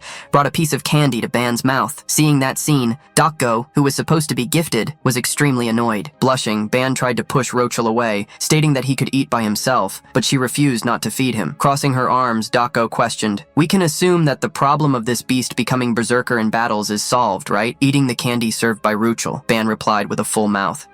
Yes, that's right. Smiling and grabbing Ban's arm lovingly, Ruchel rubbed against him, commenting happily. Yes, Ban took care of that perfectly. Despite the situation between the two, Dako called the result a victory, since Ruchel would be under control. Upon discovering that Ruchel's problem had been solved, Slight realized that he was now the only problematic one on the team. At the outdoor cafe, Ban asked Doko how hard she had forced Slight to train for him to call himself problematic openly. Doko corrected Ban's comment. He's not a problem, he's a ticking time bomb. Seriously, Dako called everyone's attention to her opinion. Slight's sword was a serious problem. Looking at the swordsman, she questioned. Do you have anything to say about what happened yesterday? However, even Slight knew that his actions had not been natural. Leaning back on the table, he sighed dejectedly. I'll try to fight without the holy sword, if possible. Seeing him put that condition to not fight with the sword, Doko got annoyed, worrying even Ban. Upon seeing Slight lie down on the table, hiding his face, Ban wondered why he wasn't open to not using the sword. He thought about how long Slight would hide his own problems from the group. In the end, Ban could only sigh and enjoy his iced coffee, because he wouldn't be able to force Slight to reveal everything. However, in the middle of the cold sips, Ban received a thought transmission from Dako. How long are you going to just stand there watching? Surprised, he looked at her, who, intimidating, reminded him, you share the same room, don't you? What's the point of having a handsome face if you don't use it? Flirt with him, just like you did with the beast. Ban almost choked on the coffee, coughing in a hurry at Dako's words. Oblivious to the mental transmission Ban had received, Ruchel asked in a hurry if he was okay. While Ruchel tried to take care of Ban, Dako continued to send him thought transmissions. If you keep walking on tiptoes near him, he'll keep being stubborn and hiding things, won't he? You managed to charm the beast, so why not Slight? Ban finally looked at Dako again and replied, I just wanted to get along with Ruchel. It's not what you're thinking. Besides, Slight is a guy. What do you expect me to do? Dako looked away annoyed, avoiding facing him while she put him against the wall, reminding him that it was he who wanted to support those two. I'm doing my part, but you also need to do yours, instead of just sitting there doing nothing. Almost rolling his eyes, Ban stated that he already planned to do something. Changing the subject and addressing everyone, Ban opened an information window while he commented, Guys, have you heard about the special external activities next week? I'm sending it to you via message, so check it out. Ruchel, upon hearing Ban's words, remembered that these activities were about trips to other dimensions. Ban confirmed the information, commenting that they were large-scale activities where students and teachers traveled together. Since it was the first time Dako had heard something like that, she asked if the union always did public services like that. Upon seeing the trip information, Slight began to get annoyed, changing his attitude. What is this? Observing the lower dimensions in the name of the poor souls who cannot defend themselves?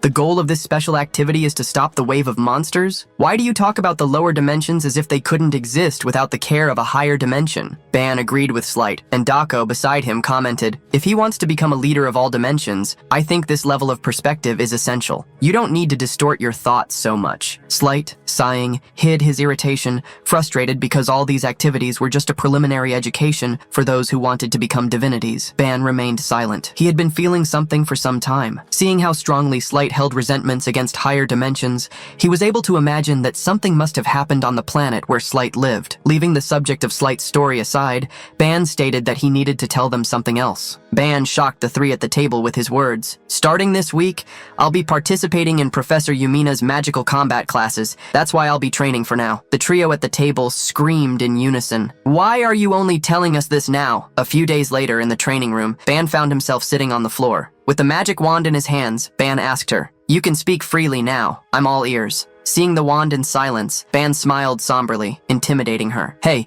if you fail again today, maybe I'll need to break you. It's been 3 days since I got you and you still haven't given me any magic language concepts. Maybe it's because you have a strong ego, but what's clear is that you're not cooperating. Ban was seeing himself running out of time. Professor Yumina was treating him like a magic apprentice because he had obtained a magic artifact. So he couldn't allow himself to be humiliated in the next day's class. Ban threw the magic wand on the floor, grabbing a hammer while he sighed. Time is running out. I'm still struggling with the concept. Is there no other way, is there? I just need to destroy you and absorb the concept from your remains. Ban raised the hammer with a somber look, saying goodbye to the magic wand. If you end up breaking, it's your fault, not mine. Goodbye. However, the moment before the hammer hit the magic wand, she screamed. Wait! The magic wand revealed her voice in a hurry. You human? You just looked inside me without warning and you think you can just talk to me now? Don't be ridiculous! Who do you think you are to try to break me? Confused, Ban took the magic wand in his hand, asking what she meant by saying that he had entered inside her. Are you talking about my Babylonian code ability? The magic wand irritably shouted at Ban. This barbaric power,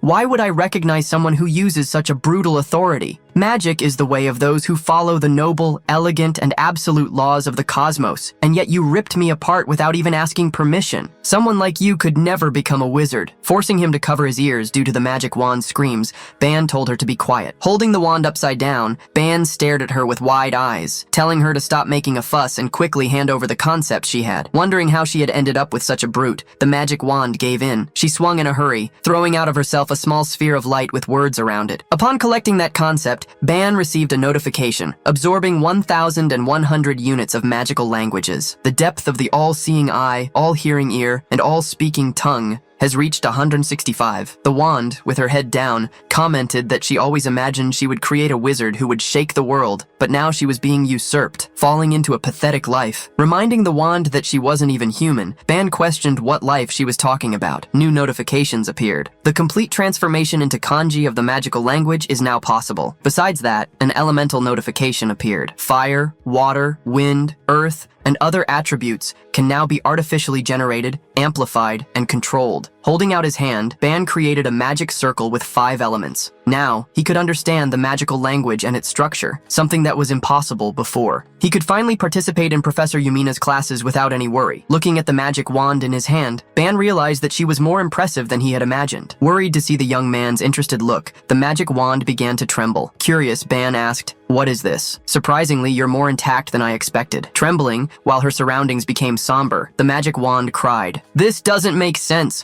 Why would they do this to me? Why?" Ban, very confused, faced the magic wand that entered a monologue. "I was never someone like the will of a tool." Worried, the protagonist saw the magic wand get closer and closer to a backstory. He didn't want to know, but he ended up hearing what he didn't expect. The magic wand screamed at the top of her lungs. I used to be human." A silence broke out in the training room due to the shocking revelation of the magic wand, who, seeing the disbelief in the boy's eyes, screamed even louder. "I'm telling you I was human." Ban couldn't believe the magic wand, since her words seemed taken from a novel or a comic book due to the huge cliché. However, bravely, the magic wand stated that she wasn't making it up, and that she had really been a living being, a human of flesh and bone. While eyes appeared in the heart-shaped crystal of the magic wand, she shouted, "Those people, those I trusted, betrayed me and locked me inside this wand. They implanted false memories in me to even reduce me to a pathetic being." Confused, Ban questioned why her memories were coming back right at that moment. The magic wand, held by Ban, revealed that when he absorbed her powers, apparently the core of the spell that sealed her memories and powers had been broken. Still not fully believing, Ban asked if her memories and power had really been fully restored. However, the magic wand replied that she was not at her full power yet, as she had been sealed for a long time. Rolling his eyes, as if he didn't believe it, Ban didn't care much. Internally, he wondered, still skeptical, is she an object that needs to be sealed for ages? Well, from the moment we found her, this wand's stats were already impressive. The wand found in the room 10 zone had 200 soul points. Thinking about that stat, Ban realized that the magic wand was at the same level as Ruchel, who was born with a really high level among her race. While Ban was surprised by other things, an aura of revolt arose around the magic wand in his hand, without him noticing. The magic wand was inflamed in somber flames while she shouted, "I will have my revenge. I swear, no matter what, I will regain all my power. I will track them all down." Ban tried to calm the magic wand until he heard what she was saying. He let go of the wand, which rose in full energy. While the wand made her oath, she began to change shape in front of Ban. Reformed in the air, the magic wand transformed, and with a glow of power became an imposing magic staff, like a spear holding a sun. The complete transformation shocked Ban, but upon picking up the staff, he saw the wand once again curse those who had trapped her in that form, as if it were her mantra, her reason for existing. Ban felt that a middle school student's magic wand had turned into a hemogothic teenager. Now the magic wand was called Ceylon's Tears, and her attributes were 350 points, both in mana and soul. The name caught Ban's attention, as did the stats that took off once again. After complaining a lot, the staff got tired. It had tried very hard, but didn't remember the names of those who had trapped it in that staff. The memories it had unlocked seemed to be its limit. Surprised by the staff's comment, Ban asked, "So there's still room for more growth? This isn't beginner level stuff, is it?" Being called a beginner, the staff was outraged. What? A beginner? You called me a beginner? Don't say stupid things. Do you think I'm insignificant enough to only be able to teach basic magic? Don't even think about using me for low-level missions. Ban realized that the staff Ceylon, upon regaining part of its memory, had changed its attitude. When he called the staff by the name Ceylon, Ban made it confused, but soon revealed that that was the name under which it appeared, and so he offered a deal. In front of the staff, he proposed, "If you help me properly, I will also guarantee you your wish. That way you can regain your power, your memories, and complete your goal."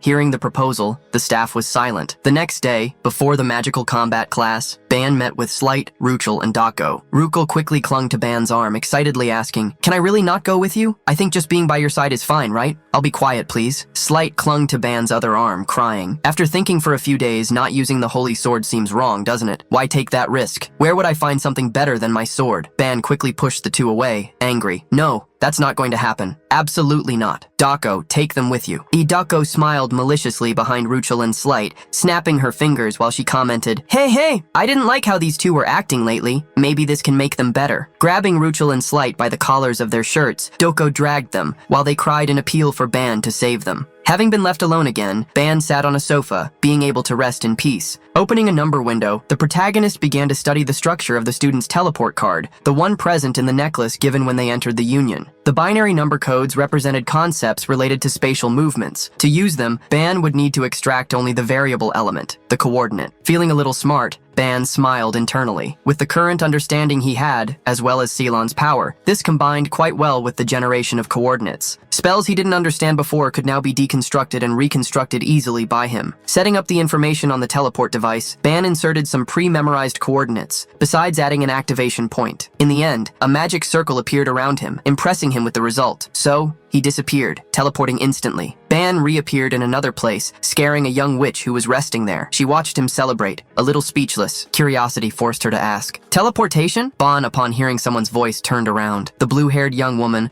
wearing a pointed hat with a buckle, got up, looking at Ban while she asked, "Right now you use teleportation?" The protagonist smiled, stating he had used the function on the student's IDs. However, the girl questioned, as if she knew the truth. "You changed the coordinates, didn't you?" Despite being surprised, the protagonist confirmed that he had. Walking forward and staring at Ban in the eyes, leaving him a little uncomfortable, the girl asked how he had done that. Shyly, Ban replied, "Well, with mana, obviously." This left her even more curious. "You read and deciphered the entire vast code of the student's identification?" The girl grabbed Ban's shirt, questioning firmly. "How did you manage to change only the coordinate needed for spatial teleportation?" As if it were an interrogation, she pressured the protagonist. "How did you interfere with the code created by the director?" Scared, Ban wondered why he was being interrogated so suddenly, wondering if he had done something wrong. More importantly, he wondered who that girl was and if he had seen her before. Scaring Ban, Yumina appeared behind him, making him shiver completely. Ban turned around in a hurry, seeing the professor. The professor standing there commented calmly, "You found the way to get here very well, Ban." "Oh heavens. I told you to join the magic class, but I forgot to say where the classroom was. I thought I would have to go get you, but you found the room by yourself." Hearing the professor's words and the student who was interrogating him, the young mage looked at them with a curious look. Yumina noticed the girl's presence and greeted her. "Oh, Ira, you're here too. Well, should we start together then?"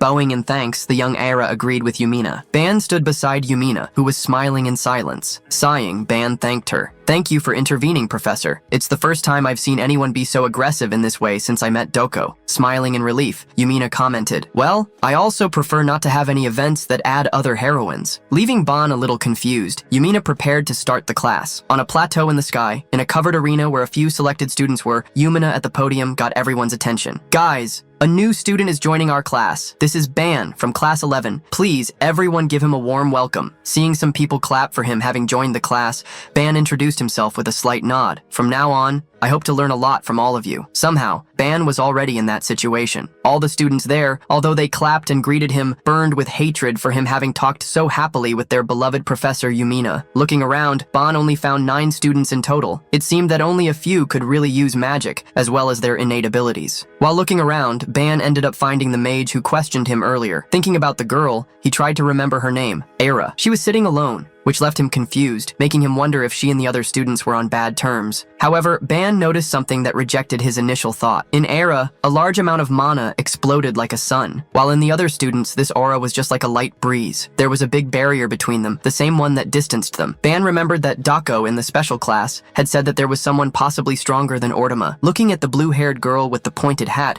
Ban wondered if that person could be her. While Yumina prepared for the class, a girl with short golden hair raised her hand. "Professor, I have a question." Yumina asked Misty to ask the question, and quickly the girl questioned if this student could also use magic because he hadn't been participating in the classes until now. Yumina didn't hide the truth and told what surprised everyone. About that, he obtained an artifact during a recent exploration. The artifact chose him as its owner, making him awaken his talent for magic. Hearing about the artifact, everyone was speechless, and their eyes were wide. The surprise and confusion of everyone made Yumina realize something, allowing her to make an advertisement. "Oh, it seems you haven't subscribed to the channel yet." Seeing how even Yumina promoted his video channel, Ban was speechless. Some students, however, were confused about the information that an artifact would awaken the magical talent in someone, as well as choosing such a person as its owner, something they had never seen before. Yumina heard everyone's comments and kept a smile, as well as a silence, leaving her comments only to her own mind. "All of you are incredible enough to be selected by the Union, but you have probably never heard of cases like this before. After all, being born with magical talent is extremely rare. It's understandable that it's difficult to accept this situation, but for students with hidden talents, things like these happen all the time." Misty, after hearing the clarifications, raised her hand again. "Professor,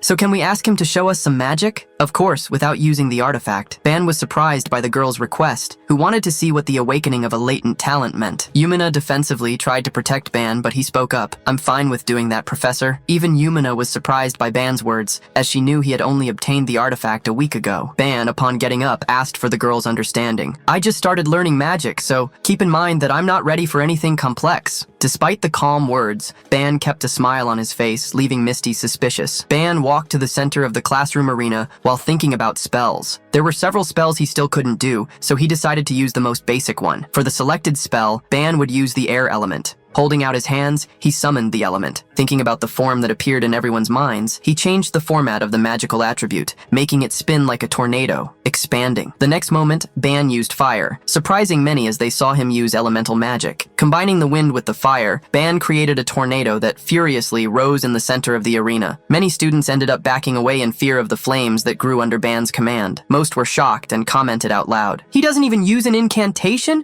This is more like a physical ability than magic?" However, Misty, who was watching carefully, knew that that was definitely magic. That was a type of magic that didn't need an incantation. Era watched Ban's magic in silence while many were making a fuss. With several thoughts in mind, she didn't comment on anything. After Ban demonstrated the magic, Yumina asked him to finish it. Quickly, clapping his hands, Ban extinguished the flames and the wind. Yumina clapped her hands with a smile, praising. That was an incredible demonstration. The lack of incantation was surprising, but the power was just as impressive. It's hard to believe that he just started learning magic now, isn't it, guys? Faced with Yumina's question, everyone was silent. While Ban was climbing the stairs of the bleachers, he heard some frustrated people. "Ugh, so that's what a special admission talent looks like? Damn, he might be better at magic than even me." Misty, next to the frustrated young man, reassured him. "It's just stupid elemental magic. Don't make such a fuss." Curious, Ban looked at a point in the arena. He looked at the blue-haired young woman to see if she expressed any reaction, but upon seeing her maintain a blank expression, he ended up huffing. Ira had looked away, thinking mentally, "This kind of thing is boring. Is that all?" Finishing the welcome, Yumina asked everyone to prepare for the beginning of the class. Joking internally, since the girl was strong enough not to care about his abilities, Ban sat down. At the end of the class, when Ban was preparing to leave, someone held him by the shirt unexpectedly. Upon looking to the side, he realized that Era had stopped him. The girl was there to question him once again. "You still haven't answered the question I asked earlier." Upon seeing Era talking to the special admission student, some students were curious. Oblivious to being watched, Ban tried to get away from Era. "I thought I already answered you earlier." However, she still insisted. "You analyzed and interfered with the entire code that the director designed?" Confused, the protagonist asked if that was something very difficult to do. Ira was quite invasive in her questions. "I would understand if you had obtained authorization to edit teleportation coordinates. But how did you do that?" Seeing Aira once again pressure Ban, Yumina approached them, calling the girl. Still holding Ban so he wouldn't run away, Aira asked Yumina if she needed anything. Denying normally, Yumina revealed that in fact, she needed Ban, since he had a counseling session scheduled. In addition, Yumina guaranteed to Aira, leaving her surprised. Ban never received any kind of permission for modifications. These permissions are only granted to tenured professors. Hearing the professor, Aira commented frustrated. Irk! So he really did it with his own abilities. Confirming the girl's thought, Yumina asked if her answer clarified the doubts she had. So she said goodbye to Aira, asking Ban to follow her.